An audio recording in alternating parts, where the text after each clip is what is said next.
players in that game? Is there a way to check that on Chess.com? I guess you just click on the game. Oh, if I click on the game, yeah. That was the game MVL Grishuk from 2021. Oh, was that at the candidates? Grand Chess Tour Croatia. Okay. I was like, I don't remember from being the candidates, but they played it in. How dare you not remember this random Berlin game from a rapid tournament recently? Hey, I try to remember as best I can. And while if those top players are playing it, it is mainline type theory, even if it's rare to see over the board. And that's what happens for these strong players is they may not have the games played out, but they've studied it and prepared the lines when they're working on their chess. Yeah. And MVL Grishuk is the most classic, just like super GM matchup ever. That's who I would imagine it to be. And yeah, White won a classic, long, grindy Berlin game, eventually converting it in a rook end game. And in that game, after knight f5 check, Grishuk refrained from taking the knight, played king f8. And at least optically, after rook e to d3, it seems like White is a nice position, but of course, everything comes down to these details, computer studied details. And I imagine that objectively, the position's probably just equal or close to equal. Says nearly zeros on the eval bar over here. It doesn't just look like an easy draw by no means. No. Though with proper play and with relatively few pieces remaining, Black can fend this off. Yeah. And that's what has to be understood about these Berlin positions is you got to suffer through some uncomfortable looking positions, but the players aren't looking at it and saying, oh, this position doesn't look good, I'm playing something else. They're looking at the computer evaluation. They're evaluating the specific resources at their disposal. And if they believe that they are fully acquainted with the ways of neutralizing the opponent's initiative, they're going for a line, even if it looks ugly. They don't care how it looks at that top level. That's absolutely correct. Well, we'll see how these two continue from here. Wesley on the clock. Let's check out what else we can find. This game between Svidler and Mamedyarov is catching my attention a bit because I see a pawn on b4.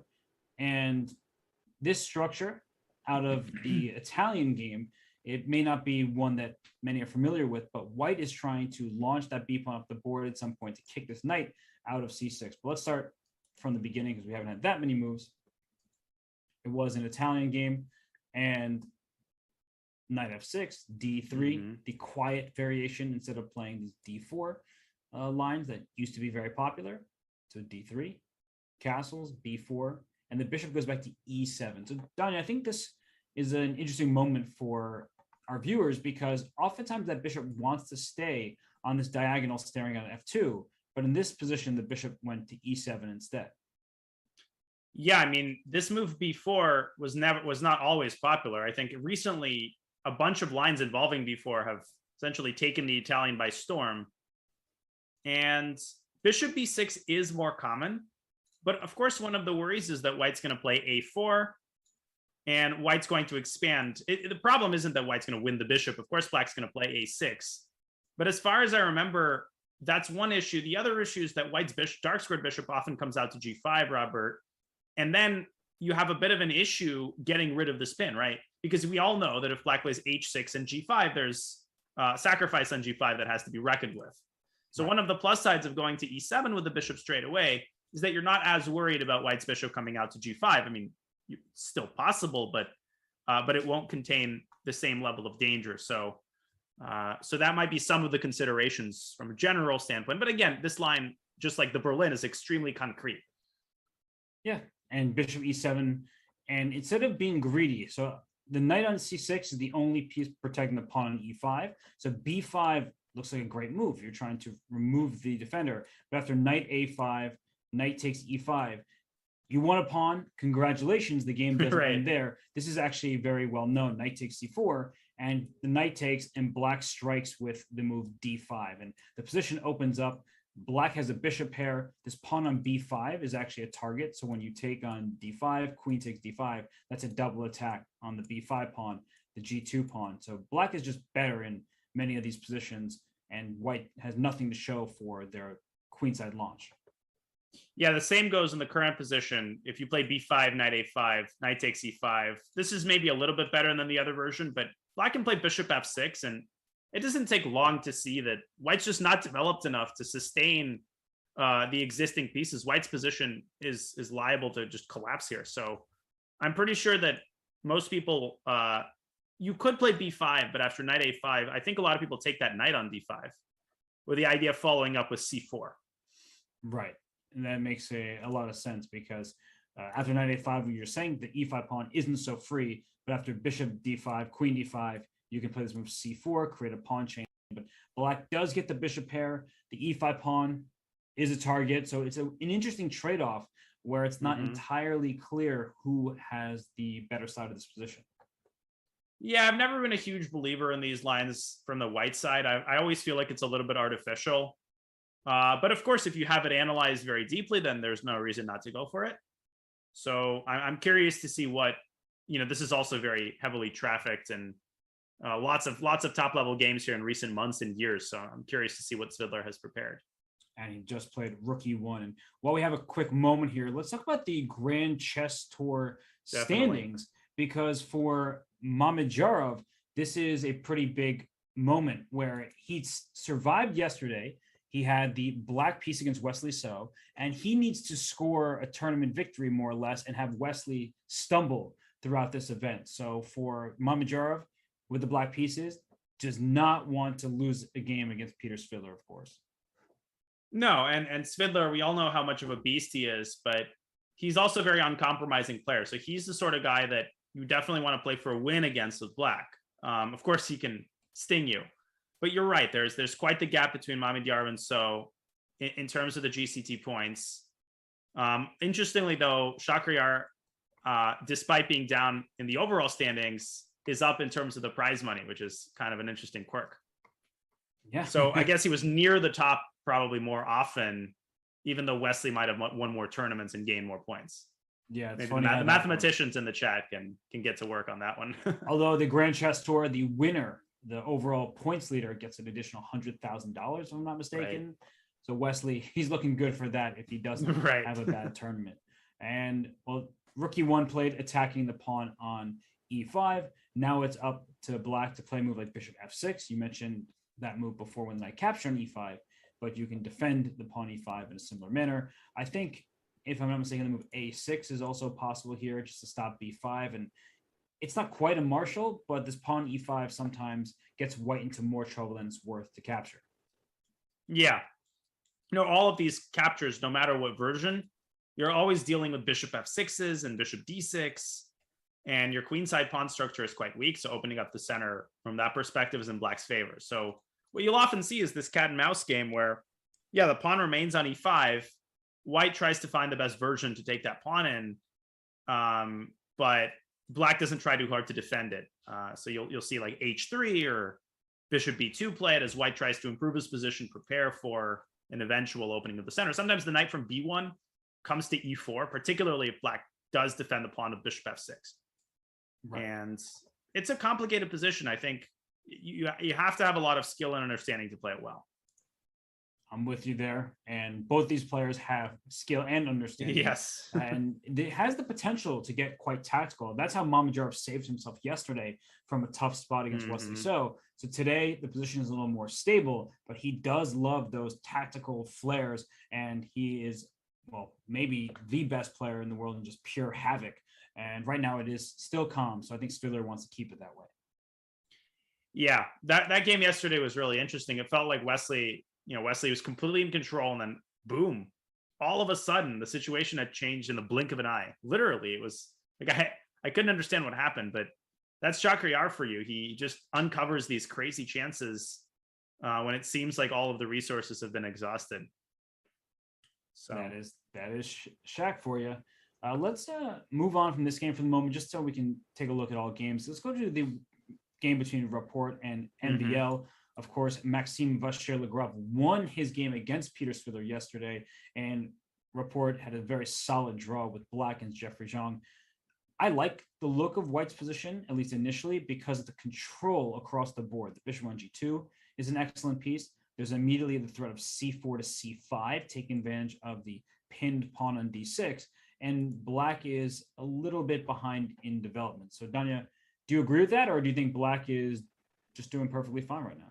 No, I do. That was a great presentation. You must have been really good at book reports in middle school.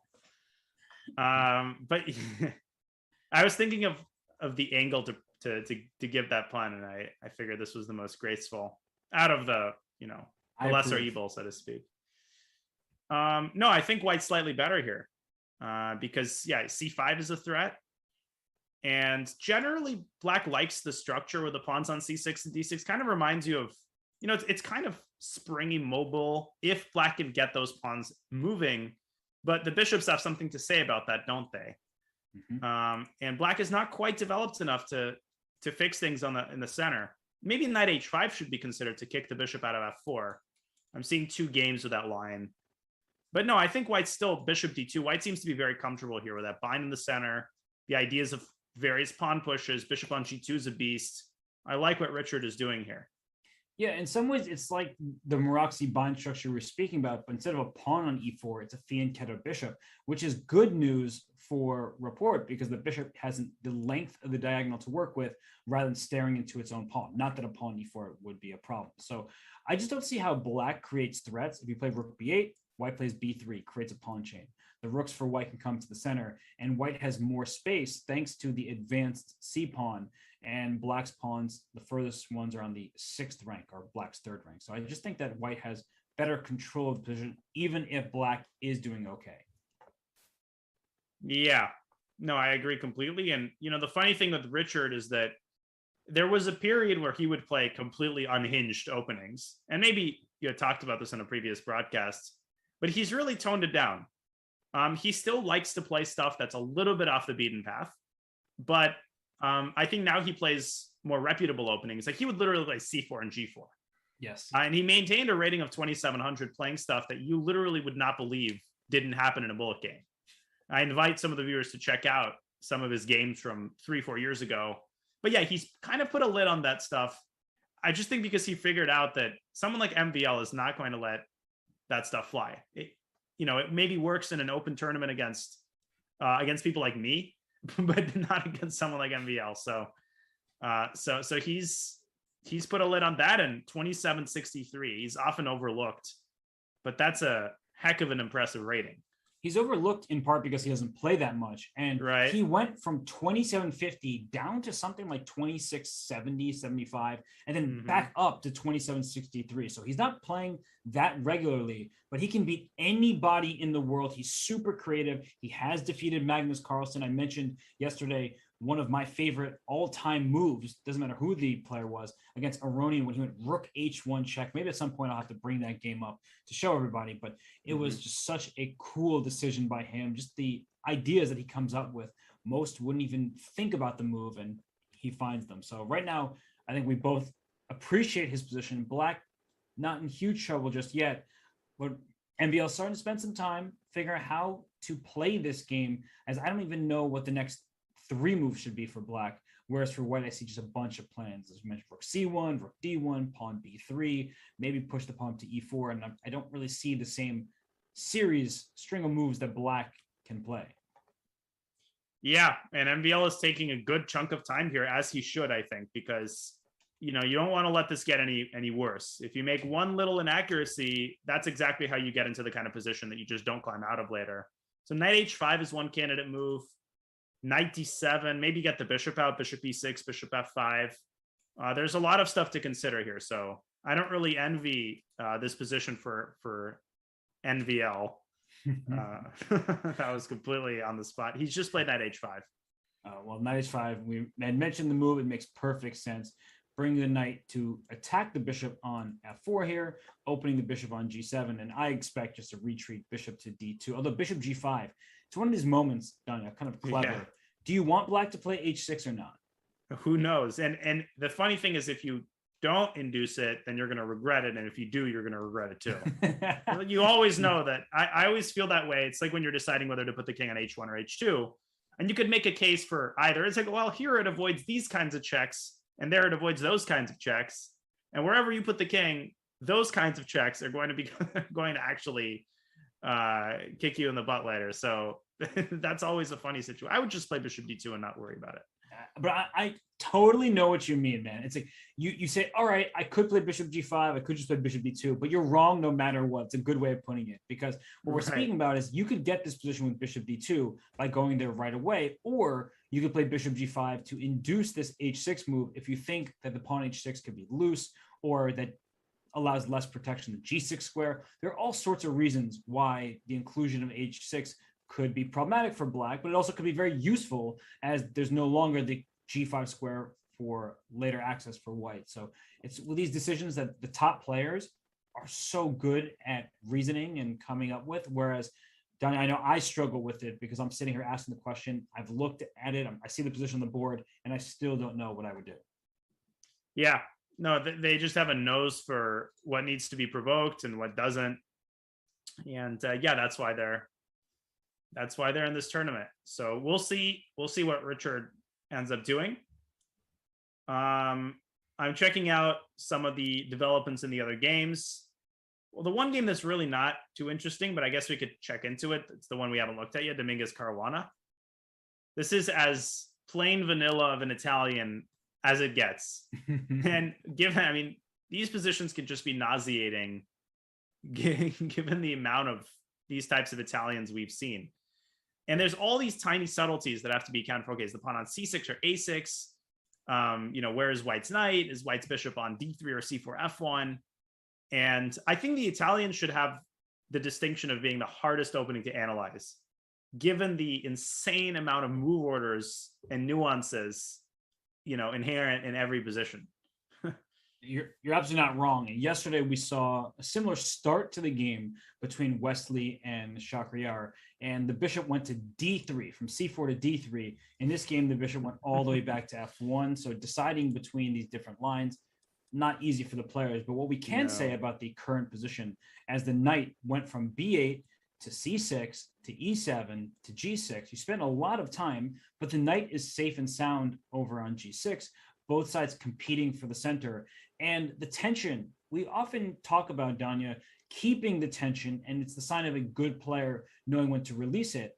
That's something you can't take your eye off of for either side, because at some moment, e takes d4 could be very good for black. It is black's turn. E takes d4 could be played now, putting pressure in the center, maybe following up with d6 to d5. So that's one thing that you should always be looking at is it time to capture the pawn on d4? And on the other side, will white want to capture on e5 at some point? So Danya, black's turn here. What do you think Fabiano is weighing? Yeah, you're absolutely right. d5 has to be considered. And oftentimes I'm seeing in the database, the move bishop c7 has been played a few times. Trying to prepare d5. Does make sense. Yeah, so that's I think pretty clear what the motivation of that move is.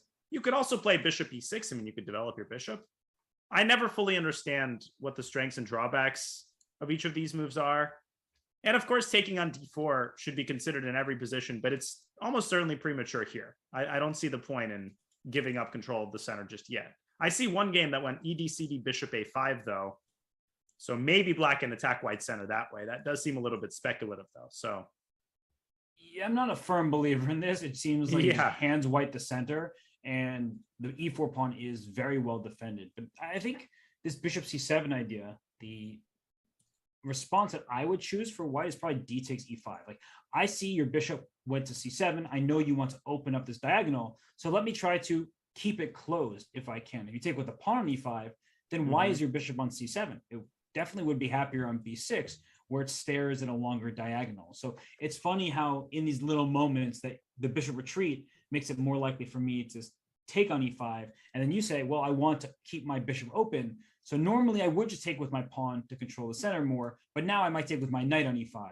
And when you take on e5 with your knight, maybe I'll even take with my rook on e5, not out of the question to try to play d5 later in the game. Or we can always play the straightforward d takes e5 and accept that the bishop may not be on its best diagonal, but black is so solid. Yeah, I mean, sometimes these symmetrical positions, you're right on the money, can be more unpleasant than they seem. The two games that reached this position, both of which featured bishop c7, are very weak games, unknown players. Svidler against So from 2021 and Esipenko against Carlsen from the FIDE World Cup tiebreaker, a game which Esipenko won. So I don't know. Bishop C7 doesn't exactly have the greatest record. Magnus lost, I think, in precisely that way. They got sort of a semi-symmetrical position, but then Esipenko just started squeezing him on all sides.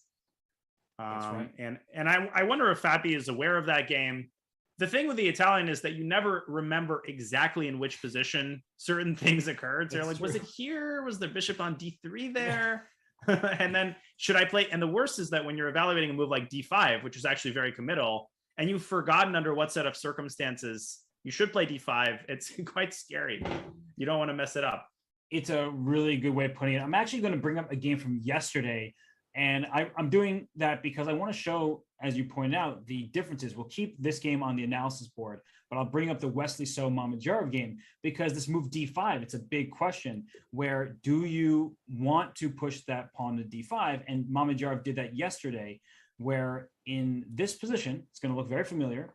The bishop went to B6 and then bishop D3. And instead of going for C6 and rook E8 and slower stuff, Mamedyarov did in fact play the move D5. He got into a tough position that he was quite fortunate and resourceful to save, but it goes to show, is it good to play D5 now? Do you wait for the bishop to be on F1? Which move order is right? It is confusing. So we'll leave the players to their confusion. Donnie and I are going to take a quick break, but keep enjoying this coverage of the Sinquefield Cup as part of the Grand Chess Tour. We'll be back shortly.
the World Chess Championship. The champion, Magnus Carlsen. The challenger, Jan Nepomniachtchi. Watch the only Twitch broadcast with live video from Dubai on Chess.com/TV. Your home for the World Chess Championship. Neither Magnus Carlsen nor Jan Nepomniachtchi are taking part in the Grand Chess Tour this year. It's likely because they're getting ready for their matchup in November. Do not forget, Chess.com is your exclusive Twitch home for the video feeds of this year's World Chess Championship. Join us for the best coverage around as we watch those two players you see on the screen in front of you compete for the world title. And we, of course, welcome Fabiano Caruana. He's busy playing in the Sinquefield Cup right now, but he will be even busier come November, talking his way through the World Championship, giving his insights like only he can, because he was the last challenger to the throne, and he has a unique position to share all of the chess information he has with you all. So you'll not want to miss that on twitch.tv/chess this November. Danya, really exciting that Fabiano will be joining the team. Can only learn from him unique things and insights that honestly very few other people have, because not many have taken on Magnus Carlsen. The only other players, Sergei Karyakin and Vishwanathan Anand, in a world championship match. That's exactly right. No, but I was going to say the reason you might want to miss it is because of the other commentator. Fabi's great, but I don't know who the other dude is going to be. I feel like he might ruin, the experience. You don't have to talk about Danny like that, okay? Just because Danny's not here today, you're talking about him behind his back. Come on, man. That was good. No, I mean, the World Championship is absolutely unmissable. I think there's a lot of hype this year because I think everybody has the sense that stuff is going to go down this year. Nepo is, he's not the sort of guy to make 8 draws. Not that there's anything wrong with making 8 draws against Magnus, but you know what I'm saying. Right. And I'm really looking forward to it. I'll be watching it very carefully. And my birthday's in November, so it's going to be the best birthday present I could hope for. The World Championship. First of all, happy early birthday to you. I wish you a happy birthday on the real day. But I do think that people are a little down on Magnus just because in all of these events online, you have much more access to him, seeing him lose games because of the quicker time controls. But Magnus showed great form in the World Cup. He played amazing classical chess. So in a 14-game match, he should always be the favorite, but you're right that Jan Nepomniachtchi will have plenty of preparation up his sleeve and he'll be ready to go against Magnus Carlsen, because if there's one player who's afraid of nobody and maybe nothing, I don't know, it is Jan Nepomniachtchi. Right. No, for sure. And I just want to remind everybody, I posed this question to Fabi when he was a guest during the World Cup coverage. What do you think? People have been saying Magnus is in a slump, and he didn't know what we were talking about. So, this idea that Magnus has been slumping and, he's feeling down on himself is greatly exaggerated. He's played great in the over the board tournaments. And yeah, like you said, when you play 20 rapid games a tournament, yeah, you're going to lose some. When you play 10 rapid tournaments online, you're going to have some rough tournaments. So I don't think that worries Magnus. I think he's feeling good. And I'm greatly excited for the match. As am I. And I'm just looking at the 5-board scene that we have here. Do you see it in the bottom left, Danya? Bishop. Yeah, A3. I was looking at exactly the same thing. Yeah, rest assured. Bishop A3. Yeah, the bishop didn't fianchetto. It went out to A3. No. But I think we understand what he's going for. There's a rook on I don't F8. know. What do you think he might be? I don't think he's got any threats or ideas. Definitely not. There's no reason you put your bishop on A3. It's just a clumsy move. Forget about it. But B5 is the idea that Svidler wants to play. I'm looking at the clock. Mamedyarov started with 90 minutes. He now has almost 86.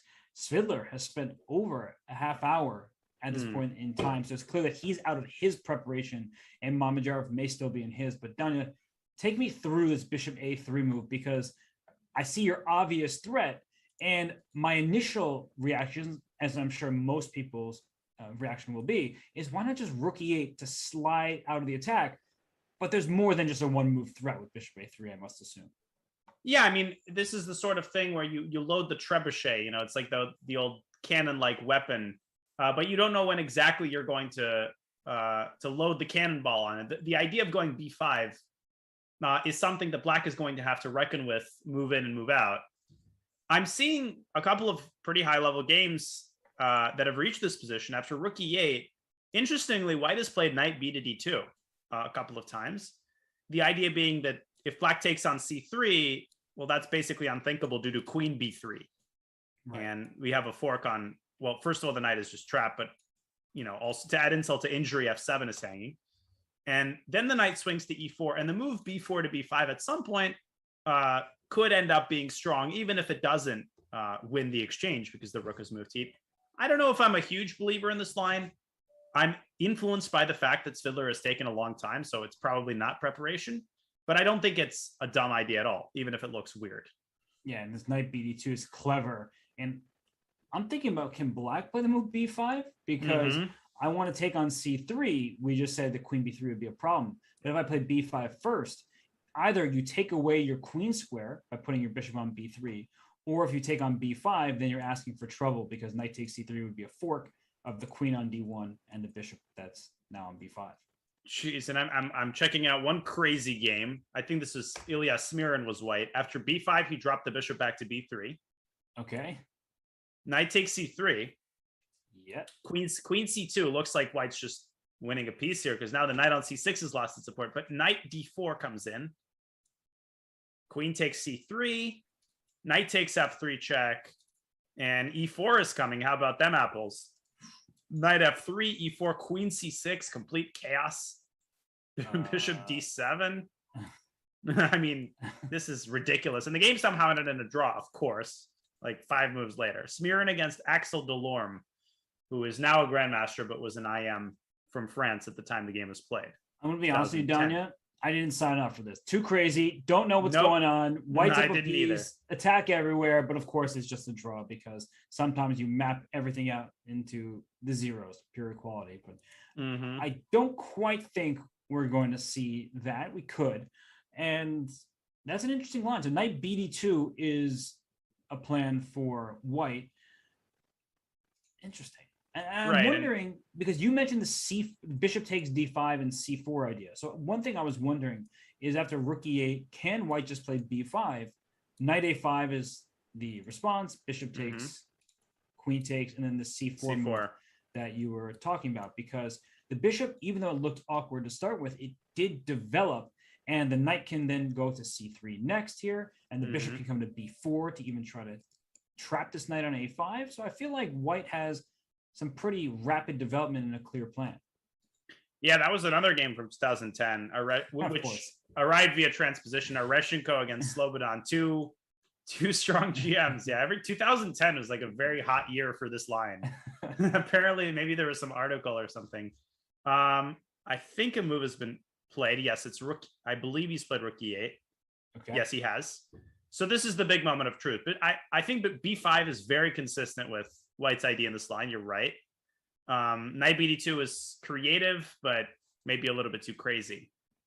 And I wonder if Svidler is going to play fast because you don't want to take another 30-minute think here. You're going to fall into some pretty serious time pressure if you do that. Well, I find knight bd2 hard to play if he doesn't have his theory worked out. And he's spending time, which leads me to believe that he's not in his known theory because of this line knight bd2, b5, and just the wild series of events we just were talking about. This is a hard decision for Svidler, and this b5 move is very clever for Black. And it's not that difficult to see b5, but it's very hard to assess and figure out how to wade through the complications. Yeah, it really is. Whereas b5, bishop takes d5 and c4 is a reputable idea that Svidler is for sure aware of, maybe in a slightly different position. So I agree with you. I think we're going to see b5. Well, he better start making some moves quickly because he does not want to lose 2 games to start the tournament. Peter Svidler, very well known for his commentary. I always have to make this point. He is an 8-time Russian champion. He's one of the best players in the history of chess. So people forget that he can also duke it out with the best of them over the board. It just is a slow start for him in this tournament.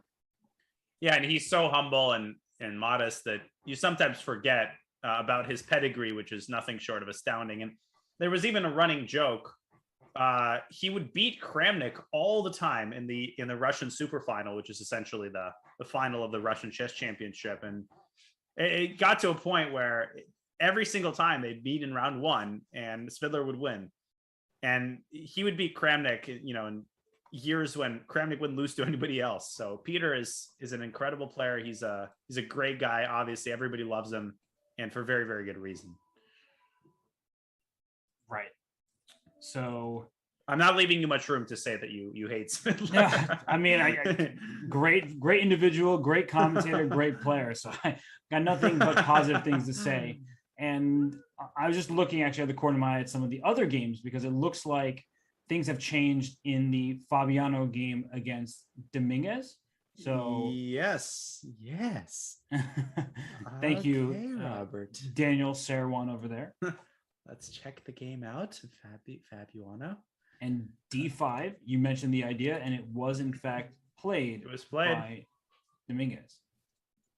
Yep. And that just opens a can of worms that you cannot close. You were talking about that. And once you play D5, like that's it. The roller coaster rolls down the hill. ED, get me my Advil. Oh gosh. And I think step one is pretty easy, that this rook on E1 is under attack. You don't really want to retreat with your knight. So taking on E8 makes perfect sense. The queen took on E8, and then look at linear A5. Flicking in that move A5 to kick the bishop away from the defense of the D4 pawn, away from the pressure on F2. So I'm just going to take us back a half turn here. Danya, when you look at this position, how do you sort of make your choice on whether A5 is necessary, whether you'll take on C6? How are you picking your move? Well, one reason that A5 could have been played is that after, let's say, bishop C7 looks incredibly logical. I'm sure it's not the only move, but let's imagine for a second that bishop C7 is played. The D4 pawn has now lost the support of the bishop. So perhaps white wants to take on D4 with a knight at some point and not allow bishop takes D4, if that makes sense. So A5, bishop C7, maybe DC. And that could be another reason you play A5. If white plays DC6 and black plays DC3, white plays C takes B7. And after bishop takes B7, queen takes C3, the bishop on C7 is hanging. I don't know if that's likely or not, but maybe that's one of the arguments toward playing A5. Whereas if the bishop was on B6 in that final position, then black would have had rook C8 with tempo, and black gets a big initiative for the pawn. That's a really instructive line here, that the rook C8 can be played now with the threat of bishop H2 check, but white will just move the queen out the way or play knight C4 and make sure that you don't fall for that. So if you do not throw in the A5 move, I'll show the difference here is after DC6, DC3, C takes B7, bishop takes B7. All of this makes perfect sense. And then you don't want to take with the pawn on C3, and you'll be up a pawn, but your pawn structure won't be so nice.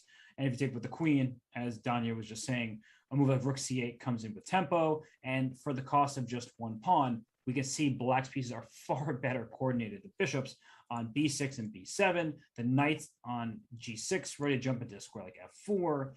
This looks, I would take black despite being down the pawn in such a position. But Fabi quickly played bishop C7. I think there's a high likelihood they go down that line. And I think Fabiano has just determined that, or he thinks that he has enough compensation for the pawn, even with the additional fact of the bishop being hanging. I don't know if he does, though. I'm not sure that he's got quite enough. It looks impressive. So if we go down that line again, DC, DC, CB, bishop takes B7, queen takes C3. If we take that one move deeper, let's say rook C8, obviously that threatens a discover check on H2. Right. But let's say white plays knight C4. I don't know what you think, Robert, but does black really have quite enough for the pawn there? Compensation in the form of activity, but I would not call it full compensation. And the reason why I say that, and I admit that I could be wrong, is that typically when you're trying to assess these positions with a material imbalance of sorts and one side claiming the superior piece play, is you want to see like a direct way to simplify the position rather than keeping it really messy. messiness isn't necessarily a bad thing for the side down the material. But here you're looking at it, you're saying, okay, I don't even have a way to immediately cause white some serious problem. I can bring my knight into e4. I see those one move ideas everywhere, and I can come into d5. But it seems like you may be down a pawn for the long term. And that just weighs on you as a chess player, right? We have to take the psychology into account that even if we have a feeling, our gut tells us it should be okay for black, our emotions start getting involved. Am I going to get that pawn back? And if not, isn't it just a 2-on-1 majority on the queen side that will be there for the long haul? And with every trade, that feeling becomes more acute as you start imagining nightmare scenarios of some pawn endgame, which is by definition going to be lost. So I like the move a5, and I'm fully expecting Lanier to follow it up by taking specifically the pawn on c6. Right. So we'll see how that game unfolds. Selfishly, because the position is so crazy, I want to check into the Sam Shankland game because you will not believe what kind of developments we're seeing there. Or maybe you will, I don't know. Well, let's go on over to that game. And yes, white's king is on the queen side. That's not a glitch. All right. So the king is on c1. So let's just go back to, we saw f3. It's the last time we left off. Normal looking move. Bishop g7, bishop e3, defending that knight. Makes sense. Castles, bishop e2, knight h5. Yeah, these sometimes positions occur in the king's Indy. In fact, you could have this exact same position. I could show it later, with the only difference being the black pawn on c7 rather than e7. That's right. So anyways, so Sam going g3 to stop knight f4. Okay, so that's how G3 happened. Donnie and I, for full disclosure, were speaking during the break, and we just caught the game out of our periphery, and we're like, wait a second, why is our pawn on G3? How dare we speak during the break? Well, the knight was on F6 at that point, so we're like, did he voluntarily go G3? The answer is he went G3 to stop knight F4 and the captures on the D4 square. So now it makes perfect sense why G3 was played. The knight went back to F6. So what did black really gain from this decision?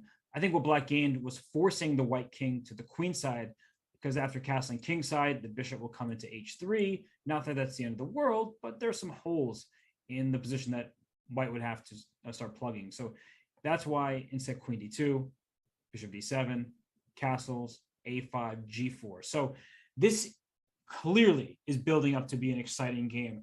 And yes, Daniel, when I see these positions, I'm like, all right, white's going to play h4, h5, play bishop h6, go checkmate down the h file. Does black even have an attack to speak of? No, I'm very skeptical of black's position here because, and by the way, my surprise at Sam castling queenside is not because people might think, wait a second, in the dragon, don't you have opposite side castling? But in the accelerated dragon, it is rare in the pure accelerated to have opposite side castling, particularly in something that starts off as a Marozzi bind, because you have a pawn on c4, which would ostensibly seem to preclude, the possibility of castling on that side. The problem is that white is actually tremendously solid. Look at how many pieces white has in the center. The pawn on c4 might be sticking out, but it's defended by the bishop. It's not easy to attack that pawn. It's not even really a weakness for white. And yeah, Robert, I mean, white wants to play h4, h5 and deliver checkmate down the h file, just like they taught us, when we were first starting to play chess. These positions are very hard to play for black as Jeffrey advances his pawn to a4. The one piece of good news, you mentioned the c4 pawn is protected. Yeah. But it's not protected by a pawn. Yeah. So a move like rook c8, knight a5, things like that, the move order has to be precise, but that pawn c4 could be in danger. The question is, does white actually care about that, or is white just going to launch the pawns and go checkmate the black king anyway? Another good thing about having the pawn a4 is the queen could come out to a5, and then black can consider pushing the pawn to a3 to loosen up white's control of the dark squares. Doesn't look too problematic for Sam, but something that you have to keep in mind. And Danya, before we go back into the chess moves, you mentioned that you've known Jeffrey for a long time. Let's let everybody else learn a little bit about Jeffrey Zhang, because we do have a card made, and he was the 4th youngest player to ever become a grandmaster in the United States. That is, he was a quarterfinalist in the 2019 World Cup, where he eliminated Anish Giri and Jan Krzysztof Duda, and then he was the runner-up at the last year's U.S. Championship, which was held online. So, pretty exceptional player. Yeah, I'm a big Jeffrey fan. I think with a lot of these top players, everybody has a story of when they first lost to them. And I do have a when I first lost to Jeffrey story. I lost to him in 2012. I was an IM. He was tiny. I mean, he was, it was like 2200 and he destroyed me with black. And it's one of those things, you play a game like that, you just know that this guy's going to be amazing. And I know how it sounds a little bit cheesy, but you can hold me up on this, I think, Robert. I mean, some games you just play, and by the confidence in the class and the talent, you think that there's a very high probability they're going to be a super GM one day. And well, lo and behold, here he is. I mean, of course, we played many times after that. Unlike you, I've never lost to Jeffrey because I wisened up at a young age and decided to stop playing competitive tournaments. That was very good. I haven't reached that point of maturity yet, but I will. So I know exactly what you mean. You just have these games where you're like, wait a second, this person is what rating? They just played like that? Are you kidding me? 2230? Oh, yeah. And then they go on their massive rating games and you're like, okay, that makes a lot more sense. Why couldn't their rating have been that high when I played them so I wouldn't have dropped those points? But it is true that Jeffrey, at a young age, he really skyrocketed. He won the World Junior Championship as well. He's been a mainstay at this 2700 level, but he hasn't quite found his way above it. Not that that's not a slight. He is an amazing player. But when you reach that 2,700 rating in your teens, and now he's 20, you sort of want to see that progress. And it's not that he needs to be in a rush or we should be putting pressure on him. But I think it remains to be seen if he's going to be able to take that next step. Because for some people, they've reached 2,700 and that's sort of their where they plateau. That's a great rating. I've never reached it. I would love to be 2,700. But as somebody as competitive as Jeffrey, as promising of a player as Jeffrey, I think really the whole chess world has their eyes on him, wondering when or if he will be able to take that next step. This whole discussion reminds me of this Russian joke. I did beat Jeffrey a year later in the US Junior, and I should have sort of made a business card that's, beat Jeffrey Jeanne, Grandmaster Jeffrey Jeanne, leaving out the small detail that, this was 2013. But it's like, a friend comes up, guy comes up to his friend, says, I found a new job. I'm the vice president of a company. Oh, congratulations. Oh, how many people work at the company? It's just two, the president and the vice president. So in any case, Jeffrey has blossomed into an amazing player. But like you said, it remains to be seen. That push to 2750 still has to happen for him. And that's a pretty difficult road to undertake. Samus captured the knight on c6.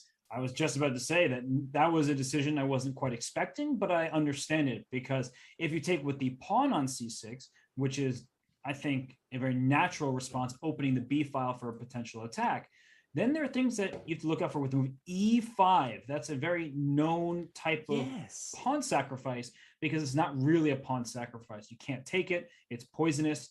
If you do, you lose your bishop or your knight as move g5. Hits the knight on f6. If the knight moves, down goes the bishop on d7.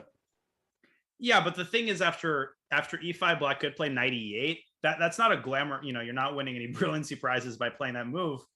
And then white could play something like e takes d6, and then send the h pawn down the board. So black is now saddled with this additional weakness of the d pawn. I feel like that's out of the question. And Jeffrey has just taken with the bishop, which I think is quite a bit more sensible.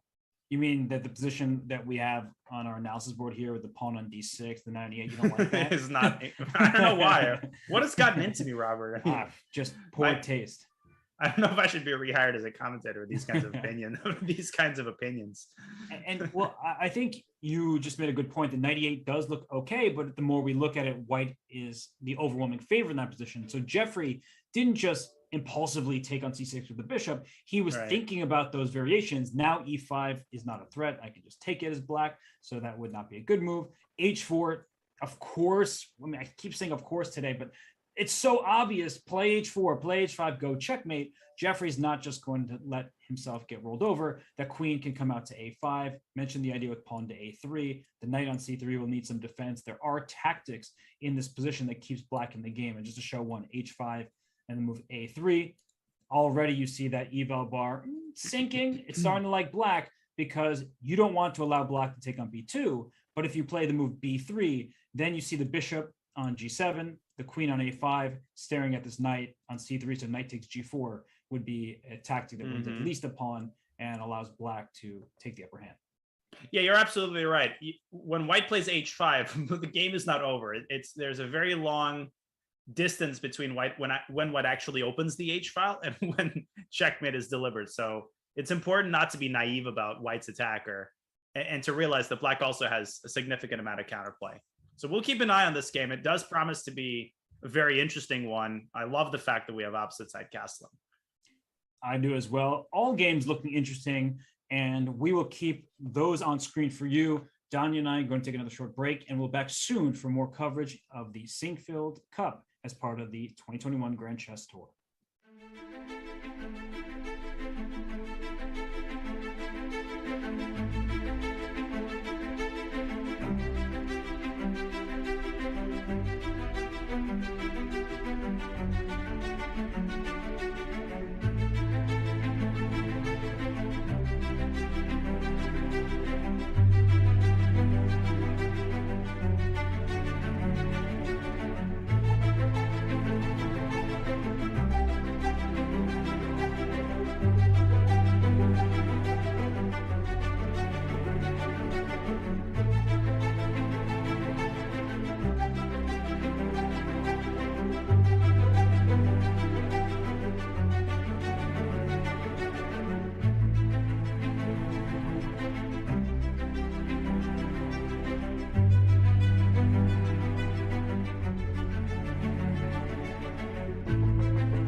No, it's not over. Oh, it's over. No. Don't stop me. No, knight of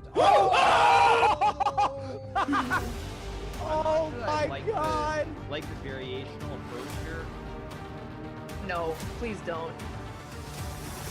And it's too soon.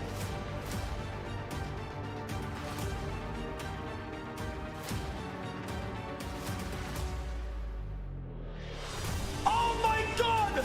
99.1! Oh boy.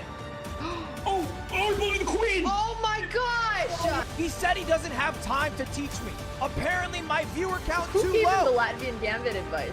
My endgame's phenomenal. You know why? I pick up Dvorsky's endgame book. Now, I can't read a word of this because it's all in chess notation. It makes no sense. And Boy certainly played very well. He did deserve to win the event.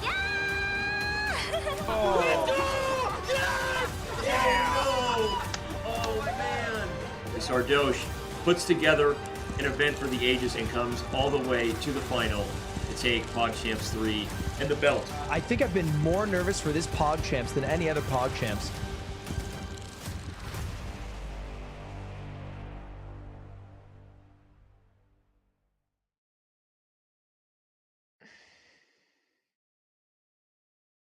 You know, when I said it'd be fun to see a checkmate in 4 earlier, I was joking. It wasn't real.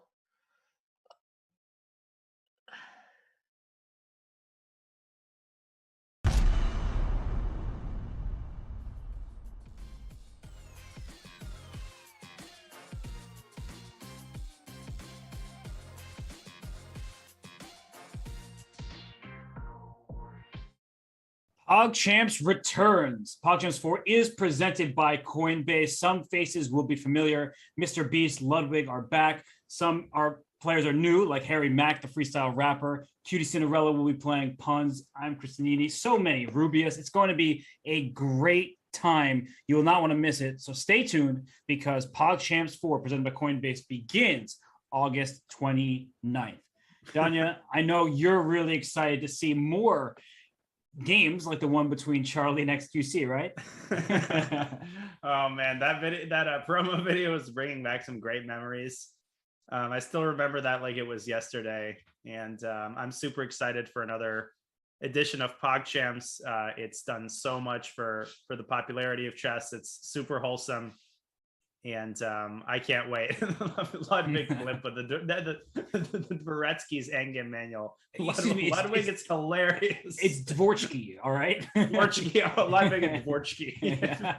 Well, you know what makes me a little sad, Danya, is that while I'm so happy that Cutie Cinderella is playing, and I know you've worked with her, the fact that she can't commentate because she happens to be my favorite co-commentator that I've ever had.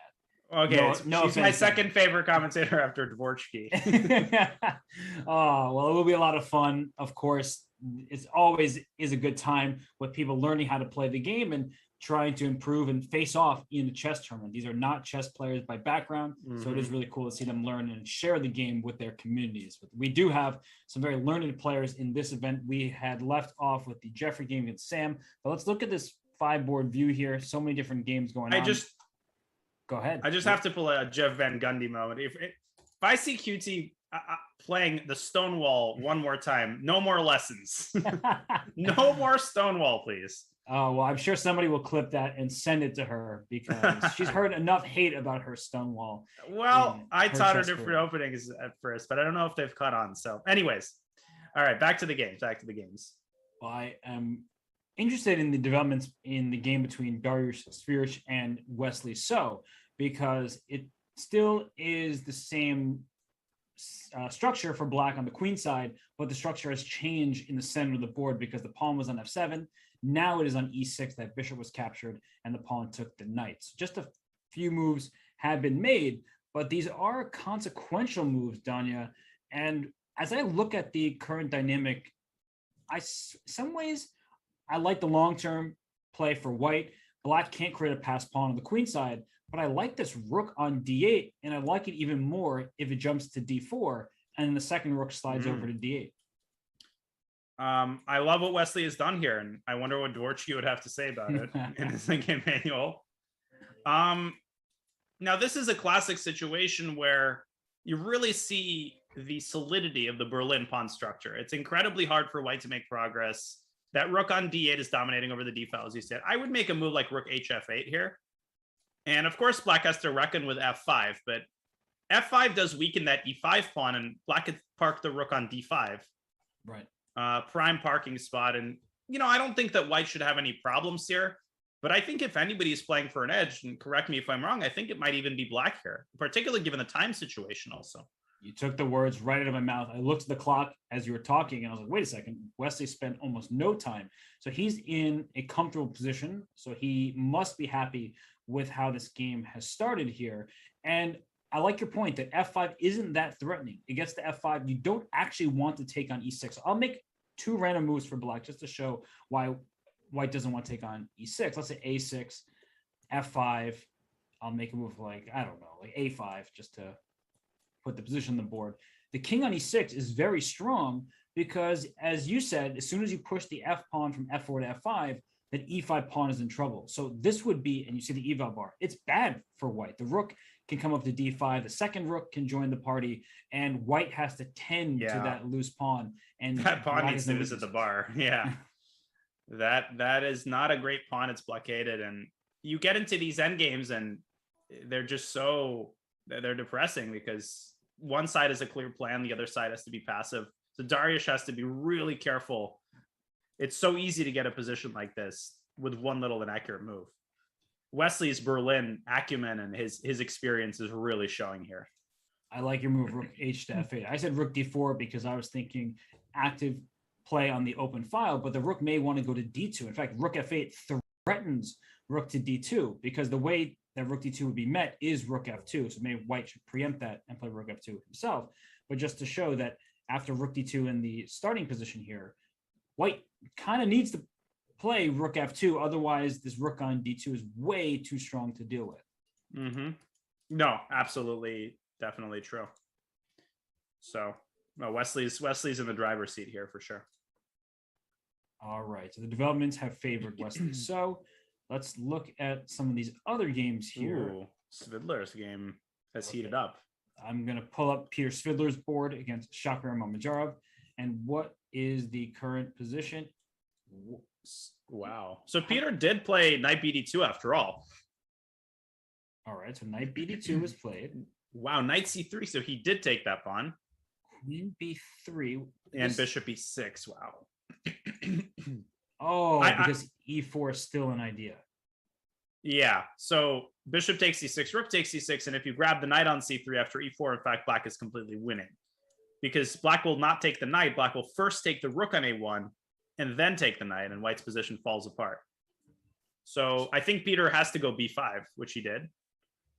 Okay, so that's a good point. Knight D4. It's like the same line we were discussing, except without the inclusion of B5, bishop B3. And in fact, White has gone B5 here, not Black. But essentially, everything is the same. Wait, so knight D4, that's the move you had said. I think knight takes D4 has to be played. And if pawn takes D4, you're going to take on E6. But if queen takes D4, you lose a piece. Bishop B2. Bishop B2. Maybe knight F3, but then queen takes D3 is less clear. Right, this is just a big problem for Black. So you have to take with the pawn on D4. And that means you need to calculate the situation that the rook takes E6, pawn takes E6, queen takes E6. But White is worse there because the pawn on B5 is weak. The knight on C3 is firmly entrenched. I think White's queen looks impressive, but this is a little bit concerning for White. I don't know. It's hard to evaluate this position. I'm sure the engine will do a better job of it than I will, but I feel like Black is pushing here for an advantage. I definitely like Black. You also need to talk about pawn islands. White has 3, including this isolated D pawn, and Black has just 2. So Black's pawn. Why do you always have a problem with my pawn islands, Robert? I see you constantly harping on my pawn islands. I'm sorry, Danya. Someone's got to tell you. I'm just the honest sort. And the knight on C3, that is just an absolute beast there. And it's just a good position for Black, as you were saying, should be an advantage. Yeah, I somehow have a feeling that Peter maybe didn't fully consider knight takes C3, or just like me, stopped after queen B3. It's hard not to. Your brain kind of tells you, yeah, this is clearly good for me, but that's Shakir for you. I mean, he will delve deeply into lines that other people won't even consider. Great tactician, good understanding of the game, and right now I'm liking his chances with the Black pieces. I think this will happen because the alternative after knight D4 is to play queen takes C3, knight takes F3, GF, E4, and now you can resign. So GF. Well, I was trying to preserve the knight, but the medicine is much worse than the disease here. It's hard to look at if I'm being honest. And then this rook will slide to g6, and there might be a mate with a queen coming to g5 after the bishop takes on a1. So this looks bad. Oh yeah, the queen g5 would pick off the knight as if everything else wasn't enough. Agreed. So we're probably going to see that position after queen e6 as Peter has gone b5 and Shakhriyar is just double checking all the lines. He's going to go knight d4 though. There's no other moves. Knight d4 looks. He's probably thinking about what happens after that series of moves. And knight takes d4, and rook takes e6. But he will almost certainly play knight d4. Yep. No, without a doubt. So good chances here for Mr. Mamedyarov. And are there any other games that catch your eye at the moment? Well, the game between Fabiano and Dominguez, that one followed the path that you suggested. And nice. The last move was c takes b7, bishop takes b7, and we'll almost certainly see queen takes c3 unless there's a move to toss in here for white that we didn't consider. But queen takes c3 looks much better than pawn takes c3. Yeah, queen c3, rook c8 is probably going to happen. And it might be that Lenier is considering really this position in his mind. Yeah. Because there's quite a couple of choices. You can move the queen, let's say, to b3. That allows bishop d5. I think this knight c4 move, though, is pretty important. You don't get rid of the pin, but you bring your piece out. I think this game is going to end in a draw. I feel like, practically speaking, Black has enough activity to where, okay, maybe if White plays a bunch of computer moves, White preserves the extra pawn, consolidates his advantage. But somehow I feel like it's going to be hard to sustain that over the course of 5-7 moves. Whereas Black has pretty easy play. Queen e6, bishop b8.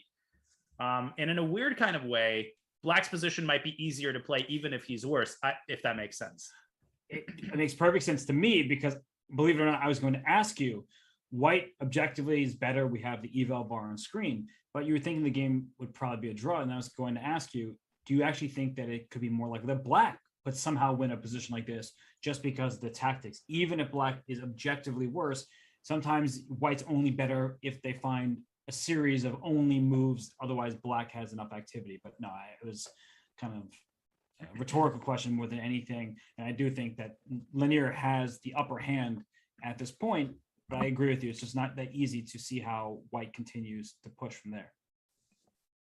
Yeah, for sure. And I think Lenier should get moving. He does have less time also. So, I mean, is he seriously considering BC? I think he might be. I mean, maybe he just plays BC and says, you know what, I don't want to deal with my queen getting caught in the crossfire of Black's pieces, even if objectively my advantage is a little bit less. I think after BC, White risks a little bit less than he does after queen takes c3. He also could be considering going to move a6. He flicked in a5 before. That's funny. He could play a6. He absolutely could. And after bishop takes f3, knight takes f3, I think one could myopically think, oh, c takes b2 and Black has solved all his problems. But in fact, he hasn't, because after bishop takes b2, all of a sudden White's pieces all come out and they're firing on all cylinders. So you don't want to do something like that if you're Black. The bishop pair in a position like this is extremely dangerous for Black to try and fend off. So I would not want this if I were Fabiano. And so I could see he played queen takes c3. Queen c3 played, yeah. But I could see this move a6. That's quite tempting. The bad thing about playing a6 is you give back the b6 square. So the pawn attacks the bishop, but it does give Black some more opportunities for the other pieces. It's just an interesting decision. And instead, queen takes c3 was played. He was just trying to evaluate his options. And is there a move besides rook c8? I guess knight d5 does attack the queen and protect the bishop. So yeah, that move makes sense as well.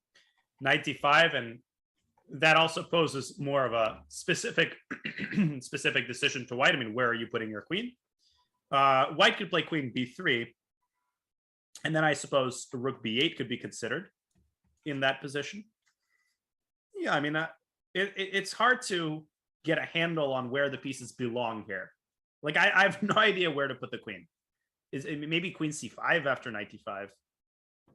Just trying to slide it into that crevice, but and then if rook c8, then a7 will hang. Right, the queen is attacking this a7 pawn. That's actually pretty annoying. It kind of is hard to, it's right in amongst the trees, but that's where the queen is hardest to get, sort of hiding in plain sight. And I'm Like almost the purloined letter.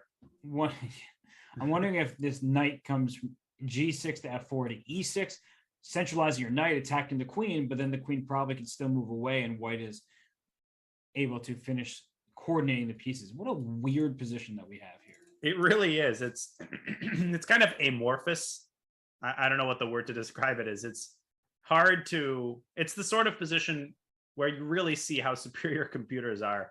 They just give boom, boom, boom, boom, boom. This is where the queen belongs, while we're sitting here, unsure of black's next move. And I'm sure Caruana also is unsure of what his next move should be. And it's also a position, sometimes we get tempted into sacrifice, like a pawn sacrifice, thinking we'll be fine, we have the activity. This looks exactly like that kind of position. The computer just spits out, what does it say right now? Plus about 0.6, yeah. 0.7. But as human players, without the eval bar at our disposal, you're like, no, this looks like great compensation. My bishops for black are staring towards white's king. The bishop on C1 hasn't developed. The rook on A1 not doing all that much right now. The knight on G6 coming to F4, things like that. We see all the pluses, so then we get more and more into black's position, and then the engine laughs. Yeah, no, it's just better for white. What are you doing? Yeah, come on. These humans and their compensation. I remember when I thought compensation was a real thing back in the 1970s, but yeah, I had that. That was my teenage phase. Thing of the past. Right. Yeah, I was reviewing some games recently between Bobby Fischer actually played this early chess computer, I think Greenblatt. And the rating of the computer was about 1700, and it was hailed as this, miraculous device.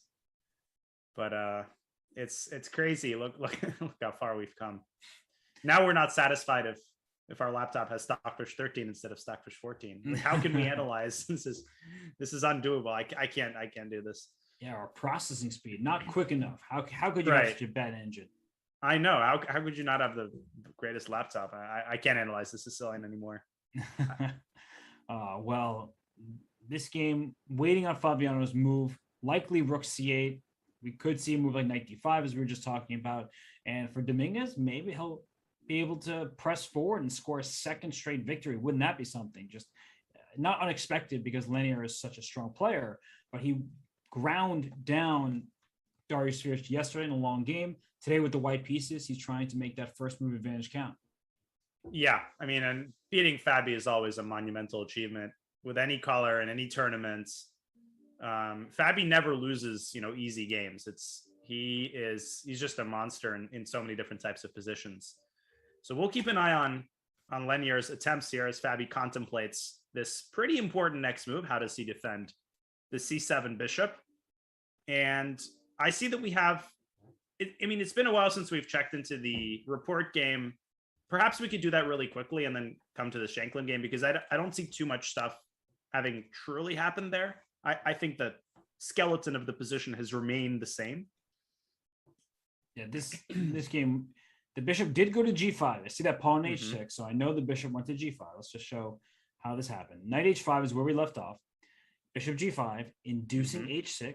So he did decide on it, okay. H6 is played, the bishop dropped back. The knight went back to F6, so black didn't have to play H6, but Maxime chose to. Rook C1, A5, and H3, followed by Rook D8. So it's like both players are doing nothing of note. Yeah, but nibbling around the edges. Black still has a difficult time making individual moves. This A5, you would like to play A4. You can't do that with the knight covering the square. You would like to try and play D5. Not going to happen. Too many white pieces staring toward the center, and the rook on C1 is causing black some problems here.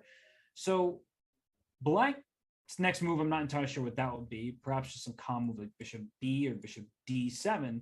And for white right now, I'm thinking about G4, but not my game, not my pieces. I can push my kingside pawns forward without any repercussions.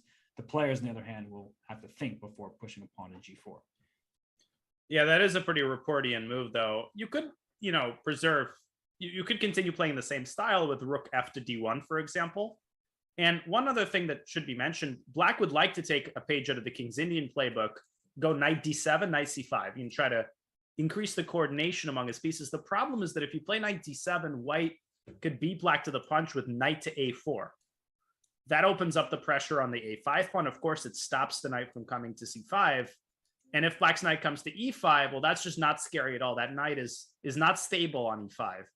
And after something like queen c2, White has a million ways to reorient his pieces, bishop c3 and f4.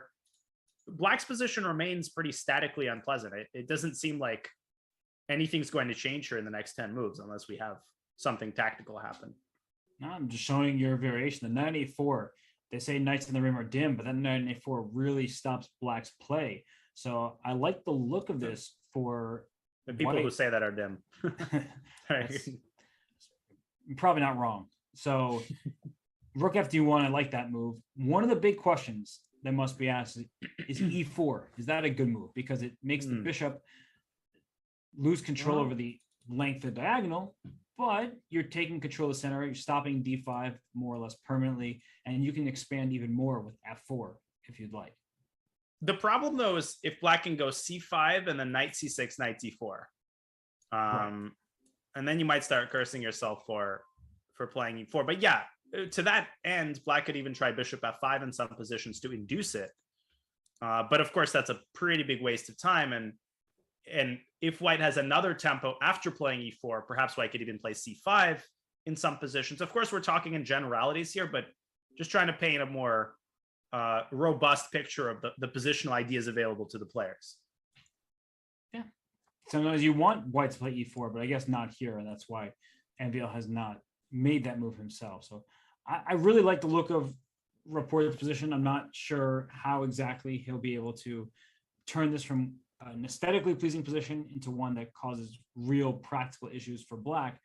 Although the time situation, Maxime tends to be quite a quick player. It seems to indicate that he's not thrilled about how this game has gone. Yeah, no, you're right. If Maxime has spent this amount of time in the opening, he's really struggling, and he has had, of course, his very well documented opening struggles.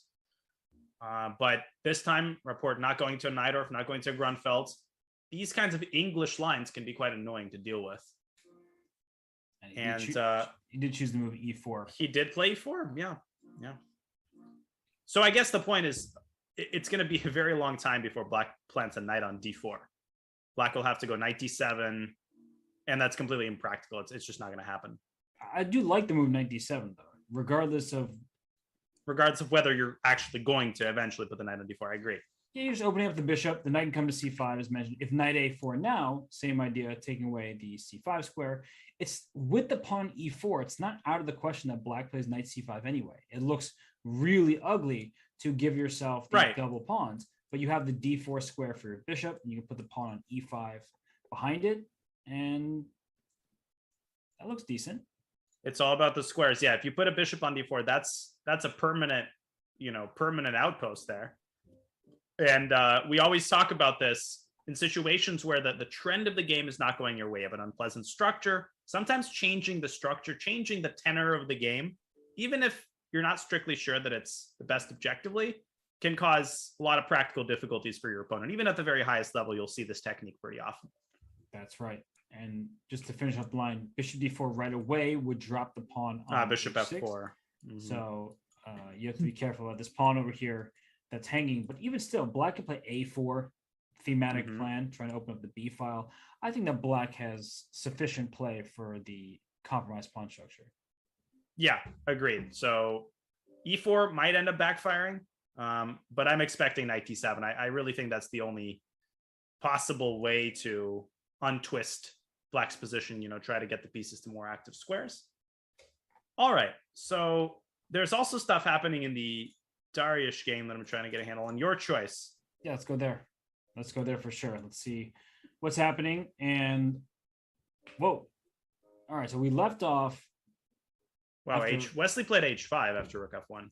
Okay, let's go to this moment. Ooh, Dariush f5. Anyway.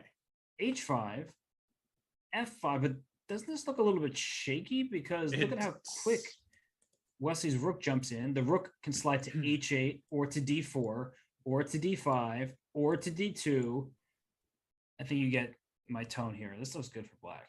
I do. And if you look at this, in the blink of, to an untrained eye, I think you might, well, white is a pawn on f6. That's an impressive pawn. But look at the weaknesses in white's position. That pawn is perfectly well contained by black's king. And I'm sure that white is a way to hold the draw here, but making a move like rook f4, Robert, is not easy, allowing rook d2 or rook d1 check and rook d2. This is exactly one of those positions which is incredibly hard to hold from a human perspective. And yes, I don't think it's premature to talk about holding it. I think white's potentially in very serious trouble here. So one thing that's impressive to me is look at how much time Wesley has. After f6, I know, it's check, crazy. I wouldn't have been able to come up with my decision that quickly. Obviously, Wesley's a stronger player than I am, but I'm looking at, do I play king f7? Do I take on f6 first? Do I go king f8? He says, okay, king f7 does make more sense than king f8. That's easy, but taking on f6 versus not. Take on f6, e takes f6 check, king f7. That gives you the g8 square for the rook to go after this pawn. I feel like I would have been spending quite a bit of time trying to figure this out. Yeah, I guess the problem there is that, for example, takes king f7, rook g3, and white starts pushing the g pawn, so rook g8, g5, and white actually threatens g6 check. Oh, that's beautiful. I was like, well, g5, rook h5, but not so fast because g6 check. It's a draw. There's a really cool draw there. Do you see it? G6 takes f7, and then black starts checking g5, h5. Right. It is a cool draw, but of course, black is playing for an advantage, so that can be ruled out. Well, that's actually, that a really cool way nice. to just end the game. But even if there was a queen on f1, it would be a draw. This is a pretty common resource, these checks where the king cannot come to the f file. Right, because as soon as the king gets to f2 or wherever, you go rook f5 check, and you take the pawn on f7, and black is up material and wins. So you trade rooks and take on f7, I should say. But what's interesting about this is, and what I like what Wesley's doing, is after king f7, he's leaving more pieces on the board. And Dariush is a great player. Wesley is the stronger of the two players. So if the position is about level, give Dariush more opportunity to slip up. I think that's part of his game plan, and that worked to perfection for Leonard Dominguez yesterday. It absolutely did. And you mentioned before the broadcast that the game between Dariush and Lanier was sort of a classic game where, a 27-50 beats a 26-50. And, no disrespect to Dariush, he's an absolute beast. But it's one of those games, you have a tiny advantage, you keep nurturing it, you leave pieces on the board, as you said, and eventually this very small chance presents itself, and these top players are totally merciless at pouncing. It's true. It is unfortunate to be the player that everyone wants to beat, but Dariush is going to put up a good fight. Right now, he still is very much in this game, but it's a critical moment as the g4 pawn is under attack, the h file is open, the d file is under black's control. So it does seem, practically speaking, that Wesley has great chances. But we'll leave the players to figure it out. All 5 games still in action right now. It's an exciting round. Some of the games a little farther along. Many of the games still unclear as to what's going to happen. So we'll be back in a few for more coverage of the Sinquefield Cup, part of the 2021 Grand Chess Tour.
Learn chess with the Dr. Wolf app for Android and iOS. Feedback is given after every move based on new technology that explains the game like never before. Dr. Wolf will build your confidence, so download it now for free in the Google Play or App Store. Enjoy it. It is your friendly neighborhood personalized chess coach. And Danya, we're going to try to beat people's coaches right now in the Sinquefield Cup second round. The games are very interesting. All 5 games still in progress. You can see to the top left, 5 on a Caruana moved the knight to d5 and queen c5. We predicted that line, so good on us. As you look across the 5 boards, Danya, and I kind of made you, said, hey, you have to predict how many decisive games are we going to see today? How many are you saying? Well, let me go one by one. I'm going to say Dominguez Caruana, I predicted a draw. I'm going to say Report Enfield draw. I think Shock is going to win Wesley. I'm going to predict three decisive games out of 5 today. Okay, second day in a row with 3 decisive games is your prediction. I'm going to go with, this is tough. You wanted to go with 3, but now you can't because I predicted it. So no, I actually was going to go with 2, but then I'm agreeing with you that we're going to get 3. Wow. So This is the monumental occasion. The commentators are in agreement about something. You know, I don't always play contrarian with you. I don't know. Let's speaking of potentially decisive games, we should look at this one between Jeffrey Zhang and Sam Shankland. Yes. It's a very interesting position where the queen on a5, the rook on c8, but the h file is open for white. So whose attack is coming first? That's the essential question when you have a position like this. I think it might be Sam's, because Jeffrey has gone b5, obviously trying to explode the c file. He wants Sam to take on b5, but Sam did no such thing. He opened up the h file and very calmly steps aside to b1, which is a very natural move, getting out of the c file. And if Jeffrey takes on c4, bc bishop takes c4, Black would love for the rook to jump over the bishop and capture that bishop. But if Black drops his own bishop from c6, that gives White a tempo. So for example, bishop d7 there, I think White could play g5. And I believe that Black is not in time to create serious queenside chances. His position just collapses. Knight h5. There's even knight d5. The engine really thinks that Black is in trouble there. And so did you say bishop b or bishop d7? I thought bishop d7, but probably bishop b7 is better because it keeps an eye on the d5 square. Right. I was making the moves, but then the eval didn't say it was as strong for White. So I was like, whoa, what's happening? But yeah, now knight to d5. Ouch, that's going to be a problem. The e7 square. I see your point. Looks just horrible for Black. So I think bishop b7 is better for exactly this reason. Yeah, even though it covers the b file. So even after rook takes c4, b takes c4, you would have loved to be able to play rook b8 check. But you can't worry about such niceties. You have to get something going on the queen side. What are White's ideas on the king side? Well, queen h2, rook h2, and rook h1. Obviously, that there is the overarching idea of doubling or even potentially tripling on the h file. And Black will have only a couple of moves to make stuff happen. I'm very skeptical of Jeffrey's position here. I am the same. I'm trying to figure out how to make Black's attack at least seem scary, because that's how you can kind of trick your opponent, not in doing anything wrong from Jeffrey's point of view, but you can make them feel uncomfortable, and then that's where they err. So, I think you have to take on c4, because if not for the capture. Yeah, I mean, and if you play b4, that's extremely counterproductive after knight d5. Black can resign simply because bishop takes d5 ed, and White's got complete carte blanche on the king side. Yeah, b4 can't keep the position closed. You have to open it up, but you bring the bishop into c4 with another attacking piece. As you mentioned, queen h2, heading to the h file, rook h2, rook h1, one turn slower, but bringing the rook into the game does make sense. And all right, okay, let's try this. So bc4, bishop c4, rook a to b8. Remind me what move you were suggesting? Oh, rook a to b8. That's a good move. That creates more chances. Well, let me start by but queen h2, there's like e5. That's out of the question. And if I go G5, then you go knight H5, plugging the H file. That's my idea, yes. Okay. Because if I can block your rook down that line, that gives black a chance. However, I am nervous of rook takes H5 and pawn at G6. Wait a minute. What if I try something crazy? What if I go rook H3 after rook A B8? So instead of G5, you're going to play rook H3. Okay. Well, it's starting to like black, so clearly there's something here. It's bouncing around. But my idea is just to play queen H2 and rook H1. I know that takes a while, though. So bishop D7, trying to go rook takes C4. Okay, what if I go rook H1 anyway? You're giving me a piece? Yeah, but then I thought queen H2. Right. But if I take, and then you play queen H2, I don't have king F8 or something like that? King F8, rook H8? No, I don't. No, but that's mate. Yeah, you made me right away. I guess there's maybe knight H5. Oh my goodness. Ugh. What a tactic. That's a really annoying move. And if you play rook takes H5, because you've given up one of the rooks, you've taken the also there's a queen on A5 that's guarding that from a distance. So although crazy, black is probably just winning there. But this is exactly how attacks that I've had in games have gone wrong. I'm like, oh, I'm just gonna go checkmate you. And then black has a resource like knight to H5. And you realize, can I take those last 4 moves back? Because I had a great position if I didn't go all in. Sometimes you need to take a step back and play a little bit slower with your attack. And that's the thing, about these positions. If you look at them without a critical eye, you think, H file is open. White's just going to pile up on the file and mate. But I think one way in which chess has changed, and, I've talked about this many, many times, even in the past 50 years, is this incredible attentiveness to the resourcefulness that you possess, even in situations where maybe in the past people would have just kind of buried you and said, in the long run, this is just lost. Now we see, even on the doorstep of getting checkmated, you have these ideas like knight H5, and you can orient your defense around them. And it makes things so much more fascinating at the highest level. That's why you don't see too many checkmates anymore. It's just hard to checkmate these people. It is. It really is. And it's looking scary and looks like there will be a checkmate against the black king. But as we were just showing in some of these lines, it's may look scarier than it necessarily is, because there are plenty of defensive opportunities for Jeffrey. And one of them involves this E4 pawn, because if this knight somehow leaves C3, actually, I'll just show a line. Bishop B7, just to be tricky, and you go knight takes B5. Then I trade queens, and I have knight takes E4 at the end, because the rook on H1 is in trouble after bishop takes E4 with check, hitting your rook in the corner. Very, very good point. Yep. So even in the end game, black has an abundance of tactical resources. This inclusion of A3, B3, as you had called earlier, greatly raises the possibility of these tactics being, occurring. And Jeffrey's taking a long time here.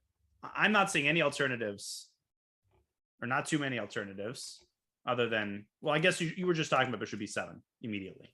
Right. If you, for whatever reason, play knight takes C5, which I don't think that Sam will. I think after bishop B7, G5, the move that we keep talking about, makes sense. Go straight through for the attack. And then you could take later once the knight has disappeared from F6. So I'm expecting BC4. And then I really like your idea of rook A B8, which, the more I look at it, the more I realize that black has pretty serious practical chances on the queen side. Yeah, the bishop on C4 is loose, so bishop takes C4 check type of ideas come to mind for black. It doesn't work right away, but that's one of the ideas you have up your sleeve. And if G5, which is what we keep trying to make happen, these knight H5 lines are tricky. And honestly, Danya, I would go rook takes H5 and then not win this game, because I'm always tempted by the exchange sacrifice. I just think that maybe I'm getting too optimistic about it. No, but it always looks good. You ruin the structure, then you go G6.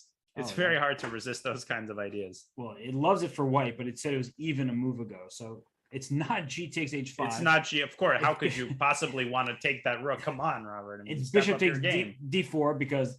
But how does that help? Queen takes D4. Okay, G takes H5.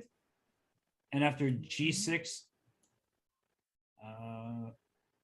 The only move I see is queen e5. Queen because e5. everything's- Of everything's course, just- very natural just defense resource. Logical. Yeah, queen Yeah. e5, gf, and probably king h7. Because Oh if king my- f8, then there's some rook g1 monkey business. Yeah, there's checkmates I don't know. down the G file. Who So knows? king h, of course, king h7, right? Of course, naturally. I mean, this is all very elementary. I don't even know why we're showing it. This looks terrible for black though, It does. It does. and it says only 1.2 for white, which means that it's probably a position where it's easy to go wrong. Right. Gosh, what a line. All right. Well, there is stuff to chew on here for Grandmaster Zhang. That's for sure. And he hasn't moved, which probably means that he's thinking his position is very, very bad. Yeah, we're gonna see some mega time pressure this round. You kind of hinted at this during the break. I feel like some of these games haven't gone that far. It's only Black's 20th move, so Black basically is close to being a move a minute, which is pretty disturbing in a position like this. Yes, it is. Sam really, yeah, he has his eye on winning this game. He wants to get back to 50%. These kinds of tournaments, you just don't want to get off to that 0 out of 2 or half out of 3 kind of start. Because once you dig yourself into a hole against these guys, they start pummeling you. They realize that you're in bad form and they just turn the jets on. I've experienced that exactly once in the US Championship 2016. When I started 0 of 2, I lost to Wesley in round 1. Then I lost to Caden Trof in round 2. And every round thereafter, I felt like people were playing the games of their lives against me because they felt that I was the weak link. They could score that surefire victory against me. And the crazy part is that happens to players the highest level, where it does. Even a player like Maxime Vachier-Lagrave, you just have a bad tournament and everyone is just trying to beat you, and you may not have the confidence, and everyone else is feeling like you're the target in the tournament. It's an uncomfortable place to be. But right now, it looks like Sam Shanklin is exactly where he wants to be. On the plan this game, it looks like B takes C4 was in fact played. And well, I have a feeling that Sam is going to quickly take back on C4 with the bishop, and it just looks really nice for him. Yeah, despite all of the resources that we have brought to the table, which complicate the game, it still appears that Black has his back against the wall here. All right. I'll put you on the spot here. Which game are we going to next? Oh, easy. We're going to Peter Stridler against Shahir Mammadjarov. That's what I was hoping you would say. Because that game is very far along. Because it's okay. Yeah. Wait, isn't Black up a pawn? Black is up a pawn. Yes. Yes, Jen. Not a good. You said, speaking of 0-2 potential starts, Peter Yep. Stridler lost the game yesterday with the black pieces against Maxime Vachier-Lagrave. Today with white against Mammadjarov, he's just down a pawn, and it's not that he's lost. There's still plenty of chances for white, but Black is very clearly in the driver's seat. Yeah, and I think it's easy to look at this position and say, well, wait a minute. Look at White's rook on e7. White's knight could come out to c4 or e4, but that's a bit of an optical illusion. Those pieces are not doing anything specific, and Black wants to play c5, then perhaps migrate the king over to f8, dislodge White's rook from e7. Black's knight on b5 is doing a great job defending that a7 pawn, which would liberate the rook on a8. It could come over to e8, and if all of that happens, Robert, if Black consolidates fully and knocks White's pieces out of their active posts, Black could just be winning in a position like this. So this is very, very concerning for Peter. And he's down the pawn. He may want to win the pawn back with the move a4 here, but after knight c3, you can have c7. I will gladly give you that pawn, because when the knight takes on a4, then this rook is in a perfect spot on a8. It's one of these situations where we think, oh, I need to develop my rook to activate it. Now it's right where it wants to be, behind the passed pawn that's about to spring free. Yep. Yeah, I'm not sure exactly how White should manage the defense here. I mean, knight c4 to me looks very natural. And then I guess c5, and the idea that I had proposed, king g8, king f8, looks like a pretty natural follow-up. I don't know. What do you rank as Black's winning chances here versus White's drawing chances? Black has great winning chances. The Mm-hmm. thing is, you can play c5, you can play a5, you can choose which pawn you want to push forward, and then That's you're right. going to bring your knight to c3, and this pawn on a2 is a problem. So when I look at this position, for example, let's say I start with knight c3, and I don't want to give the a pawn because that's going to be an annoying passer. So you go a3, or here you can't go a4, you lose the pawn. And then Black can even swing the rook to c8 now to keep the pawn on c7. Of course, your c5 move also makes sense. Then b5, then maybe b4. White can hold. Yeah, you're right. Potentially, it just feels like Black is super happy right now. Yeah, and the time situation, not White's friend either. It may be an endgame, but doesn't make White's play any easier. And Peter with 30 minutes here for right about 20 moves. This is a very rough tournament for him so far. And full disclosure, I was on vacation. I wasn't monitoring the Rapid and Blitz too carefully, but I am aware that I think Peter had a couple of heartbreaking games where I think he lost on time in winning positions. And Robert, you can confirm that, but I wonder if that might be sitting on him a little bit as he starts this tournament. The sort of residue from a previous tournament always influences you in subtle ways, no matter how experienced you are. So not trying to, suggest that he's ruminating on it too much, but could be playing a small role here. And for Mamedyarov, sometimes a little bit of luck goes a long way because he survived that game against Wesley. So I wouldn't necessarily call it luck. He took the active approach, caused enough problems for Wesley to go wrong, and so Shakar was able to survive. But you make that draw from a tough position, you start believing in yourself. Like, look, I'm not losing a game that I thought I was going to. I'm playing good chess in critical moments, and now you get this position with the Black pieces. You're very happy because you start with the Black pieces 2 games in a row against Super Grandmasters. But please just let me score 1 point. Let me make those 2 draws. If he can win this game and go to 1.5 of the 2, he's in great shape. Yeah, you're absolutely on the money with the idea of having a game where either you get lucky or you defend really well. That raises your confidence almost as much as a win does, sometimes as much as a win. Because even though you didn't win the game, like you said, you feel like you can do it. You feel like even if you get into trouble, you'll still be able to pull it out because you're in good form. And your play starts to acquire more confidence. Looking good right now for Mamedyarov. We'll see how Peter Svidler responds. He does have chances in this game. Donnie and I have said as much. One of the ideas that he could consider is starting to push up his kingside pawns. He has a 3-on-2 majority on the right side over here. So playing h4, g4, just start shoving those pawns forward. It could cause Black some issues. And Danya, one idea that I'm thinking about right now is h4, h5, and you want to push this pawn all the way to h6 to make knight e4 to f6. I know that's a long that's how White's going to win the game. Right? But that is a common idea. So I could see the move h4 being played and then just trying to make some headway on the king side. Yeah, no, absolutely. I didn't even realize that White is a pawn majority until you indicated it. And if Black plays h6, then that creates its own set of weaknesses, particularly the g6 square. So no, for sure, this position is full of life. And I think Svidler is in the right to take a long time here because there's a lot of ways to go about this. And h4 being one of the more prominent candidate moves.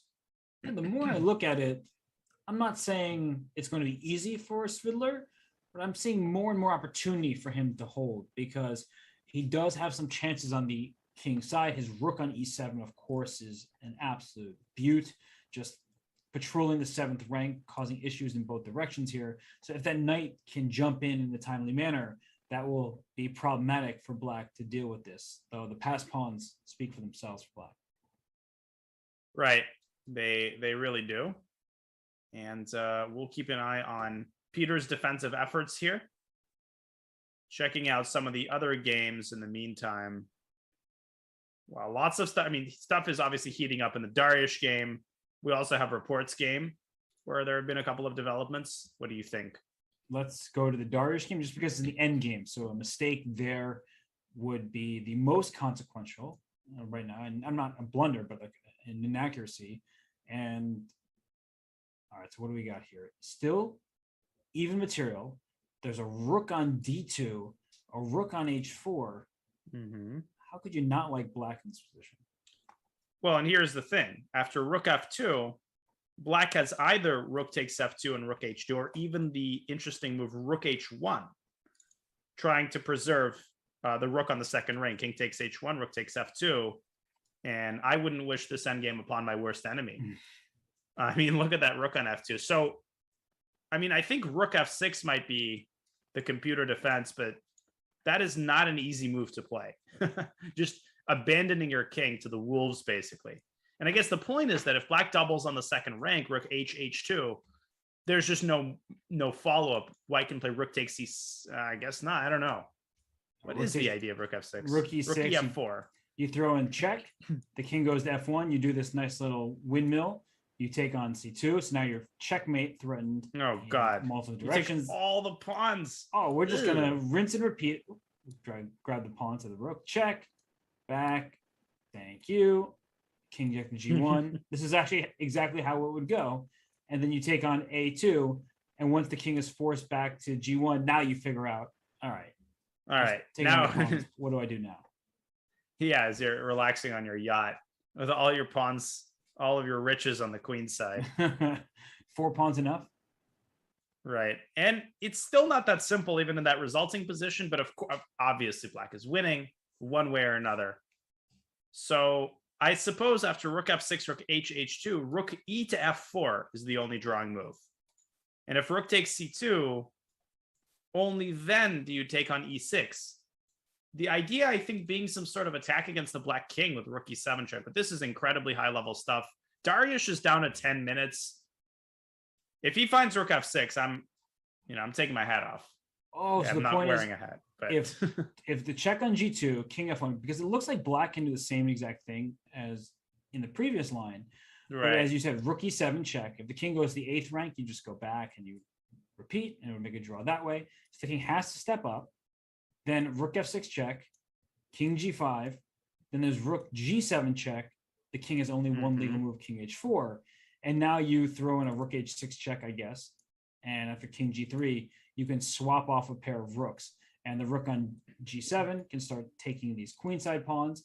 The e pawn is passed. So that would be how white would survive this game. That is a ridiculously long line. That really is. Yeah. Do you think he's going to find that?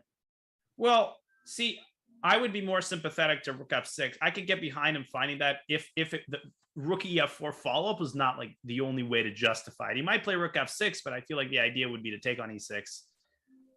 This idea is incredibly difficult to find on demand.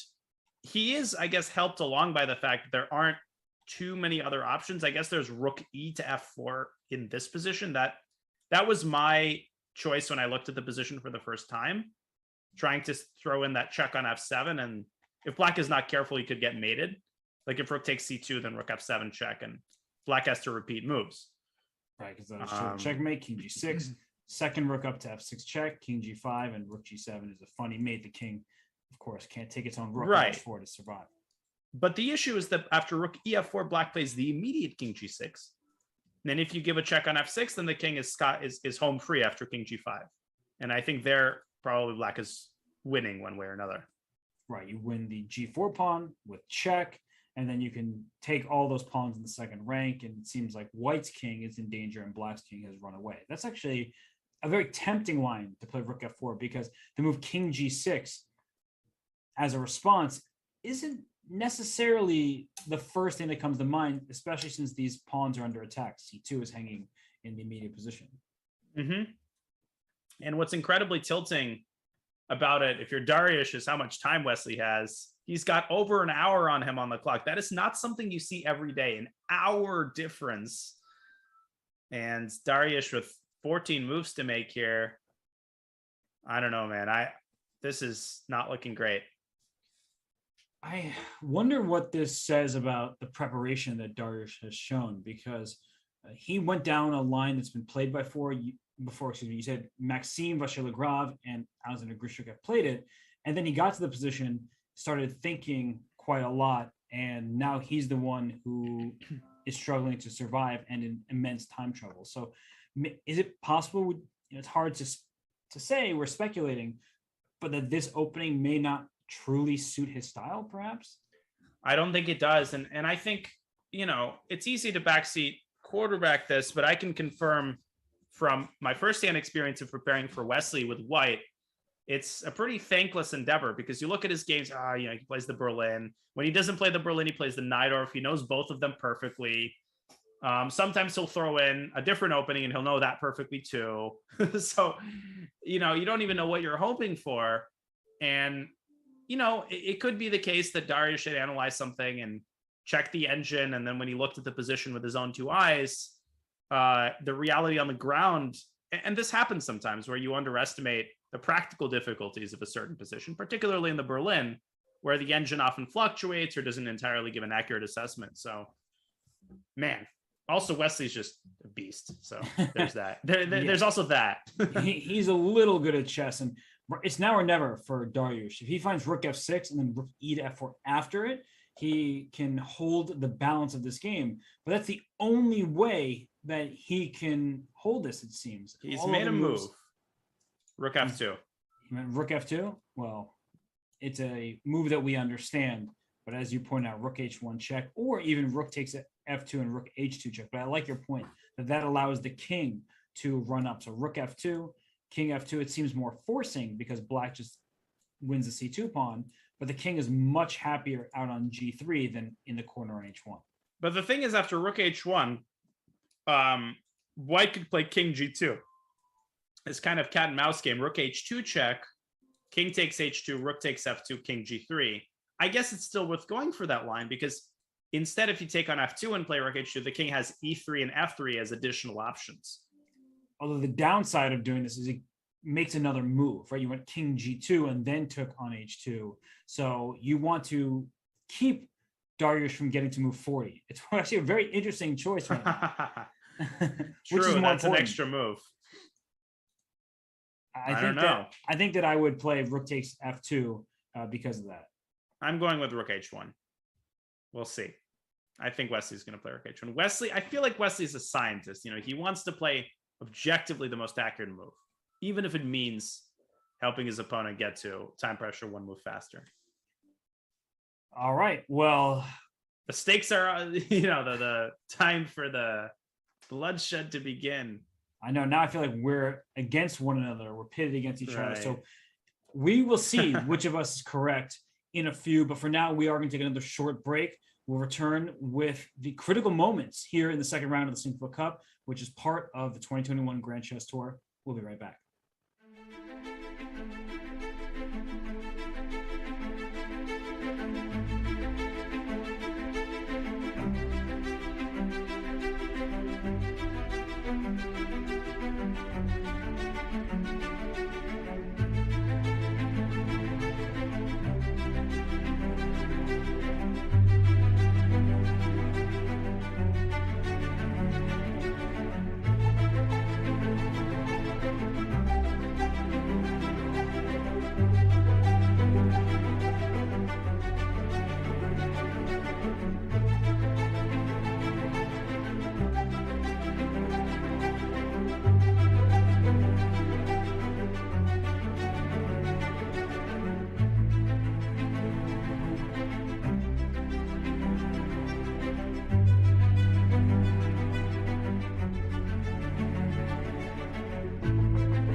welcome back, everybody. I am supposed to make an announcement, but I don't want to. So, Danya, it's all on you. You're going to have to talk about this upcoming event because I am not going to do it. Well, you're not going to do it. You're not leaving me with any choice. All right. The Blitzcoin Invitational, end of October. It'll be before the World Championship, 27th through the 31st. I'm really, really looking forward to it. It'll be top players 25 and under, and we'll be playing for a very innovative prize fund. 1 Bitcoin will be contested. It's going to be a lot of fun. I've been looking forward to that tournament for a while. So mark your calendars, October 27th to 31st. I don't know who's on the cover of that tournament. I lobbied for this person to be taken off, but anyway, that's happening. Charlotte Chess Center has been instrumental in organizing this as well. So obviously, I can attest to, well, I have no bias at all in favor of the Charlotte Chess Center.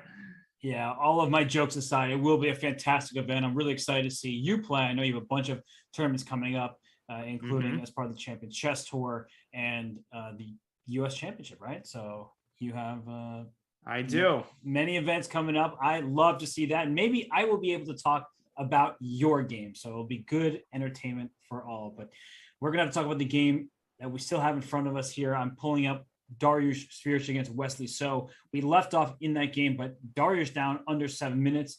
Some things have really changed where temporarily, at least, Wesley is up a pawn. And the way this happened was after rook to f2, there was a capture.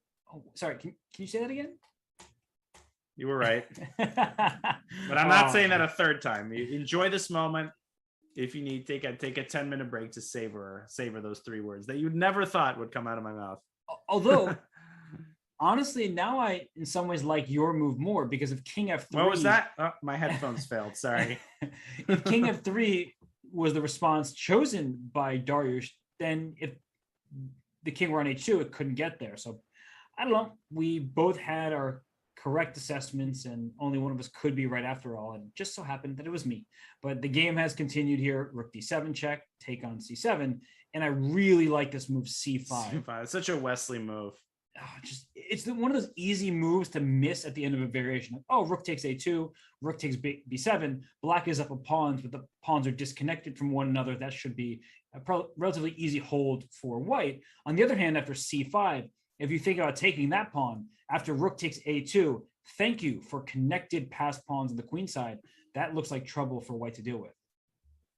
Yeah, and the problem after rook takes c5, rook takes a2, if you go rook c7, rook b2, rook e7, and say, well, I'm winning the pawn on e6. No, you're not. Rook b6, and everything is defended, and this position is totally lost for white.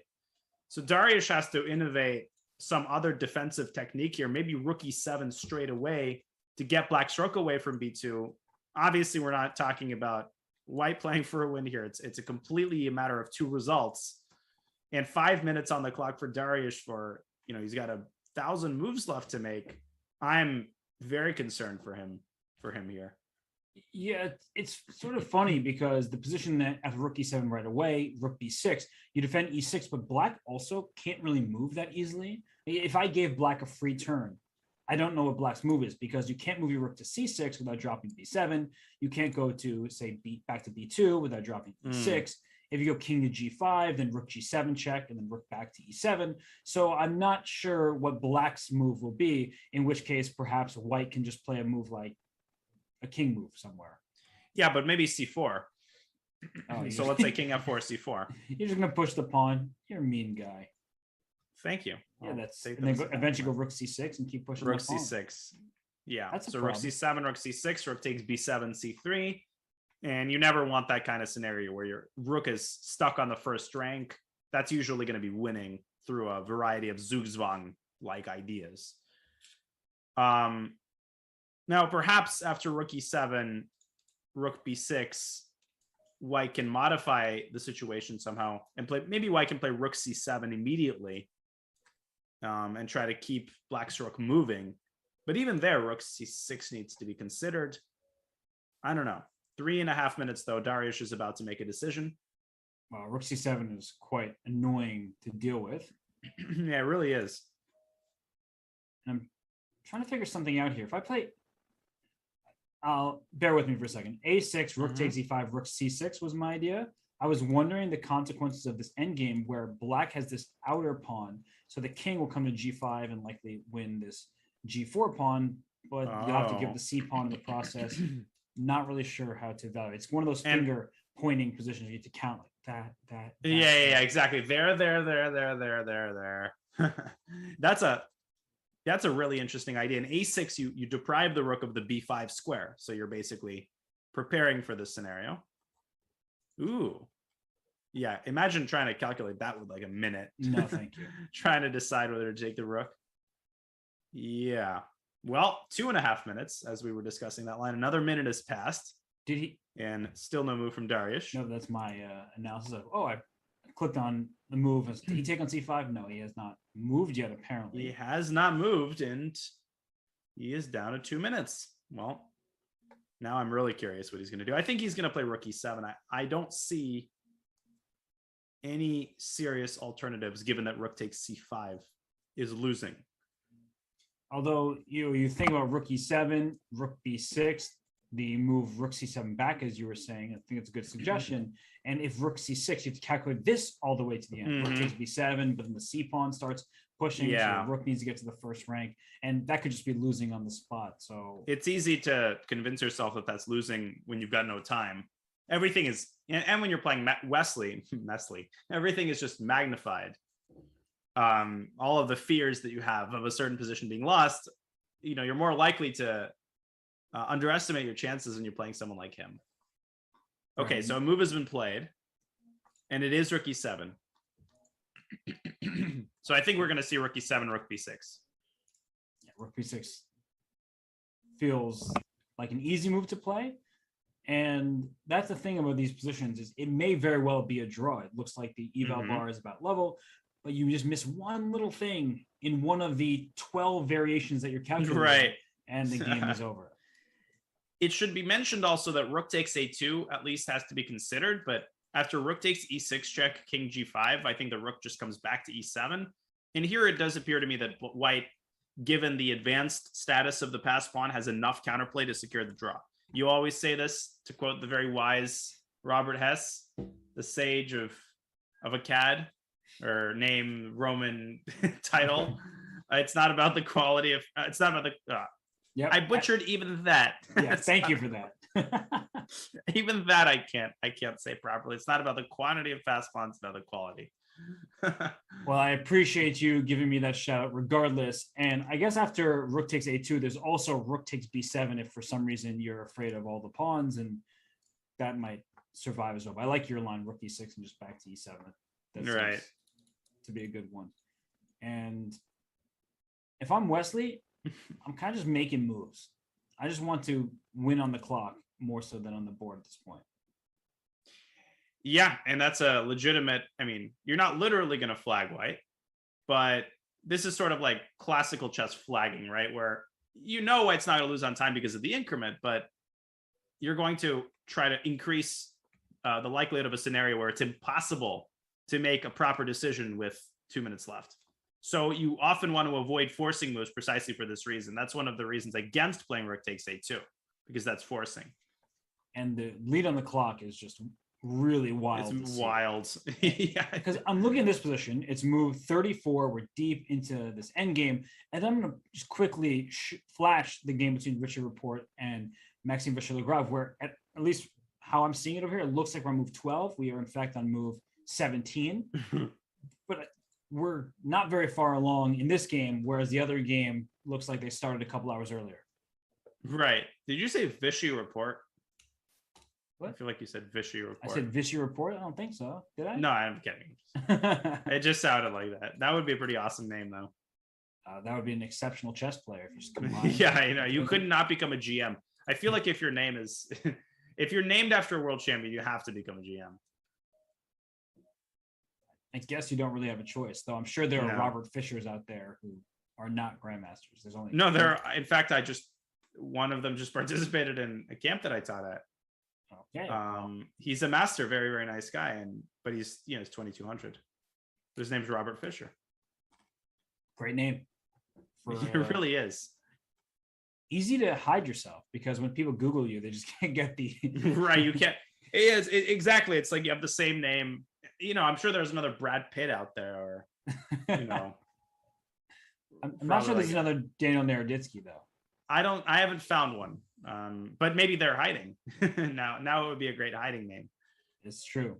Well, this game we won't stick around in it for the moment. This game has a lot of life left. I did want to go over to the game between Svidler and Mamedyarov because rook end games have been a theme in some of the games of the round. And here we see that the knights have been traded after b6, which is more or less where we left off. The knight went to e4, c5, king f1. No back rank checkmates possible for black anymore. And then knight c3 was played, forcing the knights off because the a2 pawn's hanging. And after the swap of knights, the king comes over, h6 played, and king to d1. So the king is just trying to come to c2 and win this pawn on c3. But isn't black just going to play b5? b5. Yeah, b5. I guess the reservation that one might have is that the c5 pawn becomes a weakness. But here's the thing. After b5, well, if you play king c2, b4, and then rook c7, that's nonsensical because of rook e8, I think. So perhaps you should play rook c7 immediately after b5. Agreed. But doesn't black have... There's some tactics here with c4, dc, rook d8 check, and b4. I don't know if it works, but lots of stuff to consider. Looks really interesting, just trying to pry open some files. Also, b4 right away, rook takes c5, and then a5, something like this, where you're just trying just push the pawns to free your rook up to the d8 or e8 squares, and maybe not winning necessarily, but it looks very good and promising for black. Extremely. No, this looks like a nightmare to defend. Ugh. But either way, it starts with b5. If you give up, you can't give up the c3 pawn. That's the heart and soul of black's position here. And king c2 is clearly the next move. It's what white's been trying to do. What makes you say that? It's not like white just played king f1, e2, d1. Just a hunch, you could say. Or just a educated guess. Right. And well, I wonder, actually, can we go back a turn? This is a very difficult question, probably a deep question in a way. Why h6 instead of king g8 or a g pawn move? How do you make this choice to play h6? No, that's a great question. So I think that maybe what it has to do with is the idea that if you play king g8 instead, in certain situations, a back rank check will force the king onto f7. Whereas if you keep the king on h8 and play h6, you have this hiding place on h7, which is completely insulated from any further checks. And I think Mamedyarov has made the determination that in this endgame, unlike in many other endgames, right now what's important for black is not the positioning of his king. Black would love to have his king in the center, but that's not the crucial bit. The crucial bit is to make sure that all of the pawns on the queen side are well protected. He'll have time later to get his king closer to the center. I don't know. This is just conjecture, but maybe it has something to do with it. No, I think it's a great point because in the end game, we know to use our king as a weapon rather than just to passively sit in the corner. And if you play g6 or king g8, your king can't touch the 7th rank because the rook on the e7 or wherever it goes on the 7th rank is too strong. So playing king g8 doesn't solve that problem. h6 does. I was just curious because 3 different moves solve the problem of the back rank checkmate. And well, not just 3. h5 could have been played instead of h6 or g5 instead of g6, but the point stands that it didn't have to be the h pawn, and yet he chose it. So now b5 isn't played. Mamedyarov is still going to press for a win. I have a breaking news alert, by the way. You are a beast. The Schwirtz show game. Yeah. Well, the Schwirtz show game. Let's show that game. Exactly what you predicted. Rook c6 has been played, and I don't want to dwell too much on one game, but I just wanted to point out that Dariush, the exact scenario we were describing, he's got a minute to contemplate whether to get into that pawn endgame.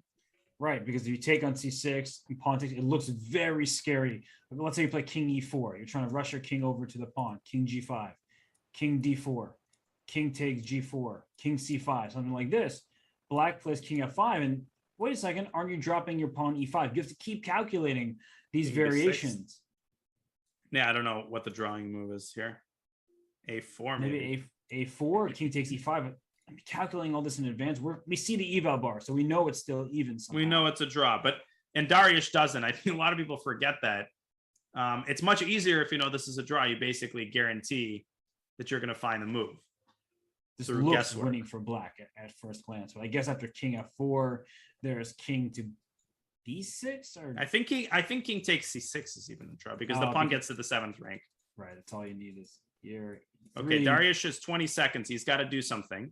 Just showing the end of this variation, and this is a draw because once the pawn reaches the 7th rank, this is known theoretical draw territory. Is it? All right. Where's the equal sign? I know I have all these faces that I can use. Where's the equal sign? Rook A5. No, he doesn't take the rook. Oh wait. Oh, I see what you're doing. I was trying to find the equal sign, but I couldn't. So now you're going to make me use the question marks, huh? I am going to make you use the question marks. Was that a wrong move? That was a wrong move. I can confirm that. He has played rook A5, and nobody can blame him. Immediately, Wesley has gone rook C3 check. I can guarantee you he was breathing a sigh of relief there. And what a practical decision by So. This just shows you how great of a practical player he is. It's not just about the moves that are objectively best. You got to factor in your opponent's time situation. And he did everything he could here. Now I think White's close to lost. Right, because king F4, you go rook C4 check to force the king back to the 3rd rank, and then in comes the black king to G5. The rook on A5 is offside and cannot help out. So the king went to E4 and still rook C4 check. And as mentioned before, king F3, there's king to G5. Yeah, Wesley's not going to release this from his clutches. This game is essentially over. And it's going to be a rough start for Dariush. And he's going to be kicking himself when he gets back to his hotel room for not taking on C6, but who can really blame him in such time pressure? And in many ways, these two games just show the difference in level between 2750 and a 2650. And it's all respect to Dariush Svirch. He is a fantastic player. He beat me in our head-to-head in the online U.S. Championship. Well, that doesn't really show anything, does it? Nicely done. But the point is that he's getting these positions out of the opening where it's sort of like his opponents can just play for 2 results. They're never threatened, and he's spending a lot of time. And then in these critical moments, he makes that one little mistake because he doesn't have the time to calculate, or he just can't see all the way through. Whereas Wesley is playing a rapid game at this point, and he's about to mop up the pawns. Right. No, the guy is incredible. You feel like he's never, as you said, never in any danger of losing, and yet he's got so much time in his clock. Like, how is this possible? How could he not be making mistakes playing this quickly? And that's just Wesley So for you. The E5 pawn is in big trouble. It's going to be won in a few moves. King to F5. Very easy choice. If the rook comes to C7, no, black is not going to take on E5 because the pawn on E5 is not going anywhere. This is a good lesson, actually, for our viewers, that this pawn on E5 is stuck in place so you can win it in the future. Do not give up your B pawn. Play B5. If rook C6, do not give up your A pawn. Play rook to A4. Keep the pawns all defended, and the rook on A4 defends and attacks at the same time. E5 is hanging, A2 is hanging. Black is winning a second pawn and with the game. Yeah, once he takes the second pawn, Dariush is going to resign. So, all right. Well, this one might be the first game in the books. Lots of stuff happening in all the other games. So where should we go? Should we go to the Fabi game against Dominguez? Yeah, it's been a while since we looked at that one. Let's go to the Fabi game. Okay. And we'll keep an eye on the game between Dariush and Wesley. We'll make sure that. Wow, I love what Lenier is doing here. Oh, he's just inching forward. Where did we leave off? Around move. So 19, we saw queen takes C3. Knight D5 was the choice. Attacking the queen, defending the bishop. Queen C5. You had made that recommendation. Mm-hmm. Knight F4. That looks. This position looks good for black with all the pieces, the minor pieces, all staring towards White's king, and yet it says, yeah, White's is better. Yeah, Lenier did exactly what we had described earlier. He placed his knight on C4. The queen, I love the way he positions his pieces here. Queen back to A3, invulnerable. the d6 square covered by the knight. And then after rook d8, he just develops his bishop to d2. He goes a6 to fix that pawn on a7. And he goes bishop a5 to knock the bishop out of c7. That's one of Black's anchor pieces that are providing some of that kingside pressure. And I would go so far as to say that if Fabi doesn't play super precisely here, maybe even if he does, I think he's in pretty significant trouble, as we have a trade on a5 just happened. And Fabio will play rook to b8, I imagine. There's a semi-open line with the extra pawn that white is up. Yeah. But you'd want to put pressure on it. The good news for Fabiano, there's not much, honestly, in this position. But it's hard to get to that a7 pawn more than once. So put your queen on e3. Black can put the queen on d or e7 and defend it. So Black's pieces still look great. The knight on f4, the bishop on a8. But there is an extra pawn, and it's a clear extra pawn for white. He's gone queen d7, though. Okay. Queen d7. Is he lining up some kind of queen d5, knight takes h3, because the bishop and the queen hit this knight on f3? I think that's very possible. I'm trying to get a handle on what exactly... It seems like there's something tactical he's cooking up nefariously, but I can't say exactly what. So how does Lenier improve his queenside position? Well, it seems reasonable to propose something like b4, right? b4, b5. So what if white plays b4? I'm going queen d5. I made my intention. Right, yeah, true. Okay, what if I just... Well, if I ignore you, then yeah, you take on h3. So is there anything I can do after queen d5? I guess, yeah, I don't know about king h2. There's always this Knight sort b... of, yeah, exactly. That sort of Knight strange b7. move, knight b7, where you're giving up your extra pawn. If bishop takes b7, pawn takes b7, queen takes b7. Mm-hmm. But you have this pressure maintained after b5. The bishop on f1 is a great piece. It covers the b5 pawn. It protects the king. And the a7 pawn is just a forever target. So you could give back your material. So you change your advantages. You say, you can have the material, but now I control the squares. Knight e5, knight c6. It just seems to favor white in this variation as well. And knight e5, knight c6 is actually a very important idea. If Black loses the a7 pawn, Black might end up being lost there. And in the long run, it's going to be very hard to keep that pawn alive. So I really like the idea of going b4 here, but knight b7, that's a crucial resource. And it's only really powerful if I can get the pawn on b5 in order to fix the a7 pawn in place. Right. And just to show, I saw some questions. Let's say b5 right away instead of knight to b7. Knight takes h3 check. G takes h3, queen takes f3. Don't forget about the bishop on a8. It's staring from the corner all the way towards the white king. And I guess you can trade queens and try to win this endgame with your passed pawn, but you need to be sure about that. Sorry to interrupt you, but also instead of queen takes f3, I think knight d4 is a possibility for Black. Ooh, or knight g5. Trying to take it on your own terms. And you might still get an endgame. I don't think white is checkmated after bishop g2, but that resulting endgame with a bishop versus knight situation might be more favorable for Black. So I agree. And yeah, that doesn't seem winning for white, and not a very good winning attempt. So agreed. Knight b7 looks more practical, and also it looks like a linear move.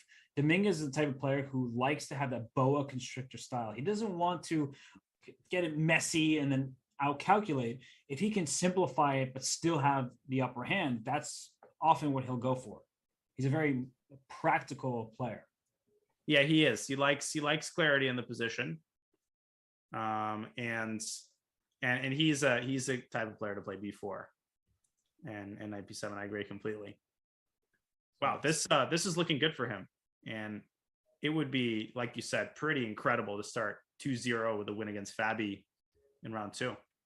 Let's go to the Shanklin game against Jeffrey Zhang, because that game has changed a lot.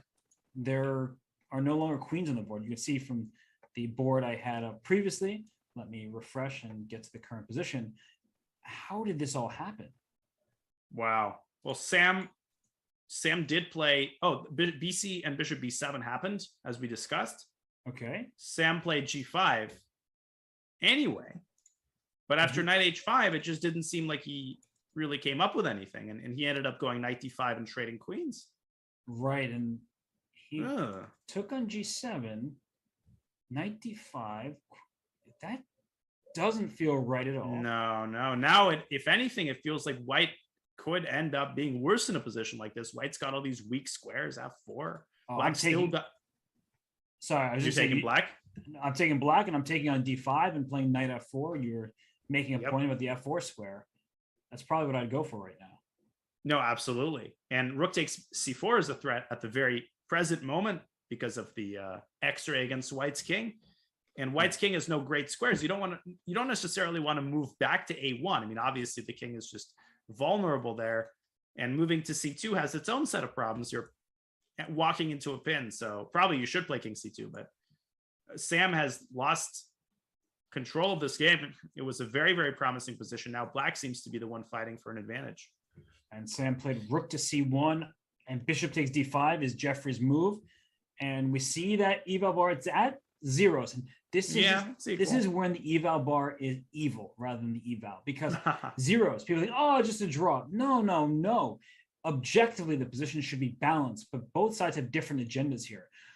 Honestly, Danya, I'm not even sure how white should take on d5, because if I take with the bishop on d5, the knight's still coming into f4. If I take with the rook on d5, the benefit is my rook can swing to a5, and maybe I can win this pawn on a3. The knight is still jumping into f4. The h file can be black's for the taking. The g5 pawn is one that perhaps black can go after. This is a messy position, and I'm not saying that Sam's in trouble, but it was clear that he had an advantage, and the trajectory of the game is not going his way. It certainly isn't. And you never want, even if the position is equal, another thing to factor in, the fact that you just had an amazing position. So psychologically making that switch is far from easy. And this will be a game to follow. I'm very curious to see if Jeffrey can make a serious push here to gain the advantage in the next couple of moves. The time also no longer on Sam's side as he's burned through his clock here.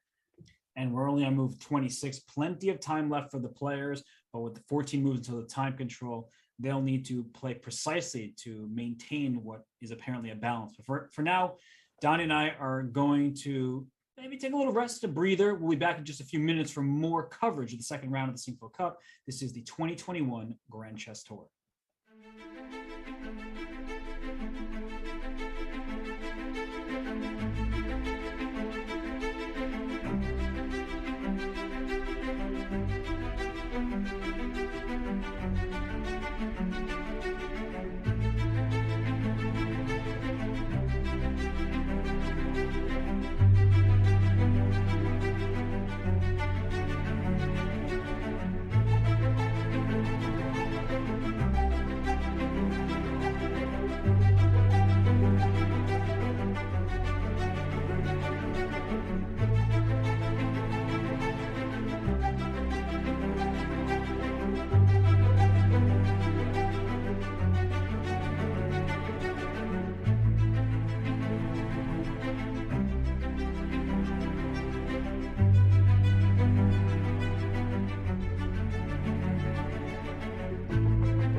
And we have Danny Wrench's favorite sweater on screen for you all. You can purchase it for yourself. Nobody, please buy that for me. Danya, I know you're a good friend. You want to buy me some new clothes. I'm always in t-shirts.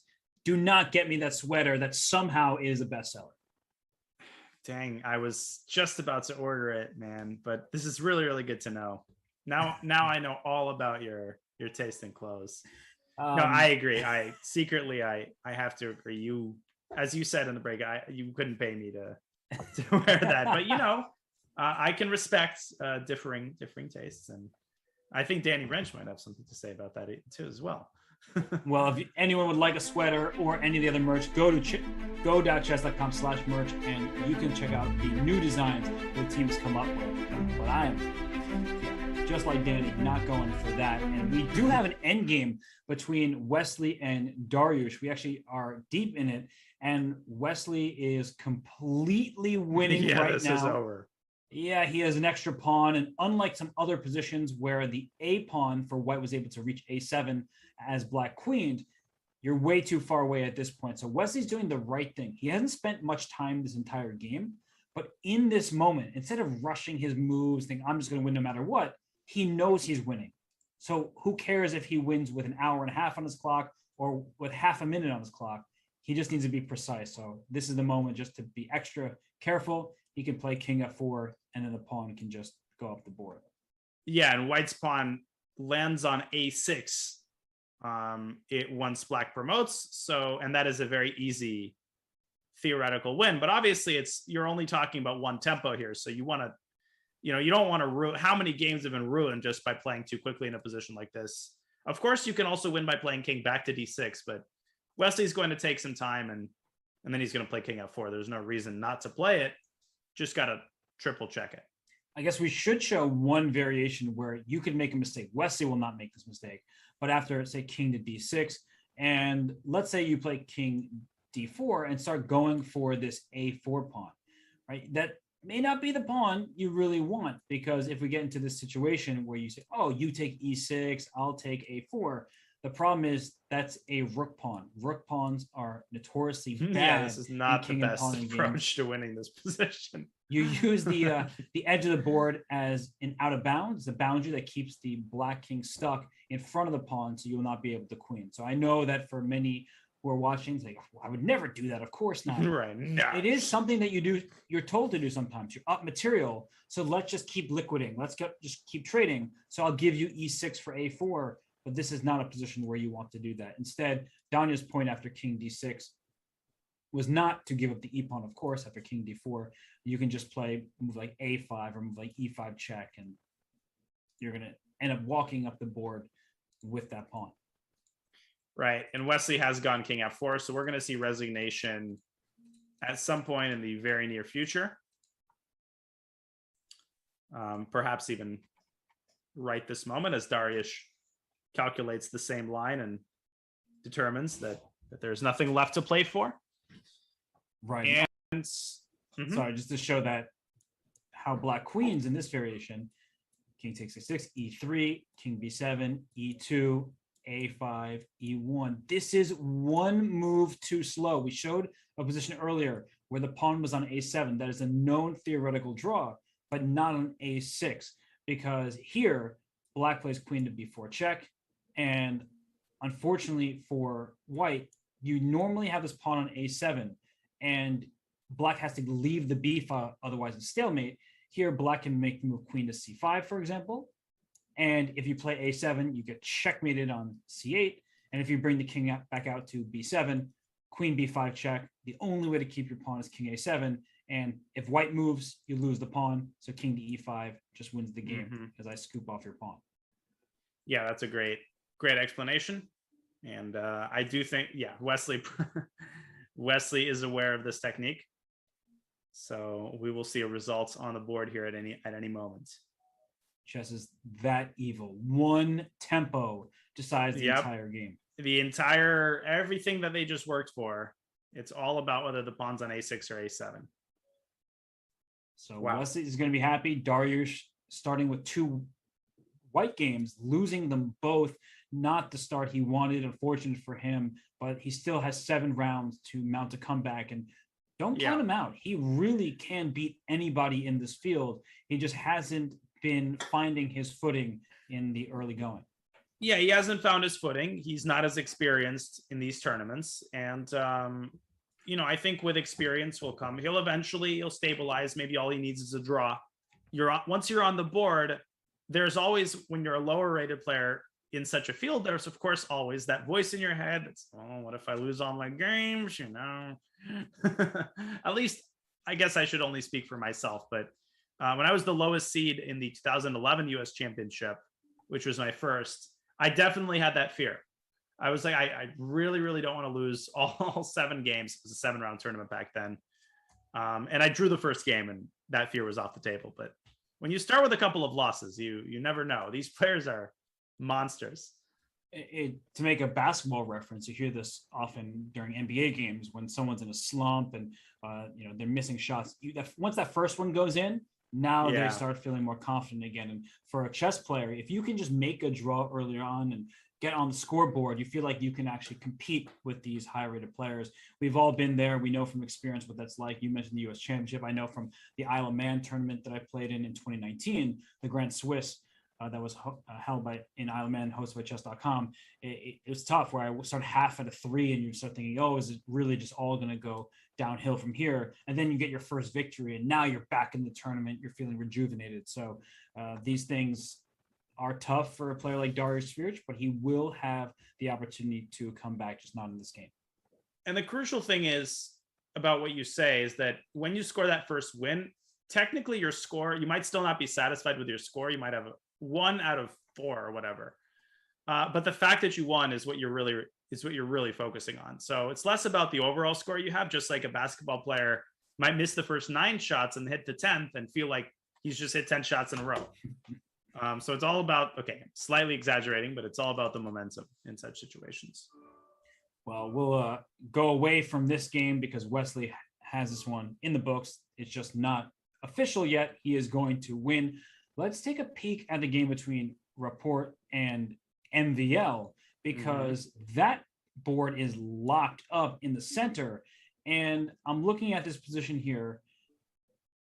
White is missing an F pawn. So I was like, somehow this pawn gets thrown off the board, but black is missing an H pawn, because if we go back a few moves just to sort of see how we got here, white finally pushed the pawn to E4, black maneuvered the knight around, and it was all about maneuvering. The knight went into E6 and then into D4 at some point. But at this moment, after, here it comes, H4, this is how the H and F pawns were traded.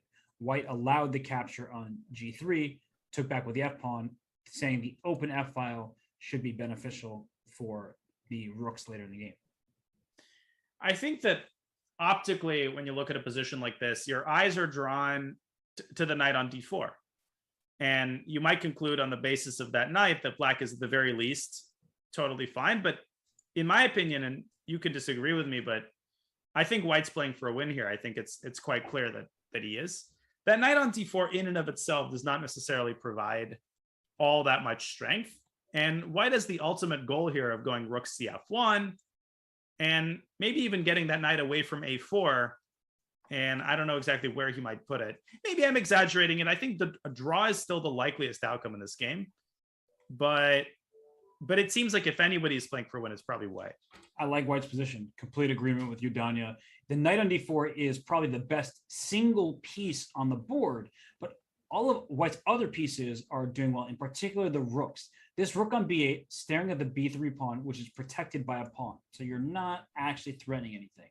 When this second rook comes to F1, don't be surprised if white plays this move bishop to H3, removing a very important guard of the F7 pawn. Or alternatively, you made mention the knight on A4, it's a bit offside. It is stopping black from playing A5 to A4 and breaking open the rooks on the queen side. But if this knight goes C3 and then into D5, black does not really want to take on D5 in many positions because that makes the F7 pawn a target. So white does have plenty of open lines over on the king side.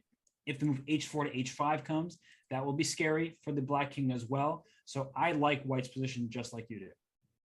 Yeah, this idea of a well-timed h5, I love that.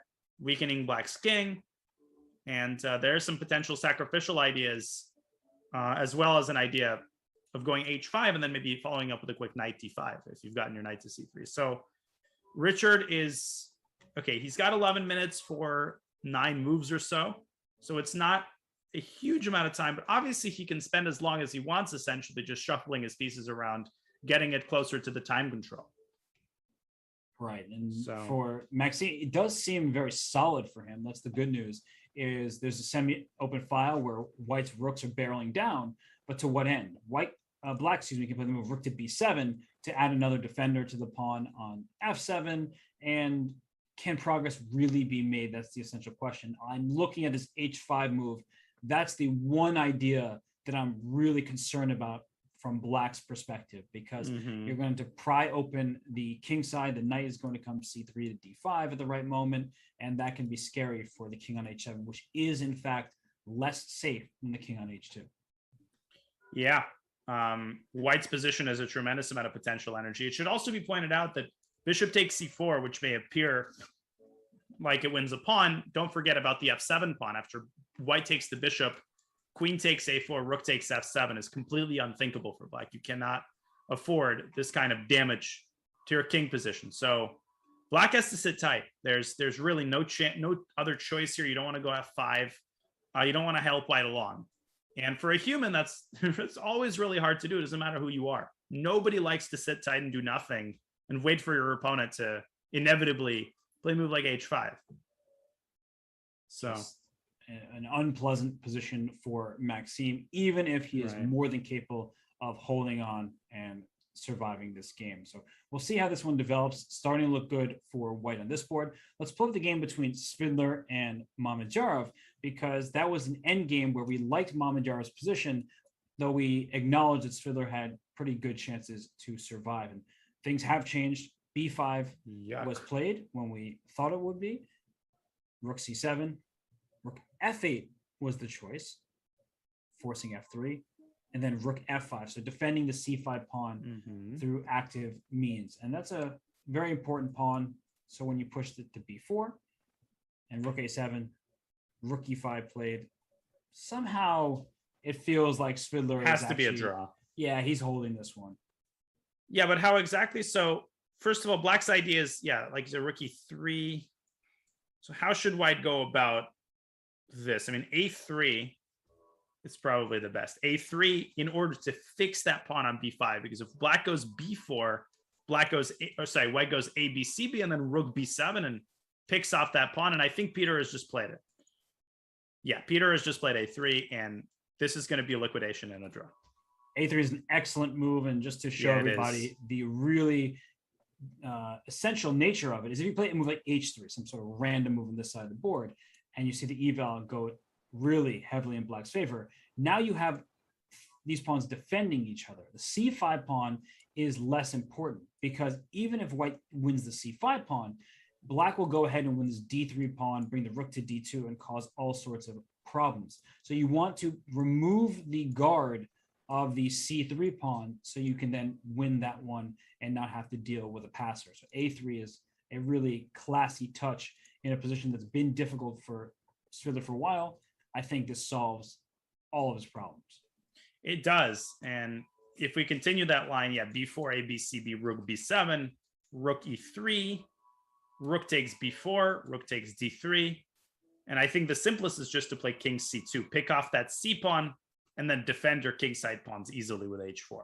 And I wonder how the draw, it's not going to be easy for them to make a draw quickly, because draw offers are not allowed, but they will find a way either to get bare kings or to repeat moves. Yeah, I'm just going through one of these lines here where Black takes some kingside pawns, White takes the queenside pawns, and another example of pawn quality is this a3 pawn in some of these lines, just looking very promising for White, where you can lose your pawn f3 even, and just push your pawn to a4, give up pawn with check, and after king to b4, the White pawn is quicker than Black's 2. So that would be a hold from Svidler's perspective.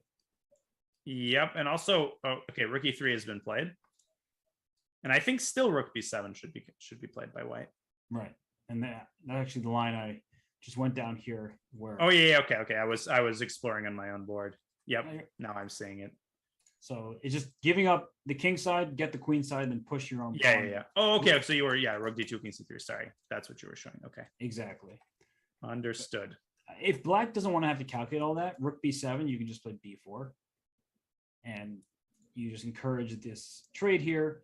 Rook takes b4, rook takes d3 check, king to c2, rook d2 check, and the point is that at the end of all this, it's just an easy draw. I think you actually were mentioning a situation like this where you play h4 or h4 and just hold on to your king side. Yep, and the sort of visual deficiency of white structure is totally unimportant here because the pawns are unwinnable. Yeah, this is going to be a draw, and a very good job by Peter. That's a pretty big game for him. Holding, one could say, a clearly worse position, as Mamedyarov finds himself on the other side of what happened to him yesterday. I don't think he was ever winning. I think Wesley was winning. Schock was much better. I don't think it was ever that clear cut. But Peter I think he really needs this kind of confidence boost. And he's going to get it after this game inevitably ends in a draw in just a couple moves. And Wesley, so far, the only result in the books for the round, he beat Dariusz Svirch. So Wesley goes a 1.5 out of 2. Great start for him. And for this game, likely a draw. So Svidler will go to 0.5 out of 2 if the game is indeed a draw, and Mamedyarov 1 out of 2. But let's keep on going here. Let's go back to the game between Sam Shanklin and Jeffrey Zhang, because much has changed in this one, and a rook pair is off the board, a pair of rooks, I should say. And well, black is trying to trade on the king side and maybe get the king into the game, use the dark squares, whereas white pushed the pawn to b4. So let's go back a few moves. Rook c1, bishop takes knight, rook takes knight f4, and then rook a8 was Jeffrey's choice. He didn't want to give. I don't love rook a8. I feel like he might have underestimated or missed Sam's reply b4, which is a great move, I might add. Yeah, it is. Trading on your own terms. And now if you take on a5, that pawn's going to anchor itself on a6. That's completely unthinkable. It's an easy thing to overlook from Jeffrey's perspective, because double isolating your own pawns, typically not recommended. In this end game, just great for white. If you were to take, pawn takes, as you said, the pawn goes to a6, rook c3 to win the a3 pawn, and white's probably just winning this position. Yeah, definitely, with such a passed pawn, and knights are notoriously inept at handling corner passers. Not that corner passers are easy to handle. So Jeffrey, instead, I like what he did here. He goes f6, trying to create counterplay in the center and on the king side. But Sam basically ignored it. He takes on a8, he trades a pair of rooks, and he advances his king to c2, preparing to put it on b3 so that it ties black's rook down to that a3 pawn. I feel like these are very welcome developments for Sam. And I think Jeffrey needs to be really careful with such a passed pawn on b4. And black's king is nowhere near the center of the action. So black has to waste a bunch more moves. FG, king f6, king f5, king e5. I don't know. I'm concerned for Jeffrey here. Instructive moment, though, by Sam to play king c2, because I think many would say, I don't want to give up my pawn on g5. Let me take on f6 first. But the king activity, as you were just talking about, black's king gets to e5, to into d4, maybe into e3, and that should be sufficient for black to be right in the swing of things in this game. So that's why Sam said, you can have my g5 pawn. I don't care about that after the rook trade king c2 was played, because after f takes g5, you're not getting a passed pawn. You have double isolated g pawns, so you're up a pawn, but it's not really like you're up a pawn in the way the b pawn is unopposed. Right, and he has just taken on g5. Yeah, he didn't have really a choice. King f, yeah, you've got to do that. King f6, and in comes the b pawn. I think Sam's going to play b5. Okay, so. And again, the eval of 0.20 is quite meaningless here. It's just going to be very, very sharp. I think largely they're playing for two results, although I guess you could see a scenario where black's king somehow slips into d4 and e3. I don't know. And king e5, g4 also become well, actually just g4 and with or without king to e5 is an idea because then you're making white's pawn structure loose. Right now there's a chain f3 to e4, safe and sound, but as soon as that king gets to e5 and you push g4, that may win you the e4 pawn. Right. That's a good point as well. This is a really complicated endgame here. Time to pull out Dvorsky. Oh gosh, I think we need it. Yeah, Ludwig will be able to tell us all about what's happening in this endgame. And the eval bar was up to 0.9 and then went back down to 0.2. And that's what happens when the engines take their time and start looking deeper into the position. They may at first be like, okay, white's doing great. Wait a second, black should be able to hold on. Details. Yeah, it's a great indicator of how complicated the position is when even the engine is unable to get a handle on it initially. Of course, if you leave the computer to think for a while, you'll get the truth of the matter. But it's very hard to say exactly what's going on here. By the way, I was just following Report against MVL. They've repeated moves twice, and Report is thinking about whether to accede to the 3-time repetition or not. Just something to monitor. That might be a result if Richard decides not to keep pressing in that position. You can see queen d1, bishop g4, queen d2, bishop e6, queen d1, bishop g4.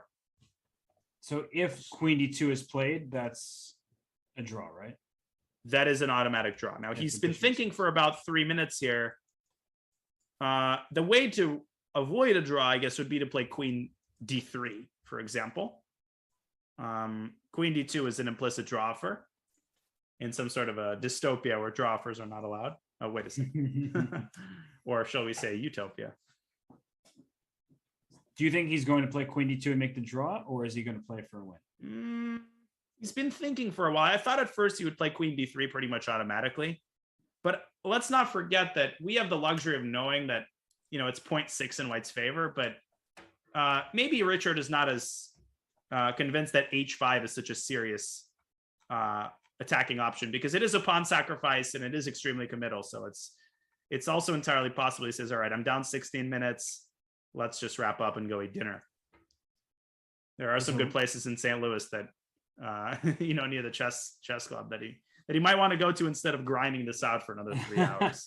It's a big moment here because queen d2, as we're mentioning, makes the 3-time repetition. Queen d3 allows black to also fight in this game. I'm looking at rook f8, pawn f5. It's not like black necessarily has to sit and do nothing himself. No, for sure. It's really a position with chances queen for d2. both. It's going to be a draw. He's played queen d2.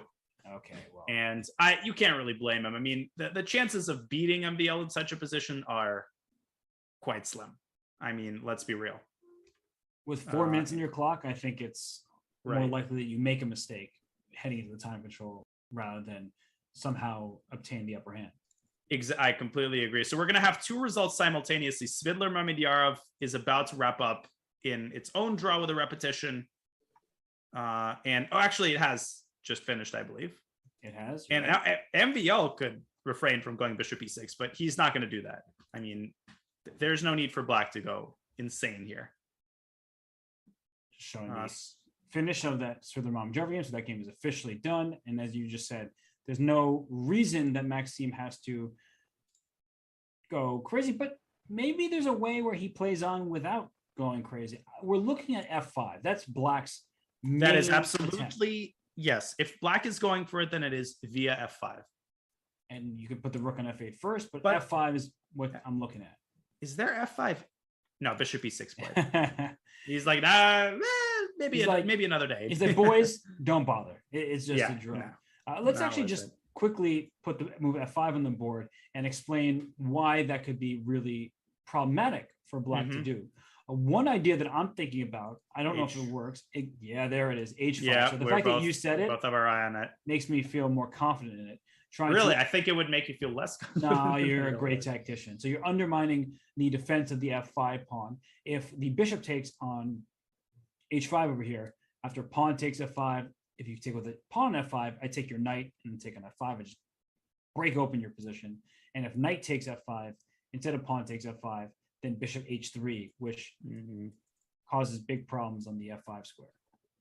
Yeah, it visually looks like black's pawns are impressive, but black's king is actually in massive trouble. So you've got to be, you can't be too cavalier about creating more weaknesses like that. And both games, yep, the results have been recorded simultaneously. And that only leaves us with 2 other games. So let's go to the game between Fabiano and Dominguez. Sure. I see a knight on b7. It didn't happen. Stuff is happening, and it's a time scramble. And the knight's on b7, shutting down the bishop. So let's go back a few moves and we'll catch up. So we saw the trade on a5, queen d7, rook e1, logical move, bring your rook toward the center. Queen d5, we talked about this. The red is knight takes h3 check. Rook e3 played to defend against that. So that was Lenier's maneuver. He saw the idea that Fabiano was going for to take on h3. He defended against it, but perhaps he was focusing too much on Fabiano's plan, at least according to the evaluation bar, as now it seems like black is leveling the game up because queen f5 is a nice move, allowing the bishop full access to the diagonal. Right. And the rook can come to d1, the queen can come to b1, the white king not the safest. So knight to b7 was the choice, and boom, rook to d1. Wow. Now that creates very serious threats against white's king. It would seem to almost necessitate rook e1. But one thing that I have my eye on after rook e1 is rook takes c1, knight takes c1, and now queen e4. I'm hitting both knights. Well, the knight on e1 is hanging. You kind of have to move it. Then I play bishop takes b7, a b7, queen b7, and essentially we can sign the score sheets and go home. That seems to be a pretty much maybe a tiny minuscule edge for white due to the presence of the bishop. But remember, we had a similar position with white's pawn already on b5. With a pawn on b2, it's a lot less scary for black, I think. And the pawn b5 and a rook on a1 helping the queen attack the pawn a7. So let's actually, we'll leave this position for a second. Everyone try to remember this position with the with rooks off the board, so just queen and 2 minor pieces. And then I'm going to go back in time to, instead of rook to e1, to make the move b4, queen d5, and then knight b7 takes, queen takes b7, and the move b5, because if you take on a7, you lose b4. You don't want to trade. You want to win the pawn a7 by itself. And now this is very different because there is sustained pressure against the pawn on a7. So that pawn needs to be defended. If you go rook d7, in comes knight e5 with tempo, attacking the rook. The knight can also go to c6. And we were talking about this earlier. That pawn on a7 is in huge trouble. And so white can push black back onto the defense and continue applying pressure on the queen side. This would be a big advantage for white. Yes, it would be. And that's a great, I mean, these kinds of comparisons, I think, really enhance your understanding of a position. And you really begin to appreciate the role of these small nuances in determining who's got serious winning chances, as Lenier has gone rook e1. So we're very likely to see that position on the board. And I think it's forced from Fabiano's perspective. Yeah, You kind of have to take on e1, and then you should follow up with queen to e4. Otherwise, you will be down a pawn for perhaps the rest of the game, if not worse. So queen e4 hits the knight, hits the other knight, and bishop takes b7 coming next, as you pointed out. Is there any way that can white? No, because queen e3 doesn't actually stop anything. You can just take on b7. oh yeah, you can take on b7 and you're defending. And the knights defend each other, which is really important because that means the queen doesn't have to super babysit the knight on f4. Sometimes these knights are called superfluous knights, but not here. They're doing Not a here, really yeah. important job because after pawn b7, the queen goes back and takes b7, and a7 is defended. It's just even material. Not that this means the game would be over on the spot, but it looks like black should hold a draw. Fabiano Caruana too strong of a player to lose a position like this, I'd say. Yeah, and I think Lenier is not gonna. It's not that he's gonna not try hard, but I feel like he understands the reality of the situation. And once this happens, we're going to see a pretty quick liquidation. We might even see a trade of the B pawn for the A pawn of some sort, or some sort of repetition, which is essentially the equivalent of a draw for with no draws allowed. And Sam's game definitely the most interesting one, and I think we're going to revisit it after a short break. We will for sure. Everybody, will be right back for more from the Sinquefield Cup.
Chess.com is once again thrilled to collaborate with FIDE on the Online Chess Olympiad, an incredible online event open to chess federations from all over the world.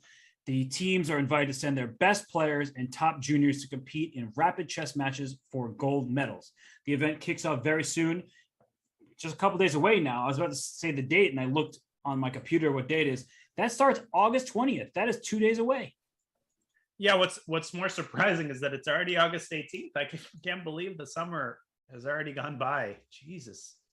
Oh, well, it's been a great one. Still so much great chess in store. And the Online Olympiad is a fantastic event featuring players from all over the globe, players who otherwise don't get this kind of spotlight. It's really a treat to see people play in this event. So I'm excited for that. But right now we still have these chess games remaining, 2 of them left after one decisive result. Wesley So wins the black pieces. The other 2 games between Peter Svidler and Mamedyarov were drawn, as was the game between Rapport and Maxime Vachier-Lagrave. So here, Danya, we have the game between Shankland and Jeffrey Zhang. The last move played was rook takes pawn on e7 here. Okay. And now it's black's turn. And rook c8, I think. I was about to say, after rook c8, you need to keep the bishop covering the d5 square. Yeah. Otherwise, knight d5 is a check and a fork that you don't want to see happen. So rook c8, what is White's reply? Well, the question, bishop f7 or bishop b3, I think are the only 2 serious moves. The downside of bishop b3 is that after knight d3 check, you could essentially get checkmated. Not even essentially. King a4, rook a8 is mate. King takes a3, loses a piece. Rook a8, bishop b3, knight c5. So checkmate to the bishop there. So from that perspective, bishop f7 leaves more space. Of course, after bishop b3, knight d3, you could go king a5. But black can start harassing the bishop, and that pawn on a3, obviously it's not a passer at the moment, right? But if black takes the bishop, then that pawn will be already on a3. So you're saying that even an idea like rook c3 takes b3. Oh, yeah. Too obvious, but the point is that if you can capture that bishop, then the a pawn springs free. And there might even be a way to checkmate the king still with king c5, trying to deliver a mate on a8. No, there's a lot of heat in that position, and they're playing for 3 results there. So somehow Jeffrey keeps finding ways to, we think that his position looks dubious, but he's fully in control of the situation. He has played rook c8. Sam with 4 minutes thereabouts to make 3 moves. I forgot they hadn't reached move 40. I was just waiting for them to gain 30 minutes. You don't gain that time until you reach the 40th move. Not for a while. So this is a pretty serious set of decisions to be made here for Mr. Shankland, particularly this one. I would take something like 2 minutes on this position because, the moves after the bishop moves even those moves might not be so simple. Okay, plays bishop f7 quickly. Right, so knight d3 good on him would be our anticipated response. You can now take on a3 because the b3 square is available. And after king a3, rook a8 check, king b3, only legal move. Is there some kind of knight c5 check? And yeah, you could probably play knight c5 and back. I feel like black's piece activity should give him enough to make a draw, despite being down a pawn. But it's not so easy. I mean, you have to be careful. You really do. And the pawn on g6 is also under attack in some lines, so you need to be careful with that. White's up a pawn, has these 2 passers on the queen side. I would take White's position here. That's for sure. But no, I would definitely take White. But with the added time, I think Jeffrey should have enough to make a draw here. So I guess my original prediction was going to be very wrong. The higher likelihood is that both of the remaining games end in draws. It's true. Fabiano Caruana and Leonard Dominguez, they're still playing. Yes, right. They're still playing, but that game also looking one that's quite balanced. I'll pull that game up here. A few moves have been played. Yes. So the knight on b7 was captured. Linear on g3 brought his bishop to c4, and queen e4 is a nice decision because if bishop takes e6, the queen can take on e6 because it attacks the pawn on h3. You can also just take back with the pawn on e6. It doesn't look great for your pawn structure. Your pawns are split, but the queen being so active on e4 makes up for it. Yeah, it's a minuscule edge. I mean, it's certainly symbolically White is better there, but there's nothing serious. Nah, the queen just runs back to b7, king f7, knight f6. Yes, I don't remember any winning position against Korpov, similar ending, but again, this is draw. Bishop takes c6 played. Yeah, we're gonna see the classic moving of the head from side to side, the sort of shrug of the shoulders, the pre-draw antics. I would say though that white has some chances in this position because let's say pawn takes e6, king g2. What's black's move here as the a7 pawns? Oh, I have to play queen b7, I think. Right, and then I was thinking. Actually, you're saying I'm underestimating the fact that white actually does have some chances here. Well, I wanted to make a move like queen d6 or something to that effect. Okay. Queen d6. Mm-hmm. You can go queen b6 though. Yeah, but still, I mean, I don't want to play queen takes b2 there. No, because that probably loses. Do not want to allow the queen take on e6 or queen b6 maybe is a way to hold everything together. The major point I was trying to make is that black's king could be in some danger in some of these lines as the e6 pawn is weak in some of these light squares, the knight jumping into c5. It could be a bit tricky. Agreed. No. Definitely. I mean, whenever you have a queen and a knight, there's always going to be attacking chances and you have to take them seriously. But I agree. If black positions the knight on f6, king on f7, consolidates all the weaknesses, okay, it should be a pretty straightforward draw. We're on the same page. Seems like Fabiano was in some trouble, under some pressure, but he'll be able to hold this. And it looks like in the other game, the knight d3 check, king a3 sequence has happened. So let's go back over there. We only have 2 games remaining. We're going to go back and forth as best we can here. And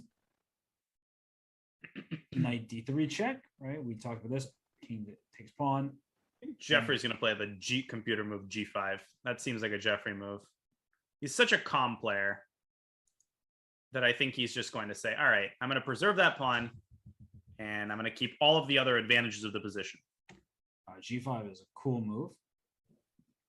Oh, because after g5, if you played b6, trying to push that pawn to the other side. Rook b8. Rook b8. After b7, you just have knight c5 and you're able to steal this pawn on b7, and that's what you need to do to hold the game here. Right. Draw is imminent in that case. But I just remember that we were watching. I don't remember if we were commentating. It was the day that we were commentating. I don't think so. Jeffrey was playing a World Cup game against Grandelius, and he lost that game.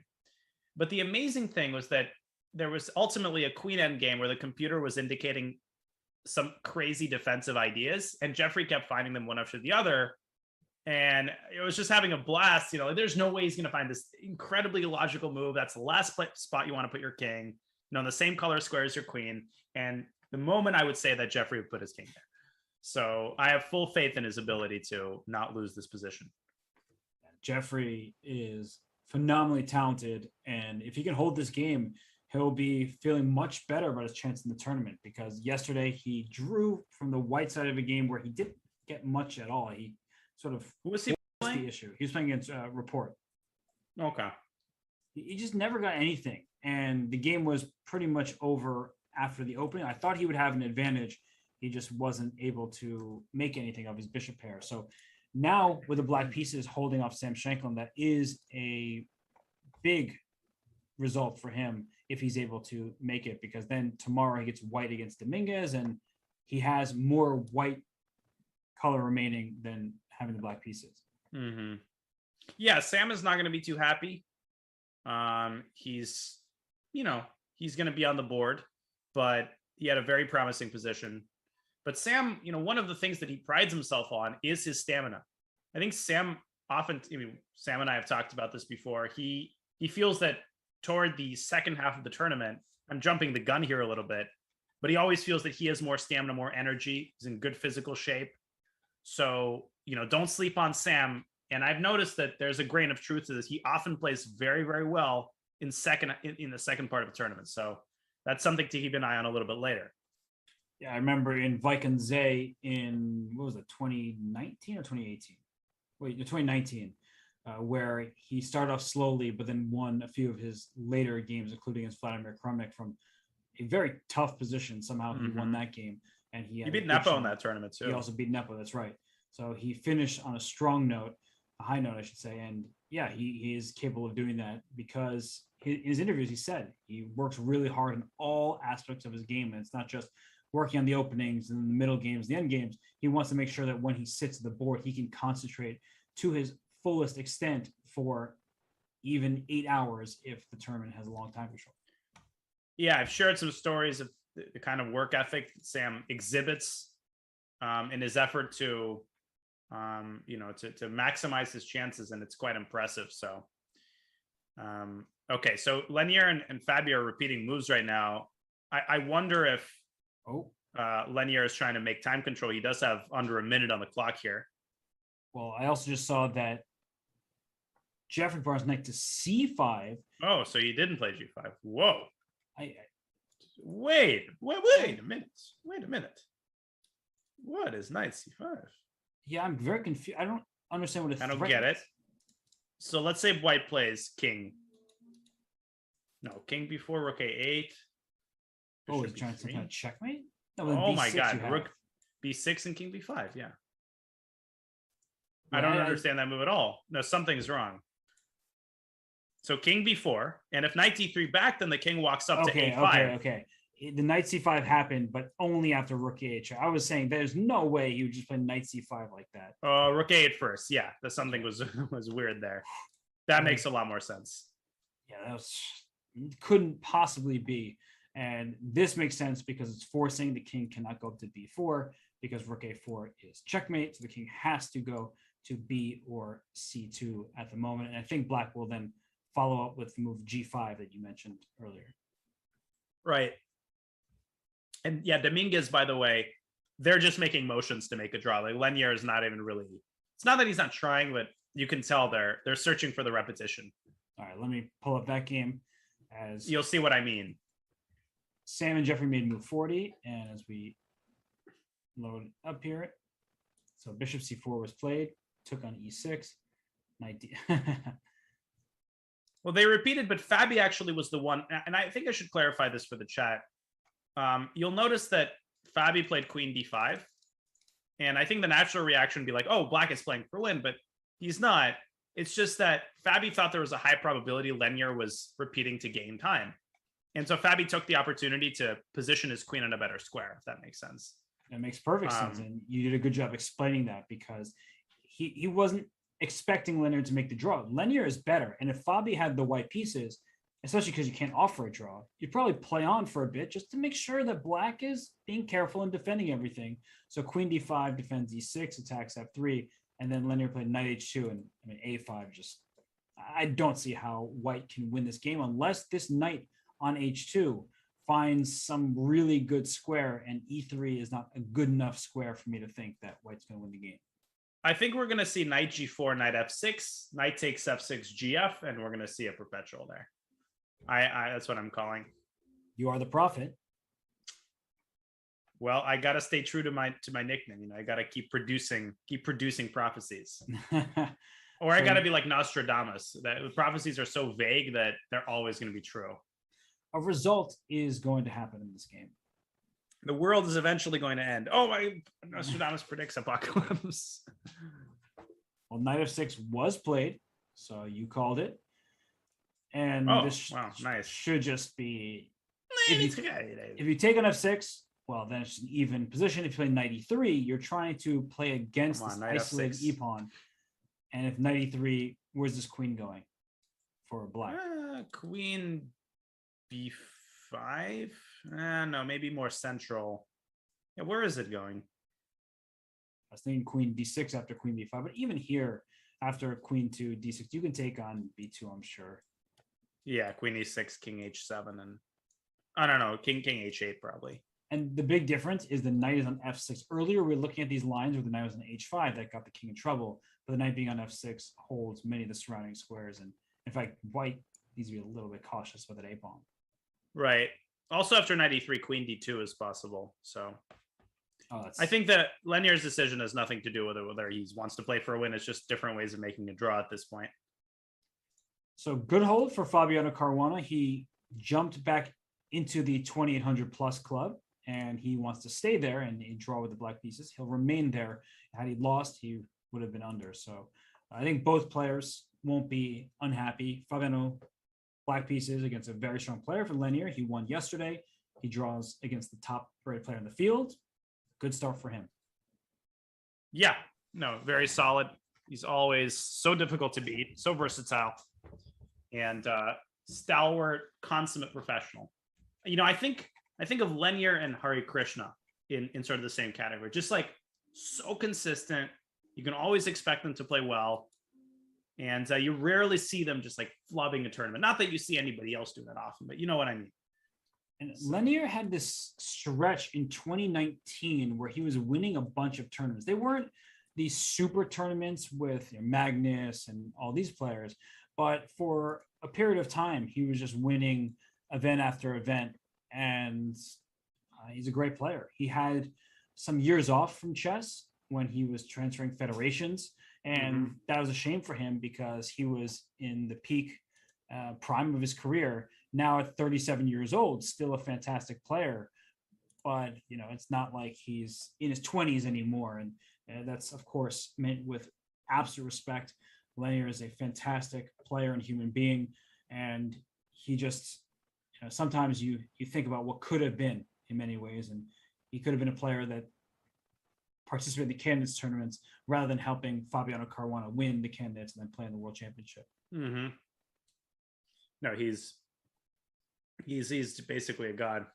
And I do remember that hiatus that he took. And then, he came back and he started winning tournaments, kind of like Gata, except Gata, returned after a 10-year absence and started winning tournaments. So we might see a draw in the Shanklin game right now. Jeff, they're repeating moves. Okay. And Sam has a dilemma here of whether to play for a win or to accede to the repetition. It appears that the position is equal either way due to Black's immense piece activity. So they've just played. Jeffrey has got knight c5, king b2, knight d3. So if Sam goes king b1, I think Jeffrey wants to play rook c8 and checkmate him on c1. But after a3, the king has luft on a2. I still feel like that's quite scary. Rook c5. And if white ever plays a4, then there's perpetual. Right. Rook c1, rook c2. I'll just show that. King b1, rook c8. And if you play the move a4, as you mentioned, you can check. King up to a2, check. King up to b3. And that's the big difference between the pawn being on a3 and on a4. With the pawn a4, the king can't run away. So rook c3 check. You just keep checking along the c file, and this is a draw. Yeah, this is a draw. I don't see the need to go insane. If you're Sam. So what were you doing after a3 instead of a4? I was going rook c5. Oh, you're trying. Nice. Trying to get you to go a4. That's really clever. Trying to provoke a4. Trying to get you to go a4. So what if I play bishop e8? Am I trying to lose? That's the question that needs to be answered. Because are you trying to lose? I'm moving on. Robert Hess is always trying to lose. It's not entirely false. Well, so am I. So I guess you can play. I'm in the same club. You can play rook c3, and I just don't see how white can win this game. No, and it's so easy to get checkmated in these kinds of positions. Like it is legitimately easy to blunder when you're up against a bunch of active pieces. So it's early enough in the tournament where I don't think it's worth burning all the bridges. Sam's got plenty of games left. He's not going to be happy with the draw with white. At the same time, he gets him on the board, and losing this game would be a complete disaster. One of the best things that Sam has done that I've seen in his recent games is playing those games out where it may be an even position according to the engines, but he keeps poking and prodding. Some examples include his win over Lamley in the Rapid and Blitz, where he won that rook end game. It should. Oh, that's right. Proper play by the Vietnamese player should have been a draw, but he was not able to find every single accurate move, and Sam won. And then also in the World Cup, in his match against Karyakin, in addition to other matches when he beat Karyakin in that ending where he spotted that bishop takes c6 tactic, spring free. That's right. It just feels like he is getting better and better at prolonging games and posing enough challenges to his opponent where even players the likes of Sergei Karyakin are making mistakes against him. Right, and we know that's kind of a rite of passage before you get to fully enter that Super GM squad, is that ability. Fedoseev also displayed that to squeeze water from a rock. And, you know, it's Sam's endgame ability in general has been impressive. Of course, you could Venn diagram that and say, well, most of the games where he squeezed something have been in endgames. That's never been necessarily Sam's big strong suit, and he's very clearly worked on that. You can just sense the improvement in these areas. It's always exhilarating if you're a fan of a player and you see them come to a tournament, such as Geary, you know, when he just started to play like a new man, just completely uncompromising, new style of play. And it's really fun to watch those micro transformations among the strongest players. I think perhaps the most fun transformation was when Kramnik, at the end of his competitive career, just started trying to win every single game. It's like, it doesn't matter the position, doesn't matter the opponent, it doesn't matter what tournament, he was just playing for victories. And then, of course, he retired, which has left sort of a hole in many of his fans' heart because they loved watching him play. But of course, we appreciate the career that Kramnik had, and he still is playing in Rapid and Blitz tournaments with success, I might add. Yeah, he is, and he's the last part of his career. Maybe he didn't win too many tournaments per se, but it was so fun to watch and so admirable that at his age, he found it in himself to play such uncompromising chess. Even if sometimes he believed that he was winning in the press conference and he wasn't always winning, but it was fun stuff. Yes. And Sam repeats knight c5. This one may just become a draw in the next few moves. I'm hovering over the Caruana Dominguez game. That looks like they took on f6. Yeah, that's just a draw. That's going to be a repetition right now. Queen e8, queen e7. And so I'll just flash that game up to show that the knights were traded on f6. The queen went to e7. The queen came to e5, protecting every loose pawn in the position. Yeah. And attacking b2. Party's over. Party is over. And the queen can also go to f5, do the same thing. So the queen is well positioned to hold the balance for Fabiano. This is, I think we'll see queen e8, queen e7. Yep, I agree. There's not even a real try here for either side. Yeah. Just make the draw right now, we suspect. And let's go back to Sam and Jeffrey. Will Sam try to win somehow? King c2. Well, king c2 is another attempt here. It occurred to me that he can play. Well, don't play king b4. That's a winning attempt, but for black. Mm-hmm. But after king c2, d5. Right, because the king is not protecting a2, so d5 cuts the bishop off. And that's the type of position, Danya, where black could have some outside chances of winning because you already have these mating nets, and now you also have this pass pawn that's starting to push up the board. The bishop's cut off from the defense of the king, so you have to be really careful before you make a move like king to c2. It is. Still I really don't like king c2. I think Sam will go king b2, and then he'll have one more moment of potentially playing king b1, but it just doesn't seem like he's going to go for it. I think it's quite doubtful. Just the inclusion of d5 can only help black. Mm-hmm. Yeah, and all you need is one pass pawn, and rook and knight when the king is on the first rank is an incredibly dangerous tandem. You have all these geometric mate patterns, Arabian mate, and all that jazz. So I think Sam is in the process of accepting that this game is best left or not. King c2. Wow. In my face. Yeah. In your face, Danya. Wow. I mean, I don't like it. I think after d5, black is in good shape. And to be fair, white's not really taking that huge of a risk. No. Sam is saying, all right, like I'm not going to lose regardless. But d5 happens, and I don't really think that white can conceivably play for a win. Yeah, because after d5, I'm trying to understand, like, is Sam really going to play king b1 there? And after rook b8, is he going to play bishop e8? Is that what she wants me to do? Wow, But bishop then E8. 94, I mean, I don't know. But Jeffrey's going to play d5. That's pretty much an automatic reaction. He's played d5. Although when I look at him like bishop e8, and it does seem that black will hold without too much difficulty. It's what we were just talking about before. Sam is been the type of player who's not willing to just give free half points. He's saying you are going to have to find every last move in sometimes difficult positions, other times maybe not as challenging, but you're going to have to be perfect to make that draw. And if you are, well, good game, well played. And if you're not, he'll gladly take that full point home with him.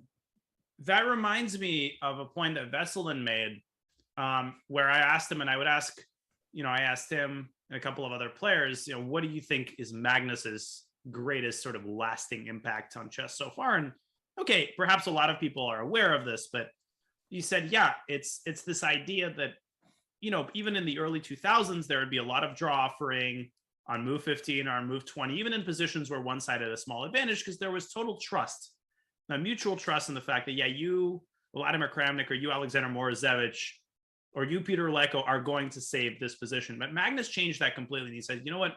I respect you, Peter Leko, but I want you to prove to me. I want you to prove to me in this drawn endgame that you know how to draw it. I want you to prove to me in the slightly worse middle game that you can hold it. And obviously the rest was history. It was discovered that you could build a chess career off of pushing people in those positions. And then they weren't just draws. And Magnus has won so many games like that. I don't even think we could calculate exactly how many extra points he scored because of it, but most players, I'll just make a draw. I won't push too hard. And it may not necessarily be extending the hand and making the offer, but mentally, I probably can't win this game. Whereas Magnus is always sitting there like, I'm going to win this game. Right. How do I win? Yeah, he's not saying, how am I going to win this game? I don't care that it's a dead draw. So definitely a very interesting to observe the sort of subtle revolution in thinking. Even if by the early 2000s you had opening preparation, all the hallmarks of modern chess, people like Sam are taking a page out of Magnus's book, and I mean that in the best possible way. And they're carrying on that tradition of uncompromising, squeeze the last drop of fight out of the position. As well as Sam should in a position like this. So Jeffrey still in the clock trying to figure out what to do. We expect a move like rook to b8 or knight to e4. Both moves look pretty good as the knight once again to c3. And the b5 pawn is not going to be that much longer for this board, I don't think. Nope. No, it is not. No, it is not. Yeah, rook b8 is not the only move either. You could also play knight a4. So we're going to see two draws. Looks level indeed. And have riveting and Dominguez made a draw yet? No. they keep making more moves. Queen f. Yeah, so Dominguez is going king h2. White doesn't want to give up the b3 pawn. I get it. Because then, if anything, you've got to start being careful. But I don't get why Dominguez didn't just play queen e8, queen e7. Because now queen f5. He wants to see Fabiano force the draw rather than doing it himself. Ooh.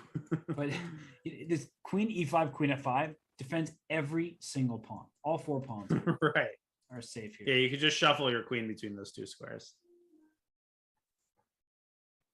All right, I think we're going to see queen e8. Or will we see king g2, queen e4 check? No, I think we're going to see queen a7. It seems like Dominguez has determined that, okay, here comes queen e8, yeah. All right, he said, all right, I'm going to make a couple moves. Time to draw. He's just trying to bait us into thinking that he's going to make the draw and then he'll play some other move.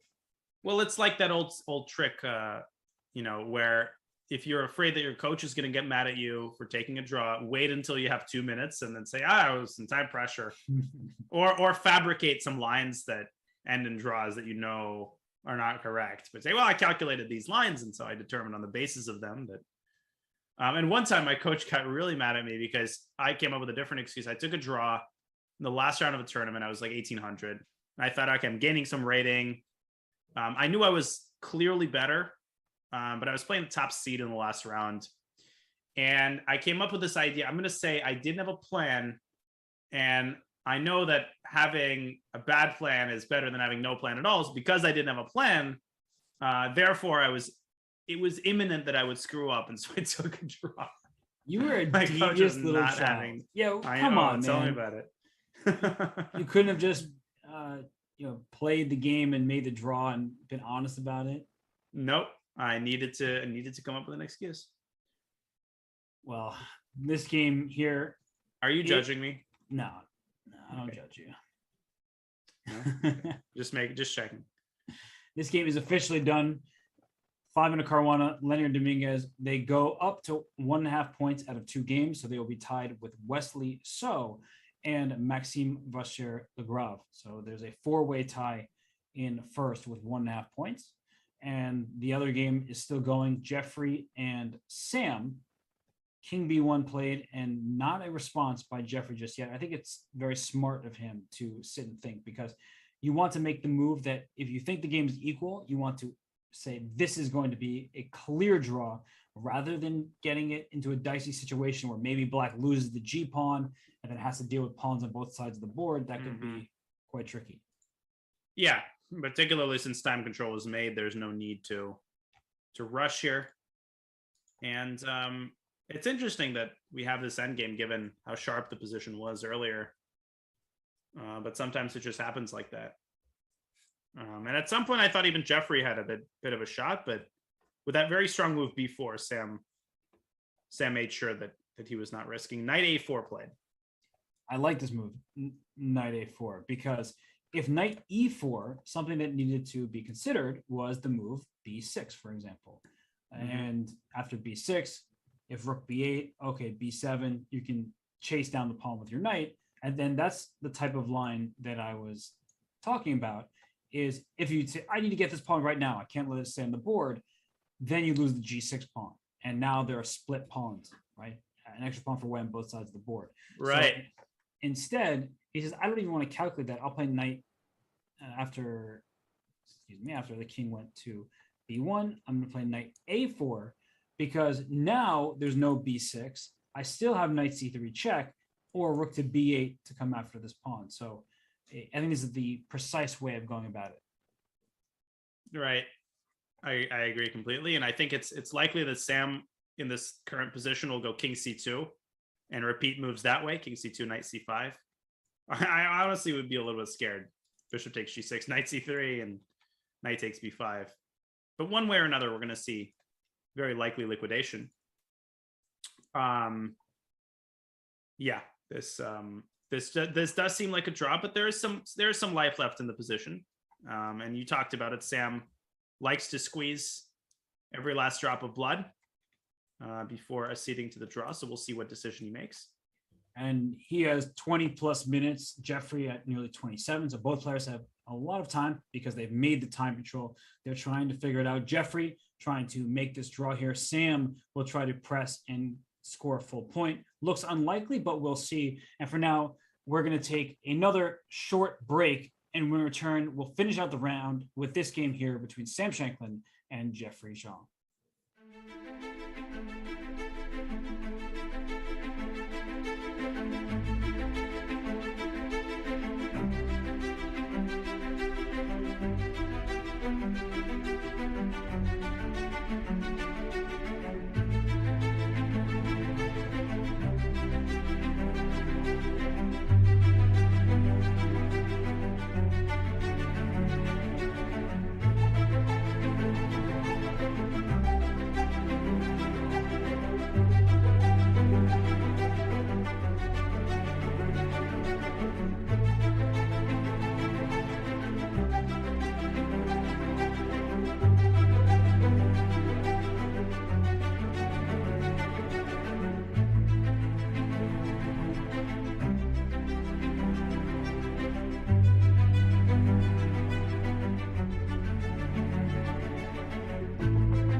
Coming this October, the Chess.com Grand Swiss. Normally held at the Isle of Man, this year's event will be played in Riga, Latvia. 2 spots in the 2022 Candidates Tournament are up for grabs, and 1 spot in the next Women's Candidates Tournament will also be available to the participants, as well as a $550,000 total prize fund. We'll see who will take that step to make their way towards the candidates. Will it be a player like Fabiano Caruana?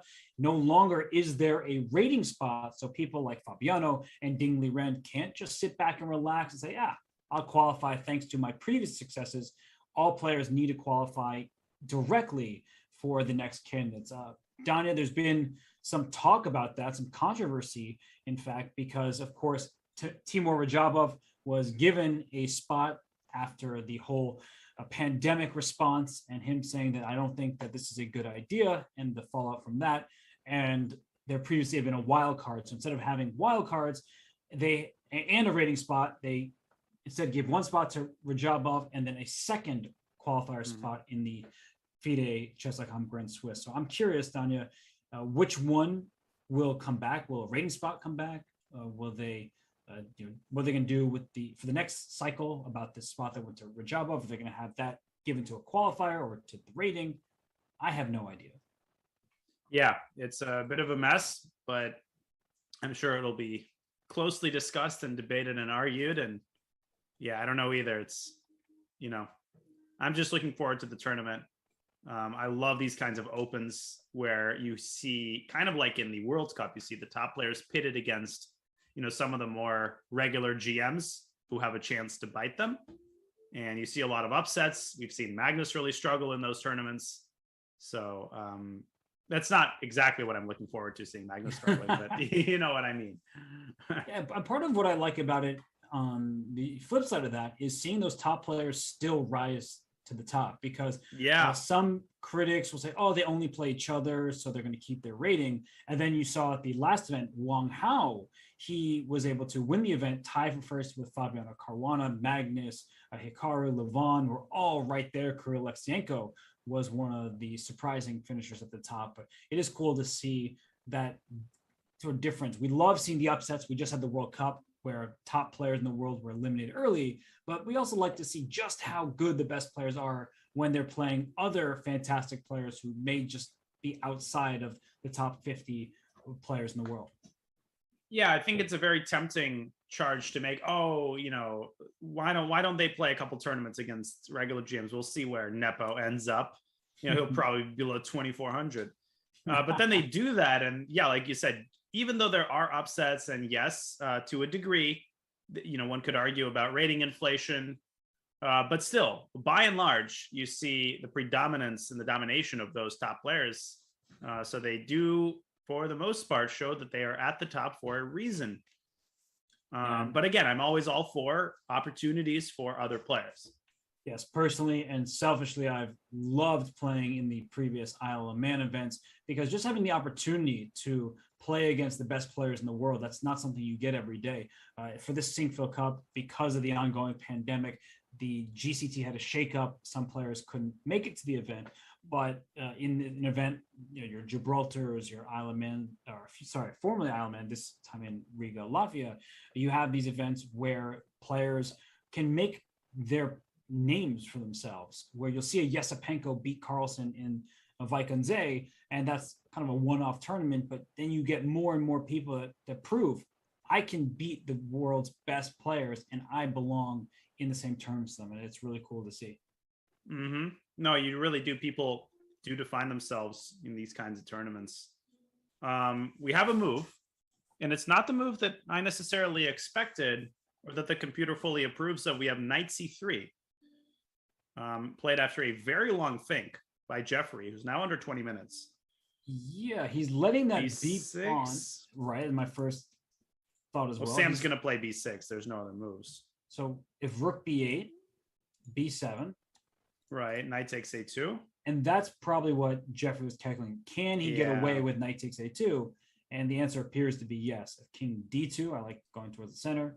You bring your knight back to probably to b4. And after bishop takes g6, you have knight c6 knight a5, and you get to Yeah. win pawn on b7. Once you win the pawn, it's a dead draw. Your king is very active, so that is a dead draw. But it Okay, is so scary, Sam has right? gone b6 instantly. It is scary to leave a pawn on b7 for like 5 moves, Mm-hmm. because if you don't win back that pawn, you're just losing. Yeah, it absolutely is scary, particularly given the fact that the G pawn is also hanging. You have that to factor into the equation. Yeah, so Jeffrey was calculating that, and I think he's going to play pretty quickly now. Rook b8, b7, knight a2. You could also try king d2. You don't have to play king b2. Oh, or is that what we were looking at? Then Yeah, knight king b4. d2. Yeah. What about knight b4, rook c7 there? Let me try to stop you from coming to c6. Okay, so rook b8, b7, b7, knight a2, king d2, knight b4, rook c7. So you're taking away my knights from c6, but why can't I play a knight a6? You're going to try some rook d7 stuff? Right. I mean, I'm sure it's a draw. It's just an attempt, I guess. Yeah, that's kind of annoying. I don't like that. Jeffrey's got knight takes a2 first. And here Sam might have to resist the temptation to play king b2. And it seems like king d2 might transpose into that line. Right. So king d2. Also, you could play knight c3. I was wondering about knight c3, but then there's b7. Oh, there's a beautiful line. What's that? Knight c3, b7. Oh, no, never mind. It doesn't work. I was going to say knight c3, b7, rook a2 check, king c1, king d3, and then I thought rook e3 check, but that's a draw. Instead, you play bishop takes g6 check. Right, and I'll show the draw first, because then we can go to the win. After king takes e3, you get a queen. This is actually wonderful. You're noticing the pattern of knight c3 to e2 back and forth, because the king goes to b1, you just deliver the check. If the king tries to run over all the way to e1, you get checkmated. So instead of rook e3 check, which is not winning, bishop takes g6 forces the king away, so there's no rook c2 mate, which is what black was looking for. Right. So there's some life left in this position. Sam has settled into a think after knight takes a2, as well he should. But yeah, this game is going to go down to the bitter end here. And he's going to figure out where his king goes, because king b2 puts immediate pressure on the knight. King d2 centralizes the king, so it's generally speaking nice to be in the center of your king. But after king b2, I think even knight c3 works, because after b7, rook b8, I'm threatening knight a4 check to c5. Yeah, and that's the problem with the king position on b2, is that knight a4 comes with tempo. And then the knight drops to c5, and then you can offer a draw. Well, you can't, but you literally can't, but proverbially. So Sam is going to be calculating that. And I think king d2 does preserve minuscule chances. But will he bother with it? I don't know. Your rook c7 idea was a little bit annoying to deal with. Just to go through the line, king to d2, rook b8, b7, knight b4, rook c7, and a reminder to everybody that knight a6, trying to get to c5, is met with rook to d7, and this is a big problem for black, because now d5 is under attack. If you go knight b4 just to defend that pawn, you've left this b7 pawn for too long. And white, I'm not 100% sure if you're going to take on g6, for example, or start with pawn g5 to keep the knight stuck on b4. But either way, it seems like white is having great winning chances after this sequence. Yeah. And that's something that Sam has to mull over here as he continues to ponder his move. Frankly, I thought there would be a perpetual in like 5 different places, and somehow this game is still going. So who knows? Credit to Sam. Just keeping the game going, hoping that he can score a surprising victory. Yeah, this has the slight resemblance of that Tabatabai Fedoseev game where we were I think Ben and I were commentating, and we were just counting the minutes down until a draw for would come. and it never came. And all of a sudden, imperceptibly, the defensive task got harder and harder. The thing is, this position is a lot more clearly defined. There's less uncertainty and more calculation to be done. But with the necessity to do calculation comes the obvious risk of a miscalculation. So I don't see exactly. Yeah, after king d2, I guess black should play rook b8. This line that you gave, b7, and then just g5. And then basically say that you've got something resembling a fortress. As we've been talking about, really difficult to leave that exactly. pawn on b7 for so long, but it appears that you can leave it there, bring your knight back around, and you should be able to hold this game. And Sam thinking for Forever. a long time here. Yeah, I think he. Yeah. I was gonna ask, do you think he's surprised by knight takes a2 check? And there seems like It's entirely possible that he thought natural. king b2. Yeah, maybe he thought king b2 was just good for white, but now he realizes the knight swings around and wins the b7 pawn. But yeah, you don't want to think for too long here, obviously, with white. This is the last time control. But this is going to be, I don't know, given how Sam has played, king d2 preserves more life in the position, so that's more likely from that perspective. Quite annoying when you think you've found a way to trick your opponent or create some problems, then they take a pawn with check and you're like, oh, okay, those plans are out the window. It's not actually even close to a win, and you start kicking yourself. But he's doing all he can. He really is trying every last idea to score a victory in this game. It just is the type of position that should not be won. Right. But people also do get impatient. I think this is maybe not as much of a problem at the highest level, but I remember when I was younger, you know, sometimes playing GMs who would constantly find ways to keep the game going. Eventually just get him, they're like, all right, I want to make a draw. I want to get out of here. So let me just force a draw real quick. And those are famous last words, because we all know what happens when you want to force a draw real quick. You force yourself to lose instead. So definitely been there, my friend. Definitely understand where you're coming from. Right. Jeez, Sam is taking all of his time here on this decision. Yeah. So king b2, king d2. Those are the only two moves. You don't want to bring your king somewhere where the knight can give it a check. You could make an illegal move. You could just play b7. I think Ernesto Anarchia would do that. Oh, he would play rook a7.